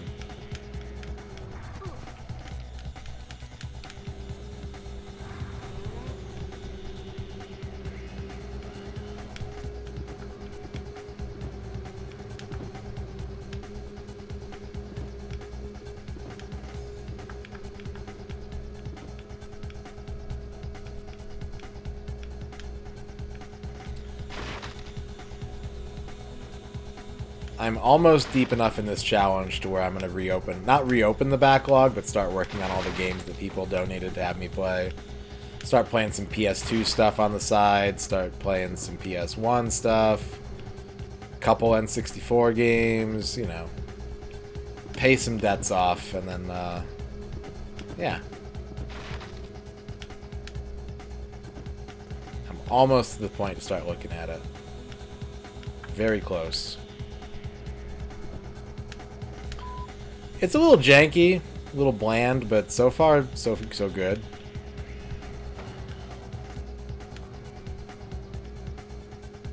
The light is really cool. The light effect is really nice. And then there's some motion blur and some fisheye, and I think that's what's really making the terrain look nice. It's a really subtle, it's not like Need for Speed Underground, like it's a really subtle motion blur. But it smooths everything out. It makes it look good. It's not off-road challenge, yeah. It's got that going for it.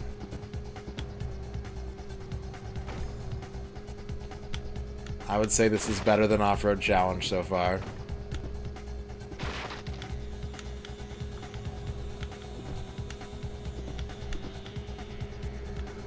Yeah, I've also never ridden a snowmobile, but yeah, you're probably right. Gravity's probably a bit low.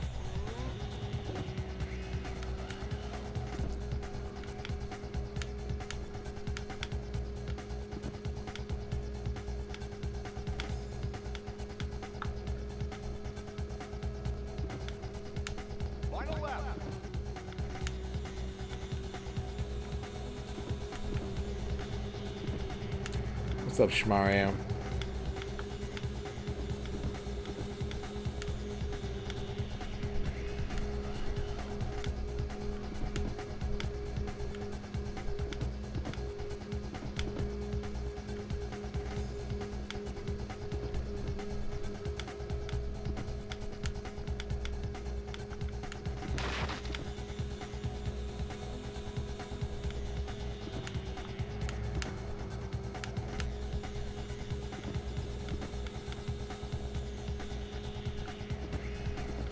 Yep, there's a lot of racing games on the 64.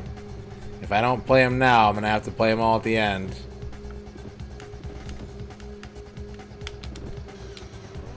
Well, that didn't work. Shit. Also, the brakes in this game make a weird noise. I don't know what sound snowmobile brakes make, but that was weird. Not a hard percent B names, but I think it's like 50 to 60 out of 400.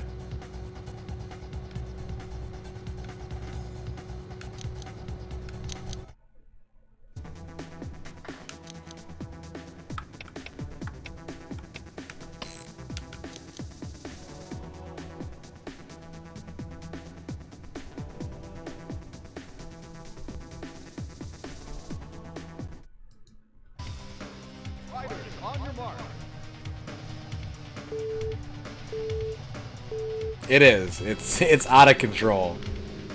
Like, I'm pretty sure that if you took all the 3D platformers, all the racing games, and all the sports games and put them in a pile on the N64, you would have close to half the entire library.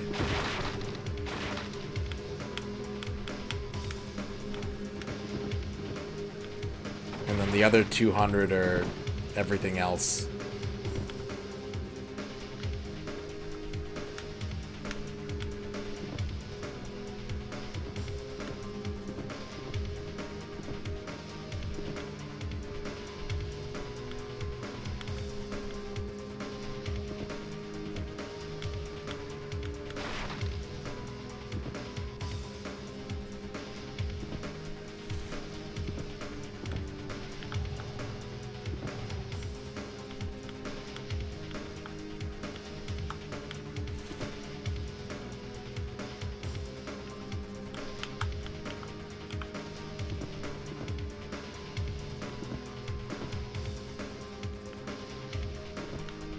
Yeah, but it's got this dynamic headlight.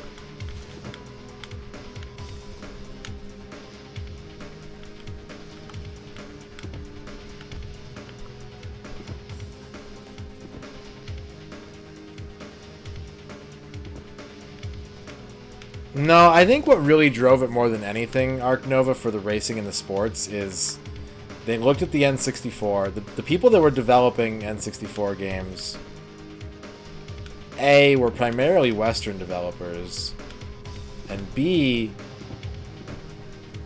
this was the only system at the time that came with 4 controller ports stock. So a lot of companies were looking for things to make that, you know, 4 people could play together, because you wouldn't need a multi-tap like you would on the Saturn or the PlayStation.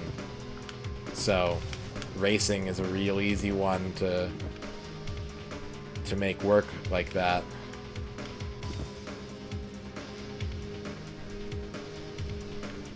First-person shooter is another one, but that tends to be a little more taxing on the system, so you have to be careful with that.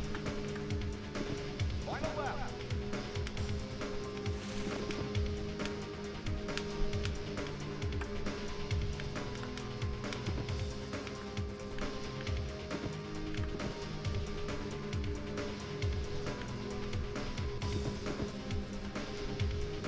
But yeah, I think, like, especially for like early 3D game development, this is an easy thing to make. Like, if you're not comfortable making stuff in 3D yet with a racing game, you pretty much just have to make a box with stuff in it to drive around, and then, you know, a couple models of things to drive, and that's it. You don't have to fill the world with other stuff if you don't want to. You know, it's pretty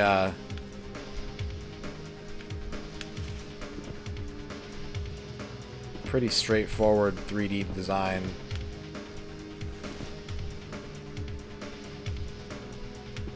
Really? Jet Set Radio remake?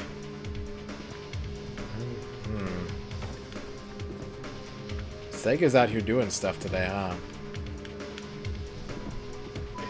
What? Wait, that's me. Wait, is it me? I don't know. It says I won. Whatever. Yeah, that too, Bavork. That too.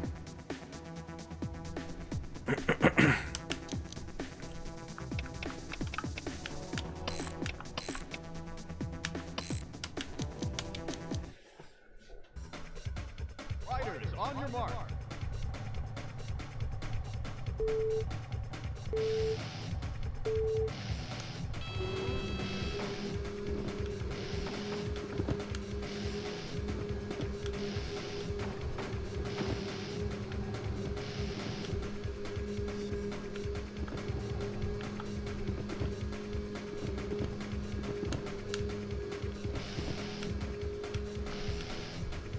Da-na-na.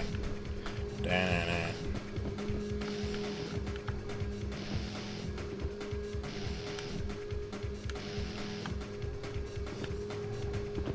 A cart clone.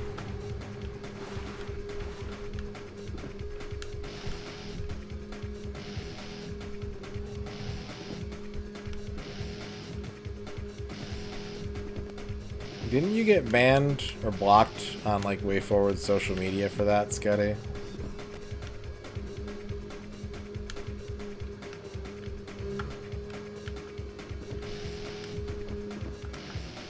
Why does that sound familiar to me?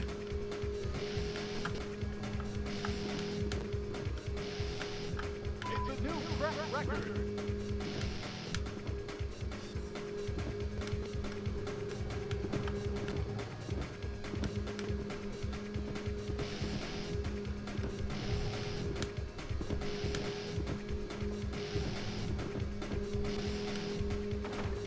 If you could give any racing game a sequel, which one would you pick?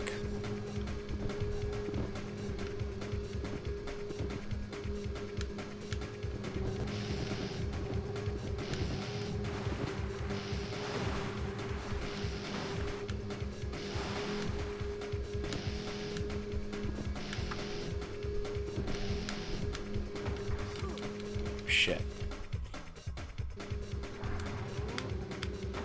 Shit! Quadruple dash.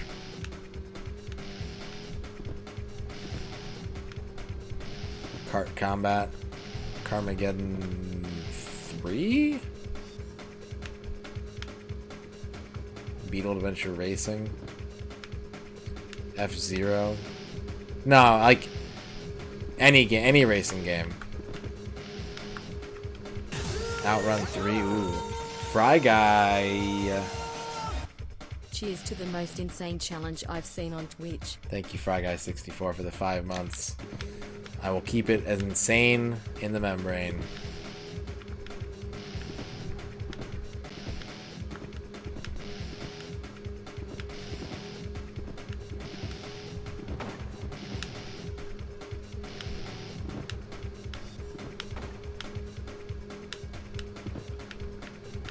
Oh, a new hang-on to go with Outrun 2. That'd be pretty sick. Yeah, that would be cool. That's a good pick, Deathmatch. Diddy Kong Racing 2. That almost happened a couple times. Gran Turismo 3 2. That's okay. I'm glad you enjoy the VODs.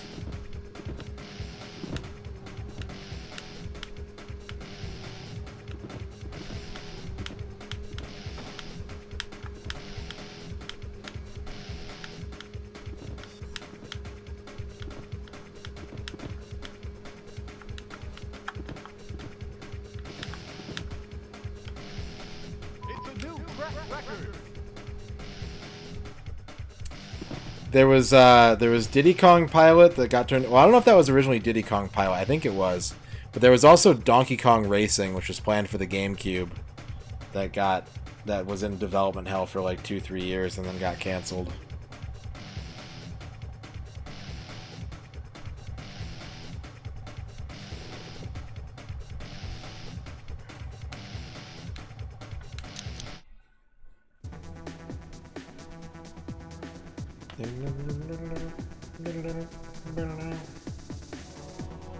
Jet X20. Nope, I didn't. I did not.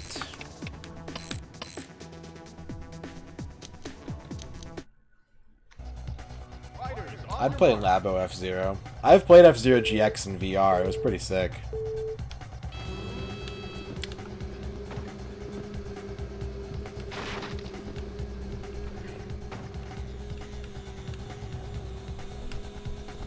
Yeah, Diddy Kong Racing was originally RC Pro-Am. The missile icon is still the same in that game as the RC Pro-Am missiles.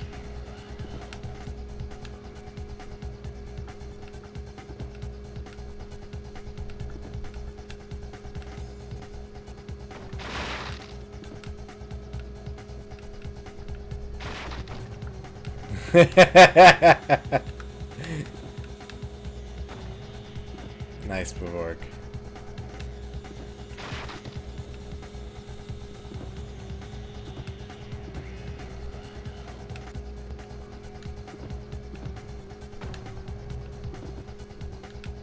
There was Fast Racing Neo.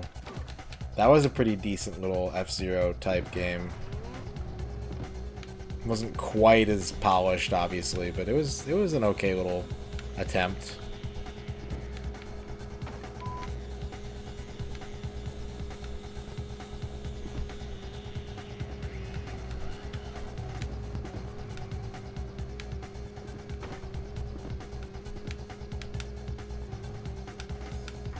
Damn it.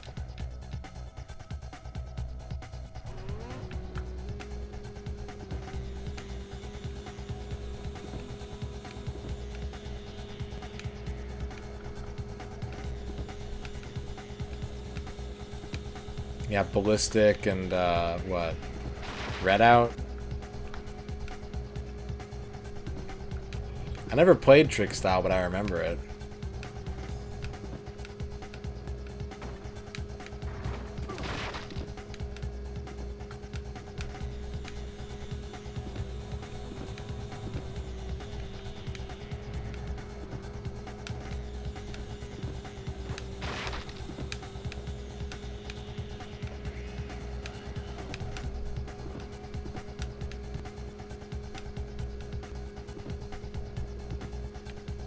Final lap.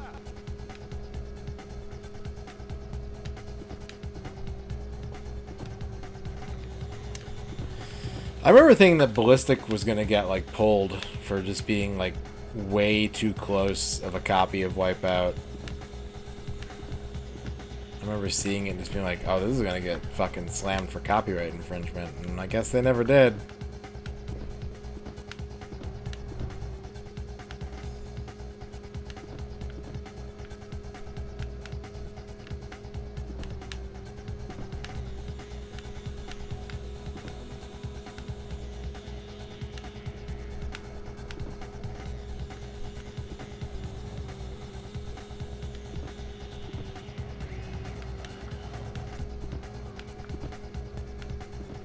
Yeah, I wouldn't be mad at an Extreme G revival. I never played 2 or 3, but I feel like the style of the game is enough to separate it. It's a new track record. Extreme H. Extra meh.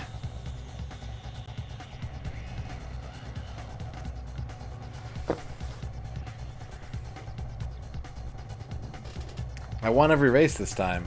I got 2,000 model sleds.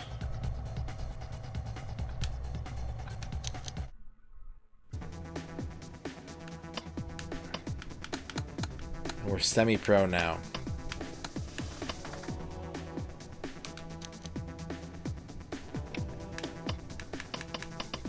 Oh, these top out higher. That's sick. That's pretty cool. So I have a choice to make now. Like, I can keep this thing, but it's gonna, like, the stats are higher now, but it can't be as good. Or I can start from scratch on these guys, which have a higher ceiling but haven't had any tuning done to them yet. That's a good... you can, actually. But, like, the wrenches seem to be... they're machine-specific, is the thing.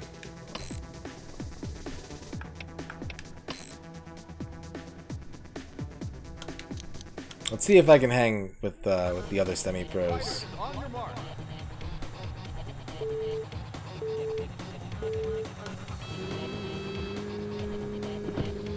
Super pilot.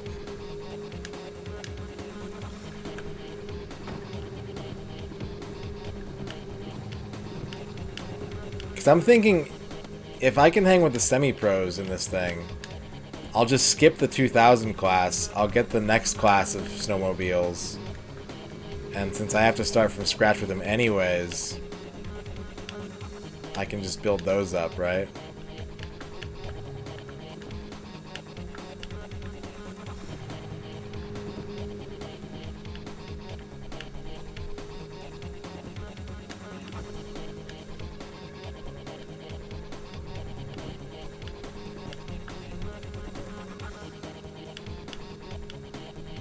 So far, my idea appears to be a good one.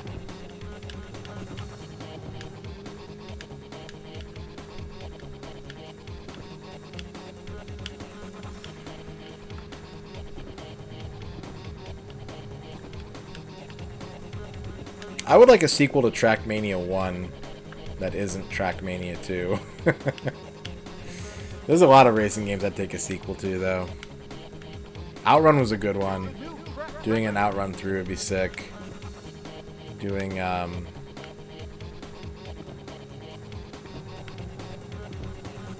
Beetle Adventure Racing 2 would be really, really good.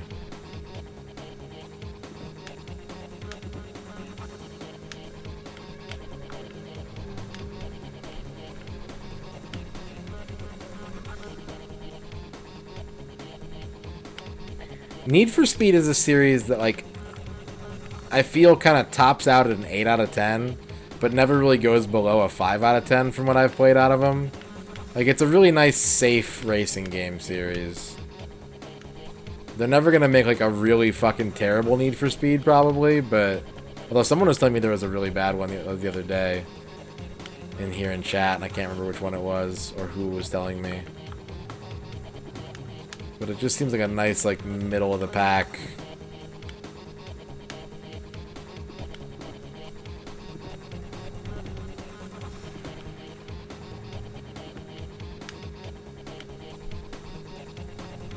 non-fungible soaking.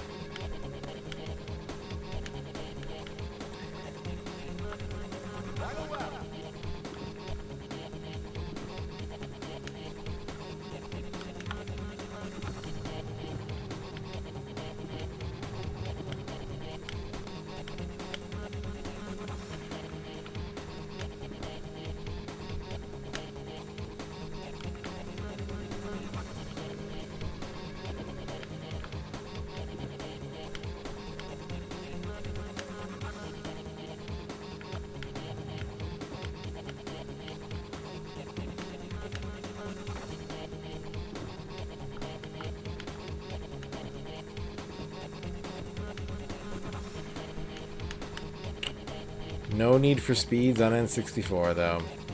I do owe Wave Rusher Kobe a playthrough of Need for Speed 2 Special Edition, which we might do when we get back to the backlog, but...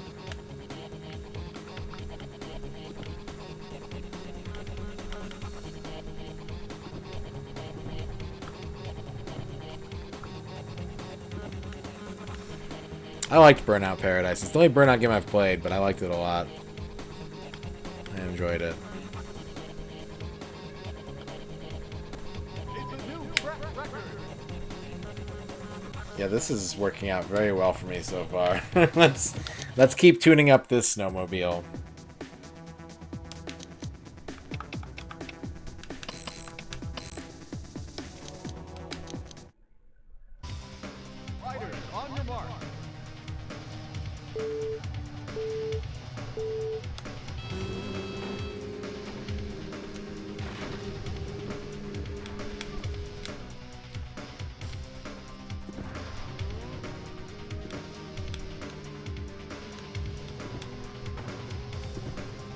Ah, forest.jpg.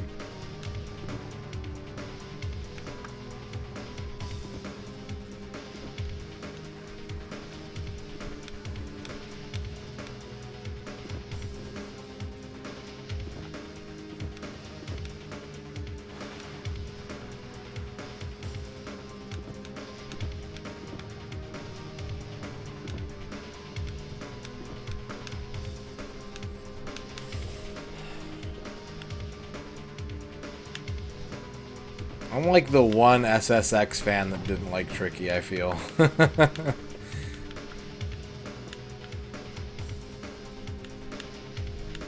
I was also pretty late to pick up SSX, so I missed out on the initial wave of Tricky hype. Wannabe Soldier, thank you for the follow.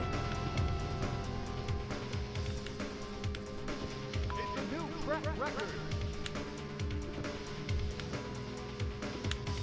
Yeah, 3 is my favorite, and then 2012 is my second favorite.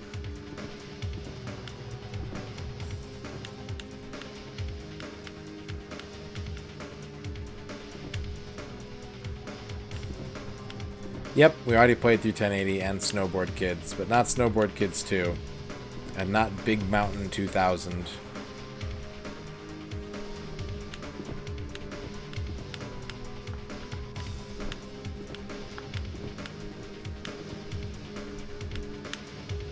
I think that's all the snowboarding games.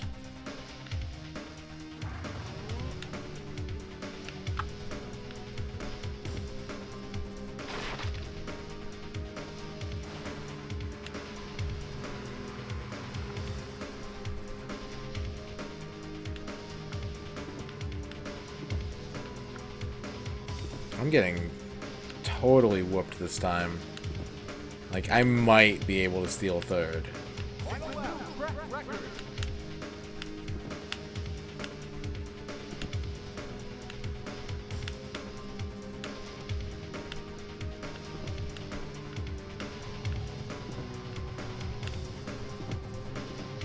Yeah, there's a link in the panels that says challenge document or something like that. And it's got a list on the right of all the games we've already finished, the date we finished them, and the time it took to beat them.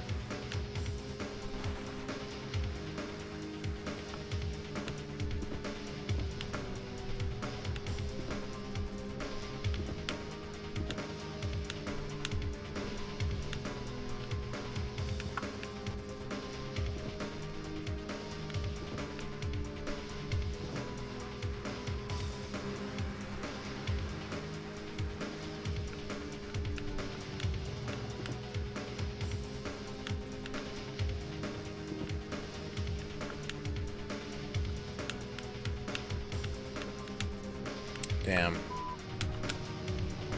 I'm only 4 points back, though.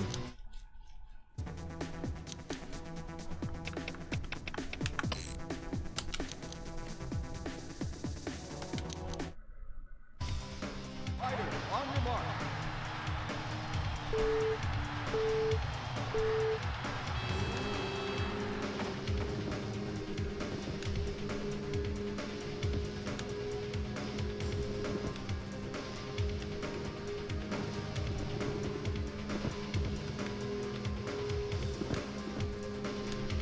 I've only ever played Need for Speed 1, Need for Speed 3, Underground, and Most Wanted and Carbon, I think. Those are the only ones that I've ever played.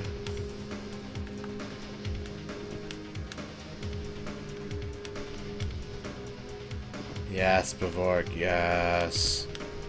Ultimate knowledge. Doctorate in Need for Speed.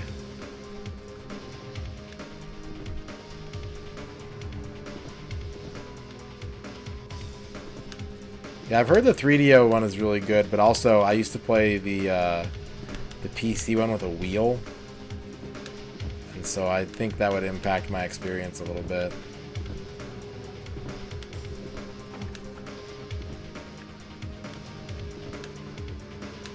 I've never heard of Screamer.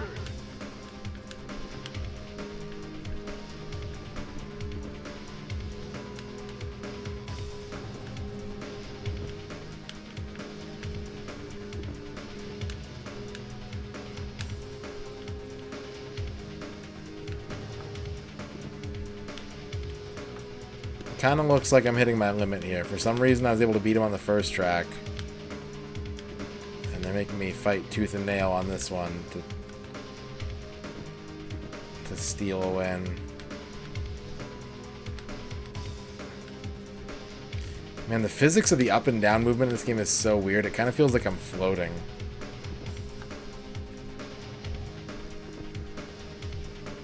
Yeah, I've got a couple franchise playthroughs in mind as well that I shelved to do this, but now that we're getting through a good chunk of it, it's time to dust them off, hopefully later this year.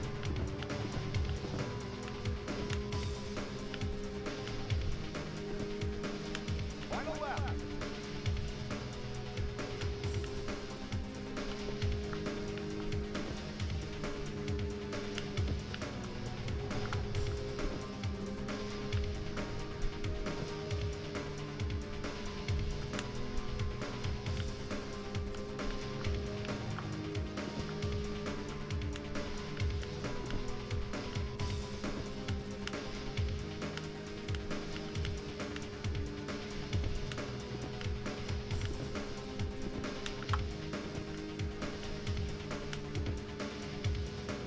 Did you do the mobile port one? The, what is it? Beyond Crisis or whatever? I've always wanted to see that game.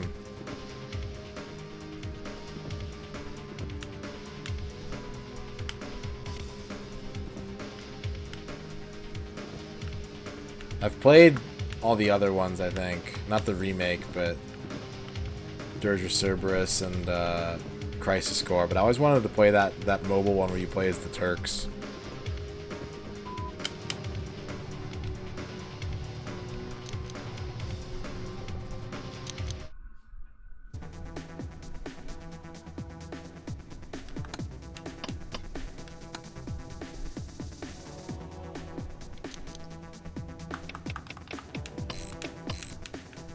Alright, it's time to change sleds.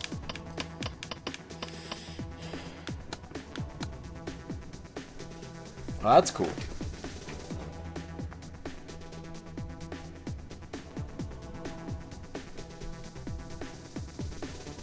Ugh. Probably Star Wars, honestly.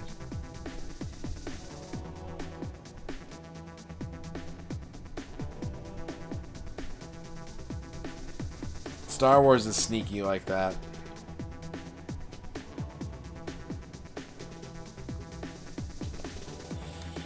Okay, I want to make sure that I can save my game.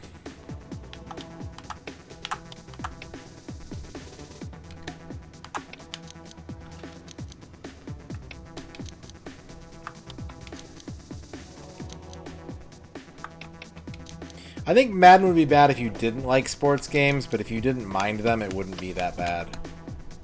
Maddens are fairly short.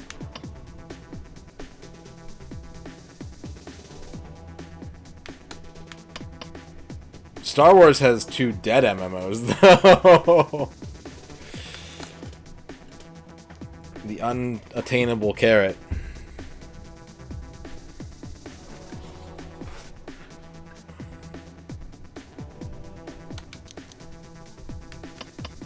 Oh, Old Republic is still alive? Dang. That is a surprise. These are all things I want to do, by the way. I want to do Dragon Quest. I want to do Final Fantasy. I want to do Pokemon just because I've never really been a Pokemon player.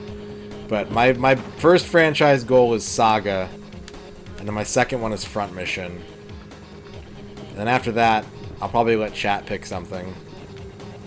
Those are like my E and F tier projects right now. First priority is single player N64. Second priority is multiplayer N64. Third priority is the backlog. And then yeah. I'm debating though, because a lot more people are watching the channel now, right? I started the Saga 1. I beat Saga 1 and 2. And I have to play through the ports on WonderSwan and DS still, but like I'm debating whether or not I should restart it and play Final Fantasy Legend 1 and 2 whenever I get around to it, because it's been 2 years.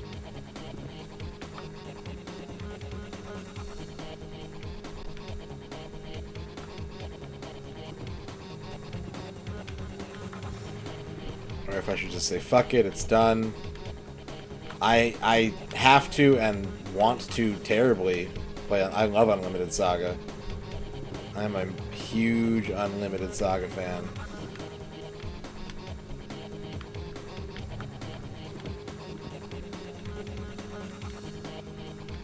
Okay, here's the problem. How am I ever going to get wrenches if I can't get out of 4th place?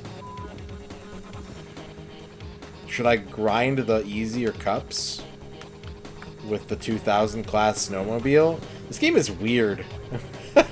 I've decided that this game is weird. And I'm not sure what to do about it.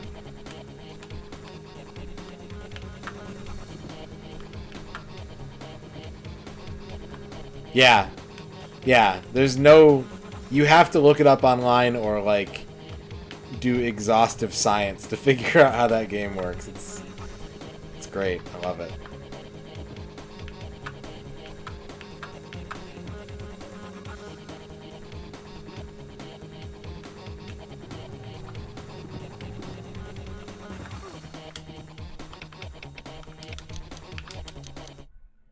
Let's try something.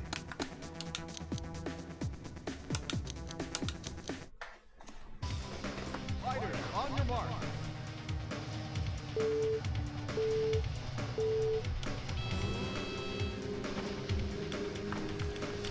I'll tell you what game is my Unlimited Saga, though, is Dawn of Mana. I don't get that game. I don't think I want to get that game. I've owned it. I tried playing it once when I was recovering from surgery. It made zero fucking sense to me, and I did not have any fun playing it.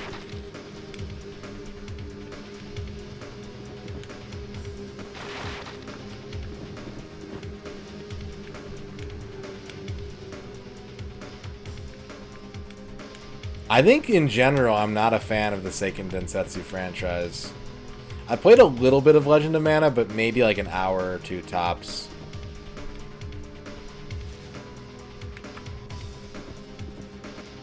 The ones that I've played through like half of Final Fantasy Adventure.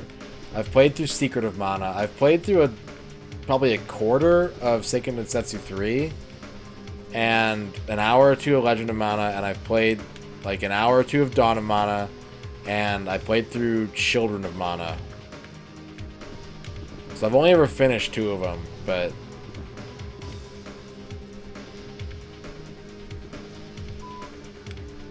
I don't think there's any that I'm like a huge fan of yet.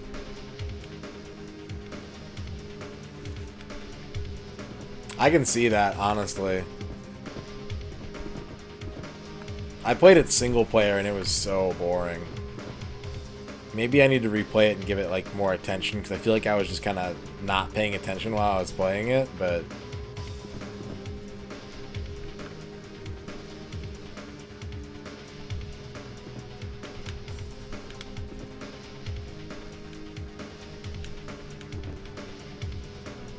I've never played Radiata Stories. I really want to. That one's been on like my Amazon wishlist for years now.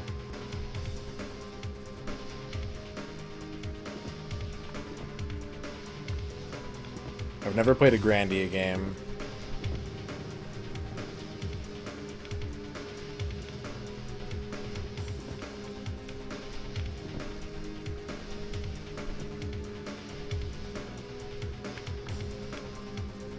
That's the plan, Nikita Lobo.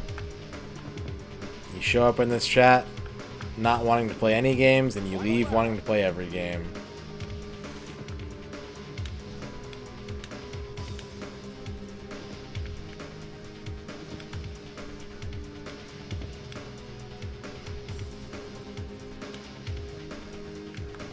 Oh, okay, that's pretty cool. I like replayability like that. Play every Battletech game. I think that's one of the ones that I have, one of my... I wrote down like 30 franchises that I wanted to play all of them. I'm pretty sure Battletech is on the list. There's some cursed ones on there. There's ones that if I tell you that they're on my list of like, I want to play all of them, you guys are going to look at me like I'm fucking crazy. Or by this point, you'll just be like, yeah, it sounds like Radon. Why aren't you playing Zelda 2 Red? Huh? Spiders are hairy. Wow. Hi, John Matrix. Thank you for the 50 bits. I like Zelda 2. I'll put Zelda 2 on. Thank you for the 50 bits, though. No refunds.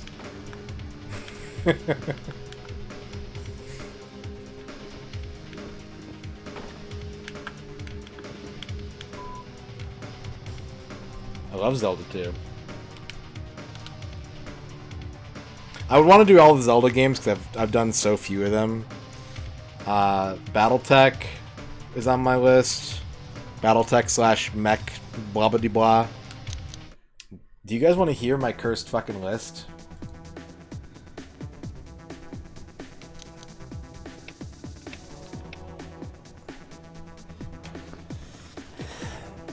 Rig's a nice guy. Rig's a nice guy. We disagree about video games. I rated him after Shadowgate, and he said it looked like a garbage Kingsfield, and I was just like, oh. That's okay. Let me see if I can find it real quick. I gotta find the list first.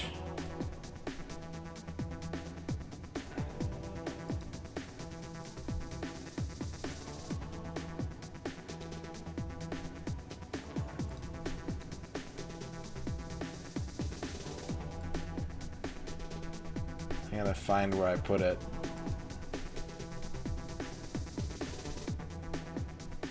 Yeah, Rig is awesome. He plays insane games that I could never play and beats games like 20 times faster than me, and is generally just a nice, cool dude.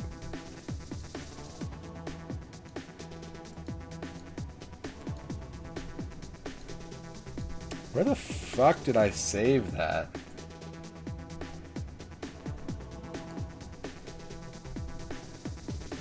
I gotta find it. Hang on a second, guys.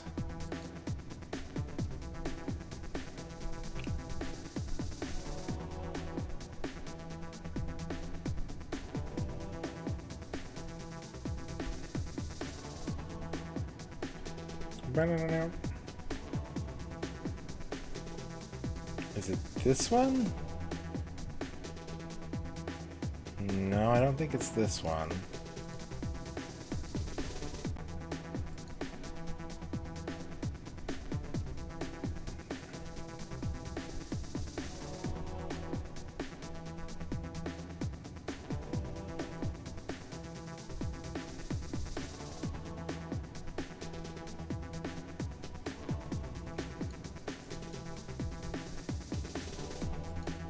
Ah, I found it. I found it. I think I found it.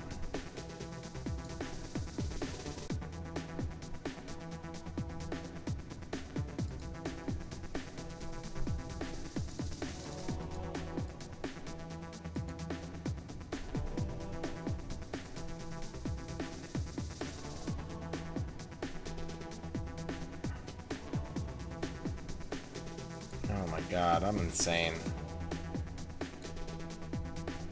I'm fully insane.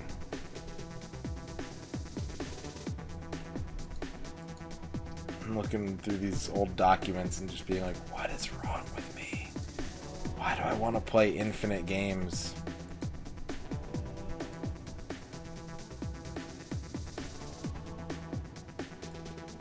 So if you recall, I actually polled everyone about like a long time ago. I was like, what's something you'd like to watch me play all the way through? My list includes franchises. There's Saga, there's Front Mission, there's Zelda, Mega Man, Castlevania. Those I think have been done pretty recently by streamers that I watch. Those are less important. Bomberman, Final Fantasy, Dragon Quest, blip blip blip blip blip, Ys, Shin Megami Tensei, Tales, Shining. Too many game, no many time. Yeah. Fire Emblem. I can't seem to find the one that I made that was like fully unhinged. Cause I also wanted to do like all the Assassin's Creeds and all the Musou games. I don't know where that document went. I had a fuller one. I've played a little bit. I haven't liked Super Robot Wars yet. I haven't played one that I liked.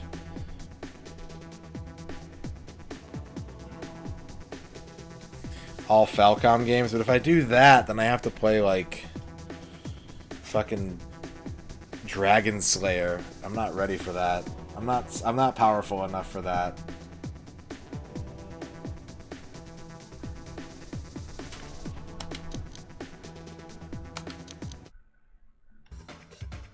Fighters, on your mark. I think I'm due to play that at some point, Miles Jacob. I think it's on my backlog. I've never played it before. Don't hold your breath. It'll be a long time before it happens, but I think I am planning to play it at some point.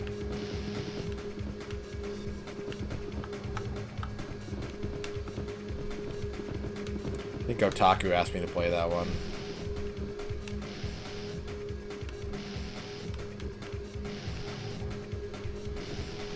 I would want to do like every Shining though, just because they're so weird and I really don't know anything about them past like Shining Force 2.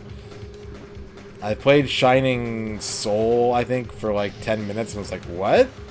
And then that was the last I ever played a Shining game.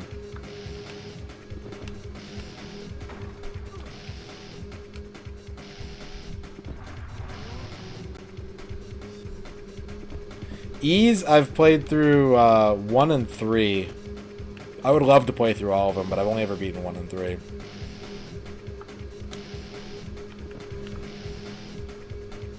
But yeah, Muso-thon would be awesome. I think you'd probably have to break it up. Like, if you did... I think the best way to do a Muso-thon would be, like...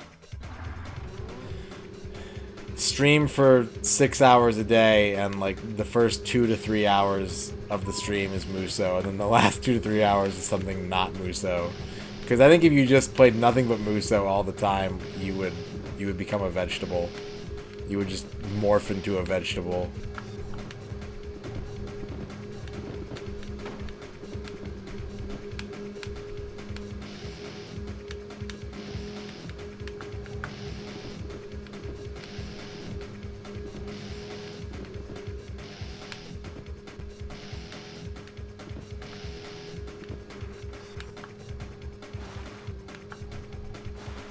I played a little bit of Origin. I think I played an hour or two of it, because I got them all on Steam a few years back. I went in hard, and I picked up like as many Ys games as I could get on Steam. Lego, yeah. Oh my god. Like, Lego games are cool, but like I get tired of playing Lego games within a single Lego game. I wouldn't want to play like every Lego game.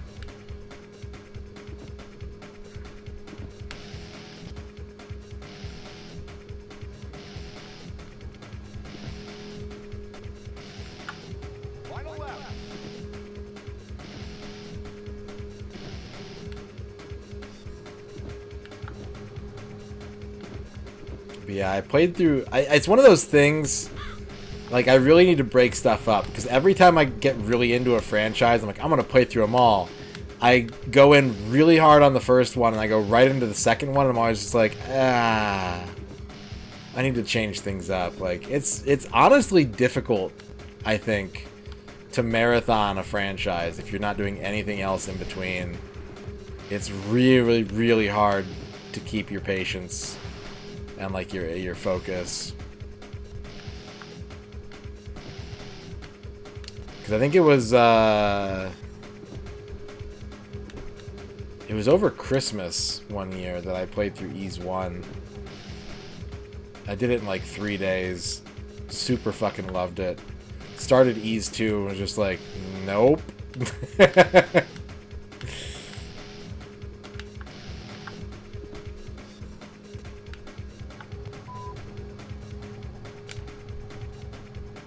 Ooh, I've never played the GBA Donkey Kongs.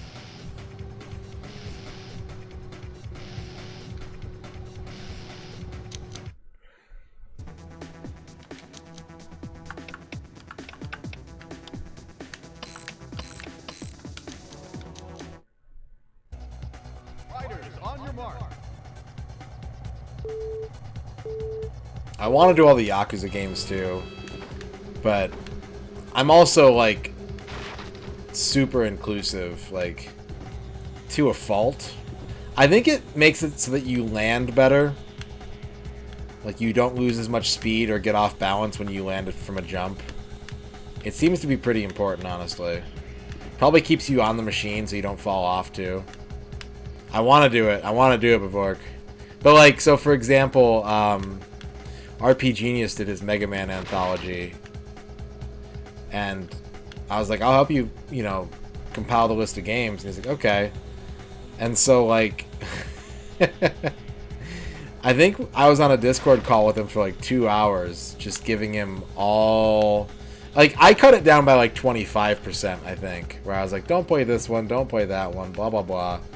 But, like, these are like the main franchises, and you're going to want to hit all the games in these, and then, like, here's the side games you're going to want to do. And I think he cut that down by like another 50% when all was said and done.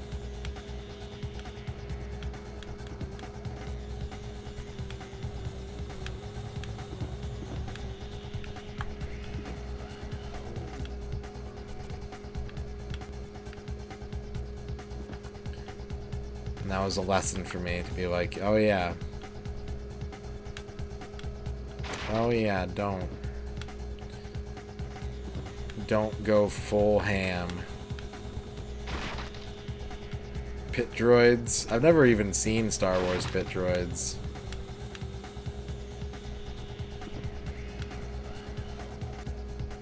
That sucks, Bavork. Yakuza inventory is very restrictive. Like, it don't feel great. Yeah, I'm in the same way, Bone Masher. I thought Dead Souls was cool. I really like Dead Souls. I can understand if you came from the earlier Yakuzas and you're like, oh, it's too restrictive. There's not enough stuff to do, but there's like still plenty to do, and it's pretty interesting. I enjoyed Dead Souls. I need to finish that game still. But like, if I was gonna do Yakuza, I'd want to do like the Ishin games. I'd want to do the PSP ones. Like, I'd want to do everything, not just the numbered ones.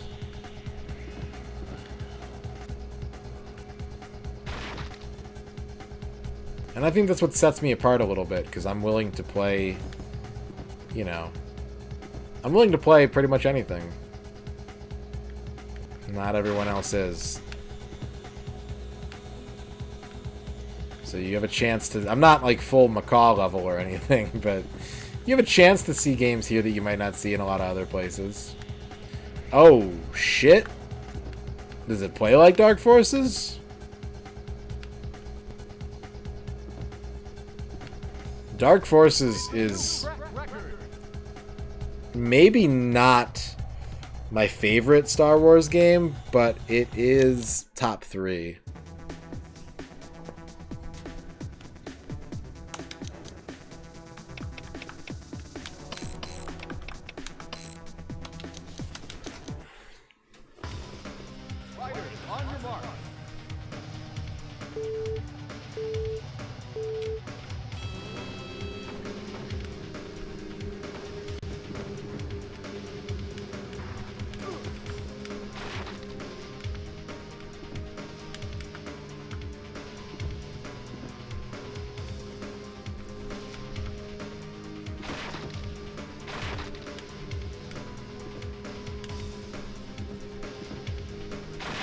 I kind of want to replay Dark Forces, to be honest. I just don't have a good excuse to right now. All the projects and shit I want to do on stream don't line up with Dark Forces. So if I had to do it... I would probably say, just off the top, Rogue Leader and X-Wing. Special honorable mentions to Jedi Power Battles and Masters of No, I'm just kidding. I never played TIE Fighter. We only had X-Wing growing up. I hear TIE Fighter's way better, but I've never played it. I only had X-Wing.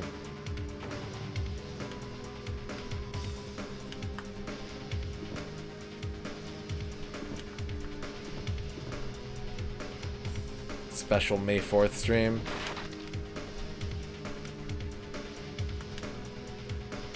Probably not, but that's a good idea. That's a good idea, Al.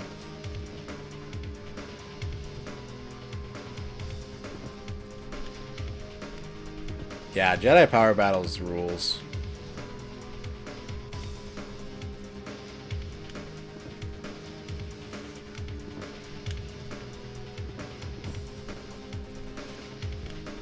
I'm trying to think like what other Star Wars games I'm like super about. Like Pod Racer's good. Rogue Squadron and Battle for Naboo are good. Shadows of the Empire is good. But they're not like... they're not the top of the mountain.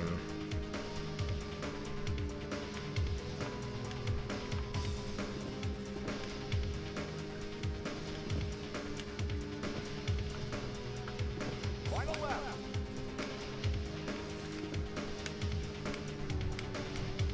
Ah!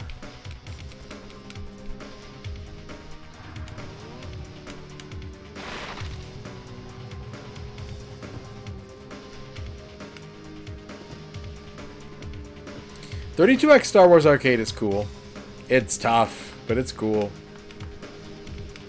I've played that one a lot. That was one of my first 32X games. Is Soul Calibur 5 a Star Wars game? No, but Soul Calibur 4 is. I've only played Yoda Stories on the Game Boy Color.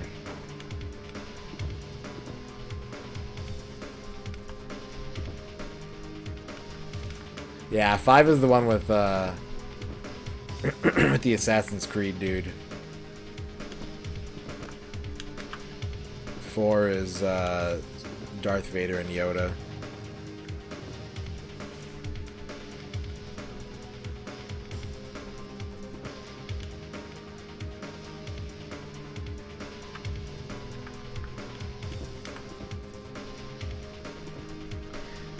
I do still want to play all the Assassin's Creed games, but like 100%ing them sucks.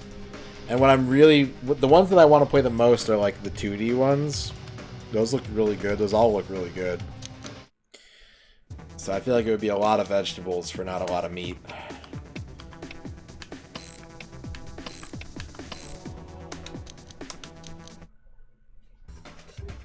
Riders, on your mark.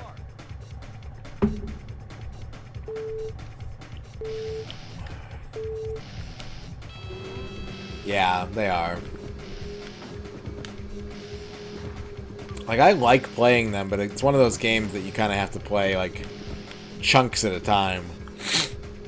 I would not want to sit down and be like, alright guys, for the month of June, we're gonna 100% Assassin's Creed 1, 2, and 3. Like, that would be pretty terrible.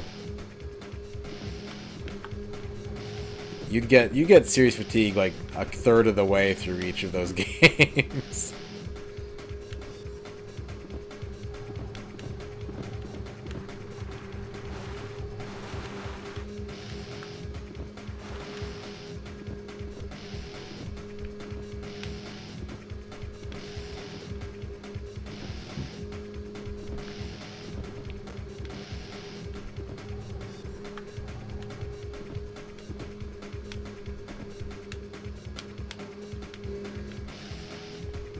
What up, Shadrock? See, I kind of disagree. Like, having played very little Assassin's Creed, I really don't care about the whole sci-fi element. I just want to, like, play an assassin in, like, varying settings and time periods and have the worlds be different to reflect those time periods. I didn't ever really care for the whole, like, oh, your DNA tells the history of the Templars.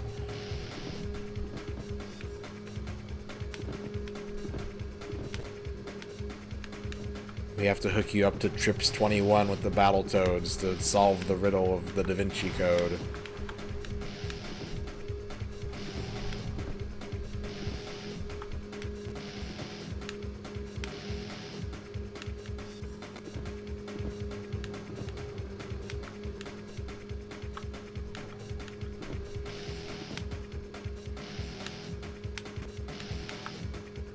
Bizarre trading economy simulator? Hell yeah.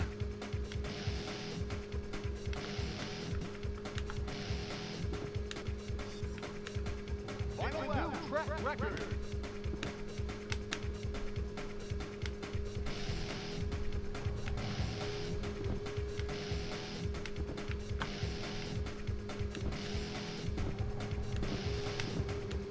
If there is, it's on like PC 88.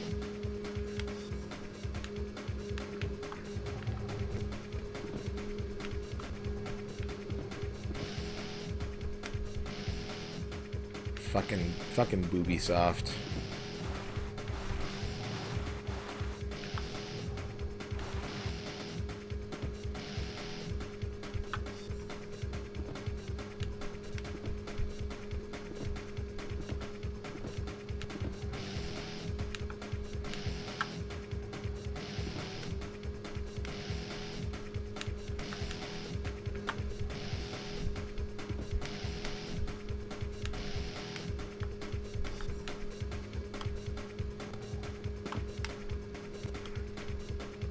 It's a new track record. Alright, this plan is working. It's just a little more roundabout. It's a little grindy, but it's working.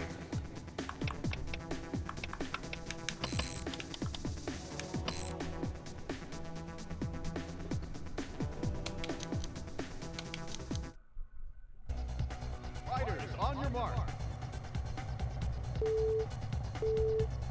That's what I want. I want a sloggy Koei game. I love sloggy Koei games. I'm trash at them, but that's my shit.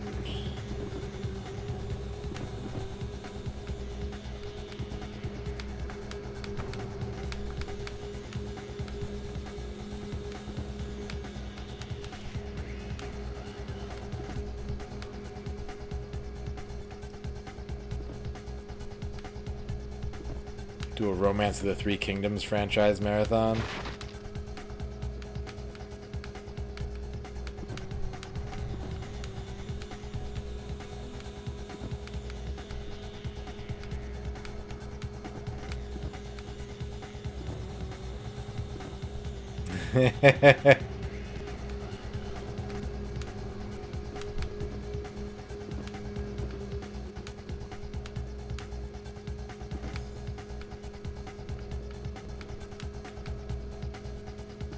Not like Knights of Valor and everything. Not everything Three Kingdoms related, but specifically Koei's Koshibusawa's Sangokushi.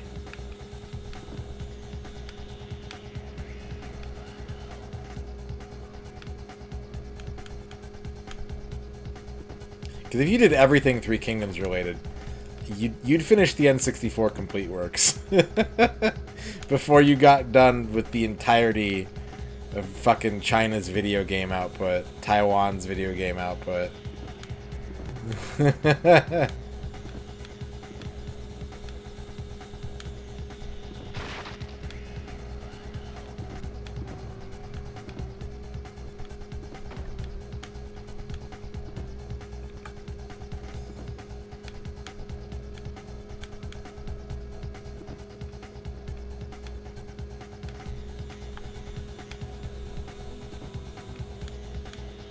a new track record.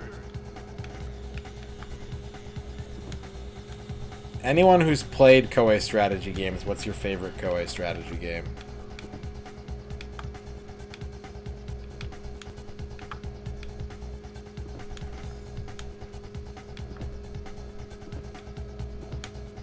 Aerobiz Supersonic is a good answer. I'd probably go Aerobiz 1. Kessen. I played through Kessen. I finished Kessen.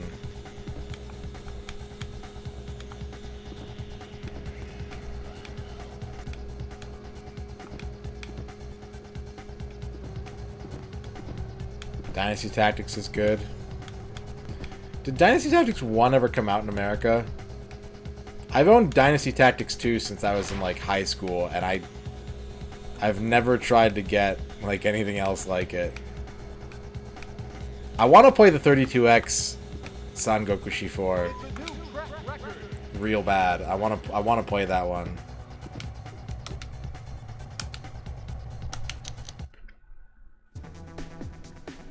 That would be cool, Scuddy.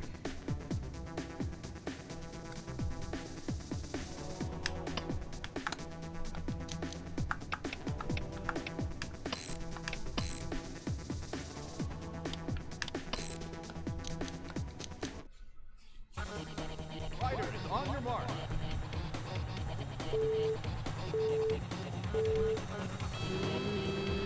I know Gemfire is considered one of the best. I could never really get super into it, but a lot of my Koei strategy-loving friends are like, Gemfire is the shit. Uncharted Waters, I think, is super cool. I used to play a lot of Genghis Khan when I was a kid. I haven't kept up with it, but Genghis Khan was my introduction to Koei, and I was alright at it when I was younger.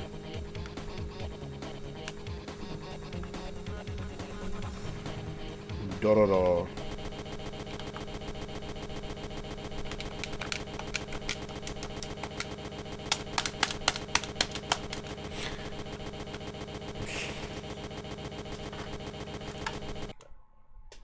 Cool. Alright, that's one. That's one.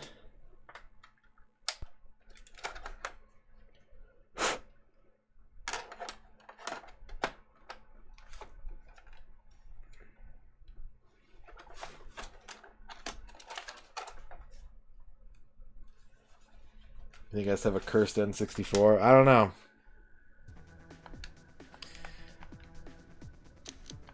I don't think I saved any of that. Like, I think all the grinding I did on the second snowmobile.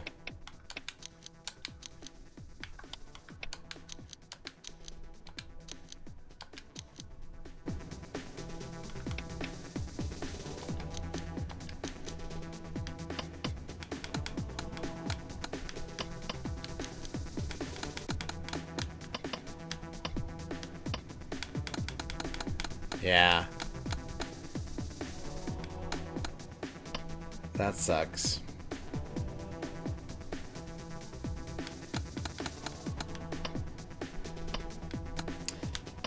Alright, well, what we're gonna do is...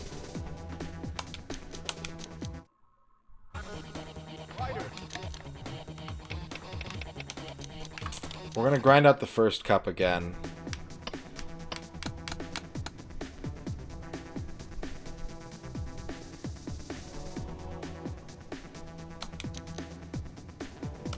And then I'm probably gonna go to bed. I got work in the morning.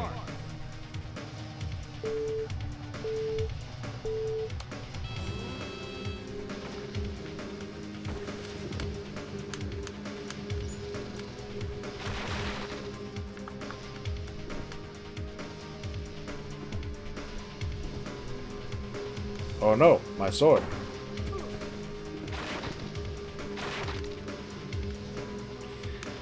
Normally I'm an obsessive saver, but this game makes it really fucking inconvenient to save.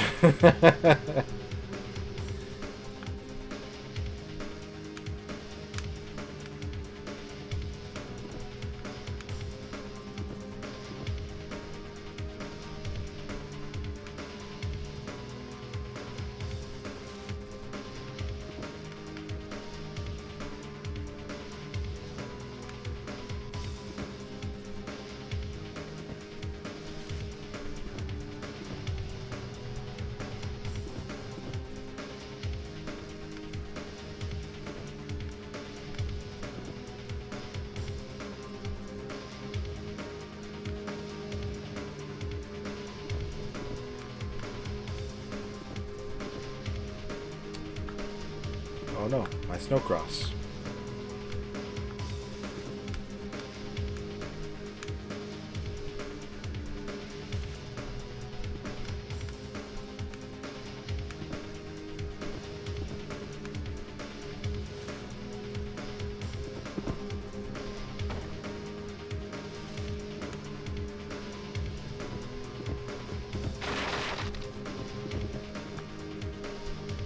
Maybe we'll read the manual before I go offline, too. We'll finish this cup, I'll read the manual, and then we'll go to bed.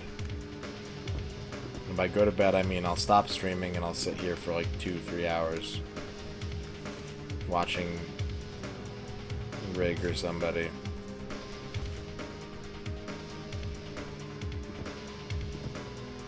Then I'll get 3 hours of sleep. Go to work.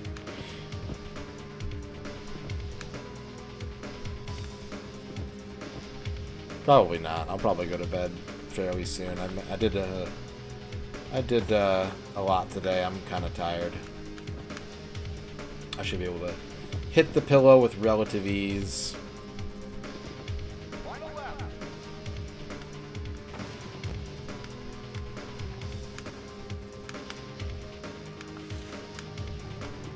He went sideways. His snowmobile rotated 90 degrees on the Z-axis. And somehow he survived. I think so, John Matrix. I was lurking for a long time last night. No, I understand that, Bevork.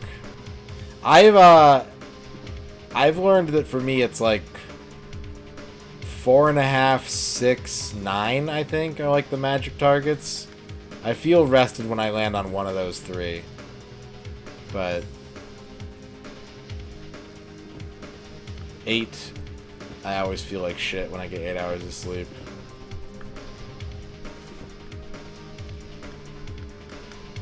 Yeah, that's what I think so too.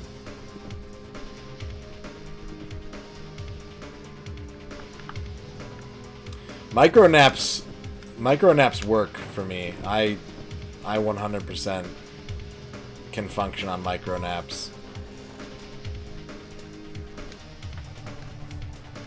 I shouldn't, but I can.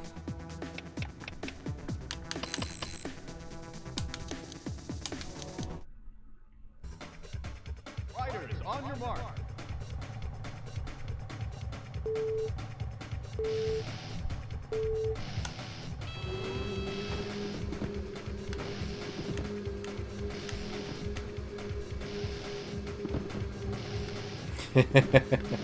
Yeah, I either nap for 10 minutes or 4 hours. Those are my 2 nap gears. Ern's like, that's not a nap. And I'm like, well, look, it didn't happen at the end of the day, so it's a nap.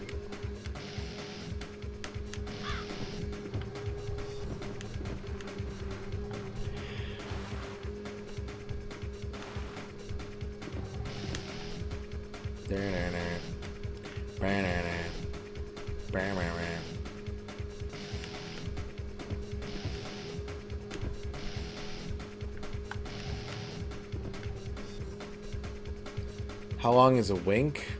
That long.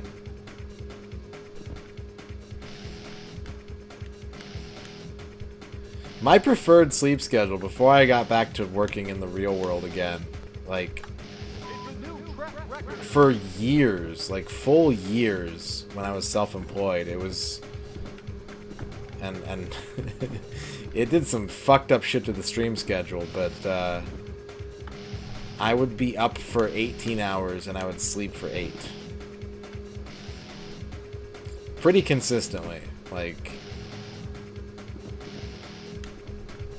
plus or minus 2 to 3 hours on any given day. And so, like, if you had a certain schedule that you were watching Twitch on, you would just not see me like a week and a half out of the month, because I would be streaming at, like, I'd go live at 3 in the morning and stream till 10 a.m. and then stop streaming. It's my preferred way. Like, it does some really shitty things to, like, your social life and stuff, Bevork, but I just wish days were longer. I always want to do more stuff than I have time to do in a day, and so, like, if you have the freedom to have to just be awake when you're awake and then sleep whenever you're too tired to be awake, like, I find it to be way more productive.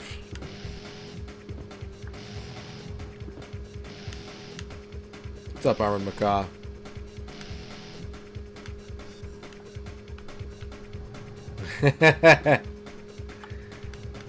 Nope. You're a mutant. You're a mutant, Armored Macaw. And the good kind. I say mutant with love. I would never call something I didn't like a mutant.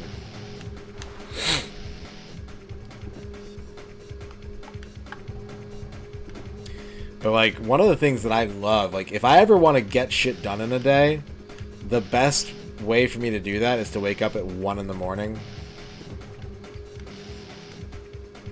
If I wake up at 1 in the morning, I will get so much done until about 10 a.m. and then I will crash super hard for the rest of the day. But, like, when you can combine the middle of the night when no one's talking to you with, like, your biggest time of being energized, it's like you're the Flash. You're just... you're operating in a different dimension.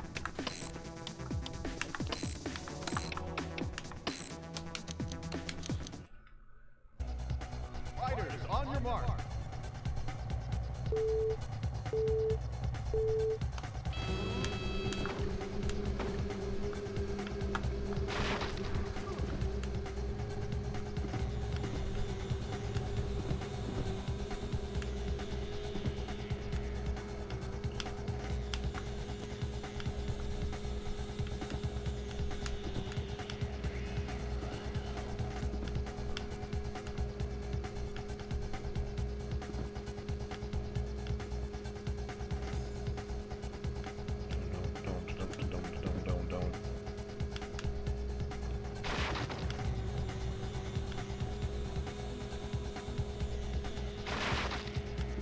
What's up? What was that?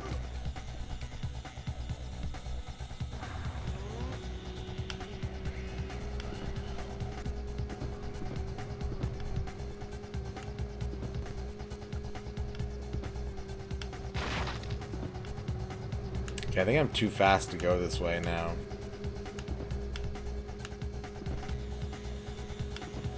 Yeah, I don't know left empty. Like, it's weird. I don't get the AI behavior in this game.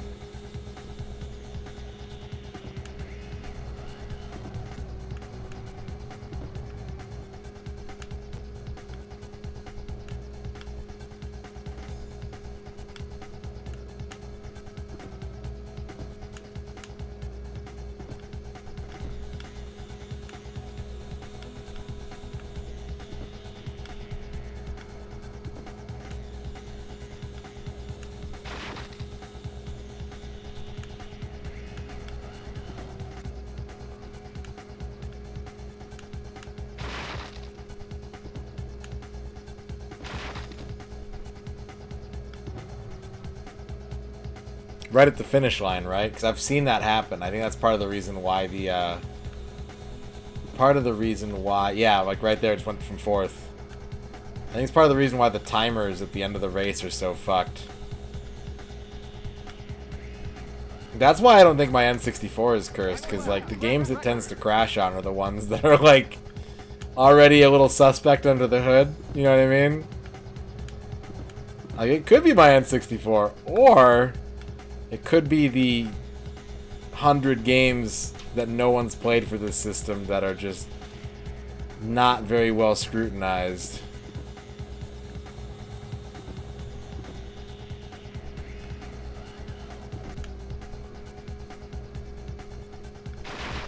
Glover, I think, might be a fucked cart. I'm willing to concede that my Glover cartridge may be a problem. Spider-Man, the crash... One of the 2 crashes I found, I was able to replicate. So I don't think that's the N64. Yeah, there's not enough scroots.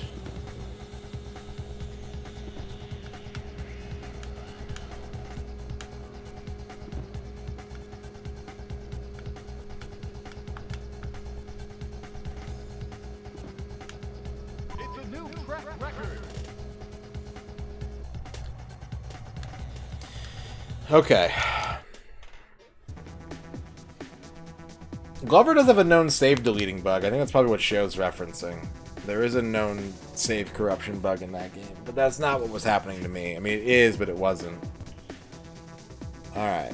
Polaris SnoCross Manual N64.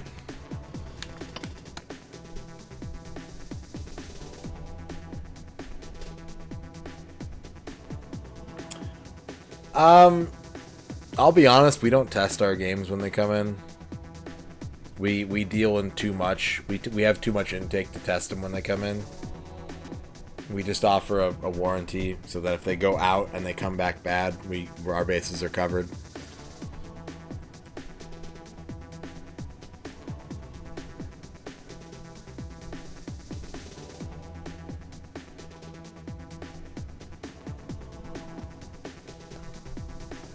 Okay, so there's a trick buttons and lean buttons, which is L or Z and R.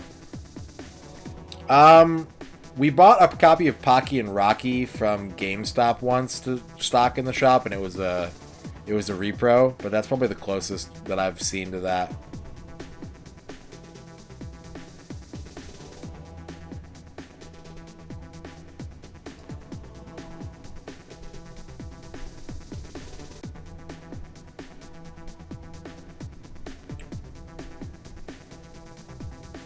Oh, if you do tricks, tricks fills up the meter at the top right, and the more tricks you do, the more wrenches you get. Oh.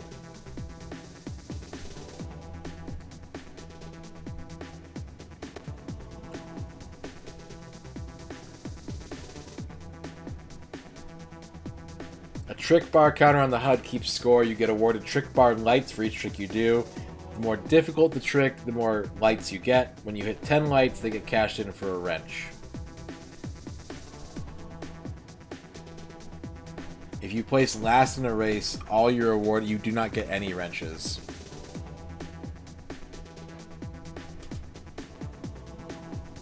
Yeah, I'm the same way, Rachel. I'm down with repros, but please put them in a different color. Like, one of my favorite repros is this one. I have a few in my collection. This one is my favorite, the Sailor Moon RPG, because it's in a pink cartridge. I'm never going to be like, oh, I bet that's real. Like, no, I know without a shadow of a doubt, you know, and there's also, that's pretty much it. That's the big difference, aside from it being a game that didn't come out. Oh, it has an unofficial Nintendo seal on it, which is pretty good. Unofficial Nintendo seal. Also, fun fact, I'm in the credits for this game. That's another reason why it's one of my favorites. What else is in this manual? There's all the trick commands. The fan translation credits.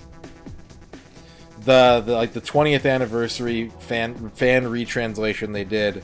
I was streaming it when the patch came out, and one of the translators was like, hey, do you mind like proofreading this as you go? And I was like, no, that's fine. And so when they did like I was on like patch 1.3 or 1.4 or something like that, and so when they did the next version, they put my name in the credits as like a proofreader or special thanks or something, I forget.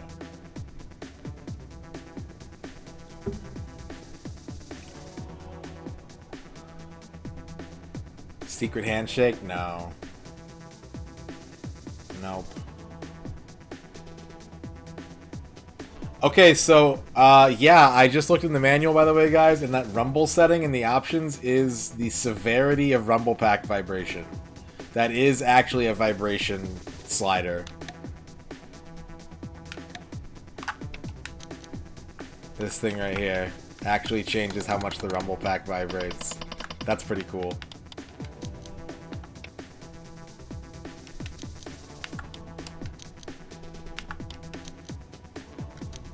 Okay, so I've saved the game. If I go back into tournament, I've got... Okay, perfect. Perfect. Well, we're going to have to grind this game up a little bit, but it shouldn't be too hard. We're going to call it there for tonight, I think. Let me just check the rest of this manual, make sure there's nothing crazy in here. Nope.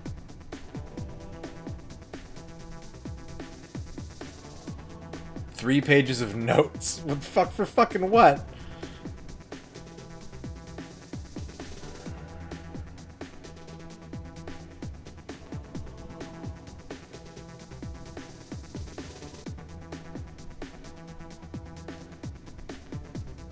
Alright. Thank you guys for watching me talk about tier lists for 3.5 hours and then play a game for 2.5.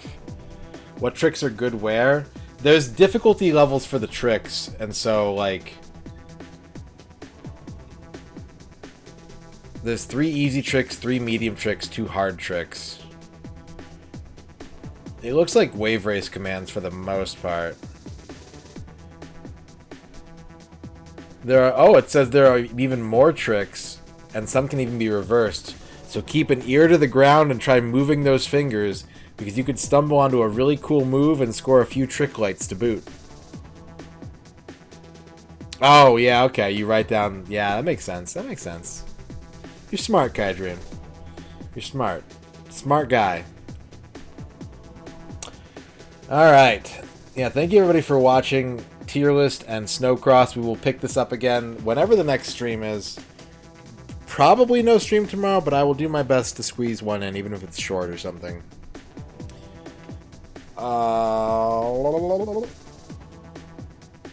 I did tweet out the tier list left empty. I tweeted it out. I posted it in Discord. So if you want to see my opinions on the 80 games so far, you can check those out. Ugh. Thank you, FryGuy64 for the 5 months. Directrix for the brand new sub. Dempsey 13 months. Ramses 56 months. Hustino 5 months. Al Pennington 9 months. Snine. Craig the Retronaut 30 months. And then we got bits from John Matrix, Duke Donuts, a Canuck named Tex, Trachea, Mongoose Gaming, Robot, Gowrox, X-Keeper, Sports Ballers, and raids from Batista Harpu and the XXL Otaku. And of course the art from Rphase. Shoutouts to Rphase. I'm going to put the link in the chat right now. Art and narrative games, a nice chill environment. Check out Rphase. Rphase. Okay. Well,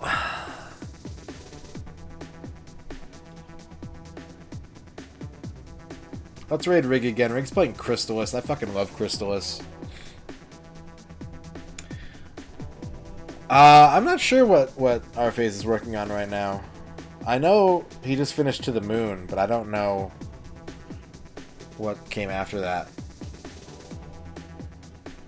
Pilaf Jorb rides again next time, folks. Go say hi to Rig. Tell him to play Zelda 2. Tell him I love him. And we'll see you next time. Be well. Stay safe. Bye-bye. Bye. Bye-bye.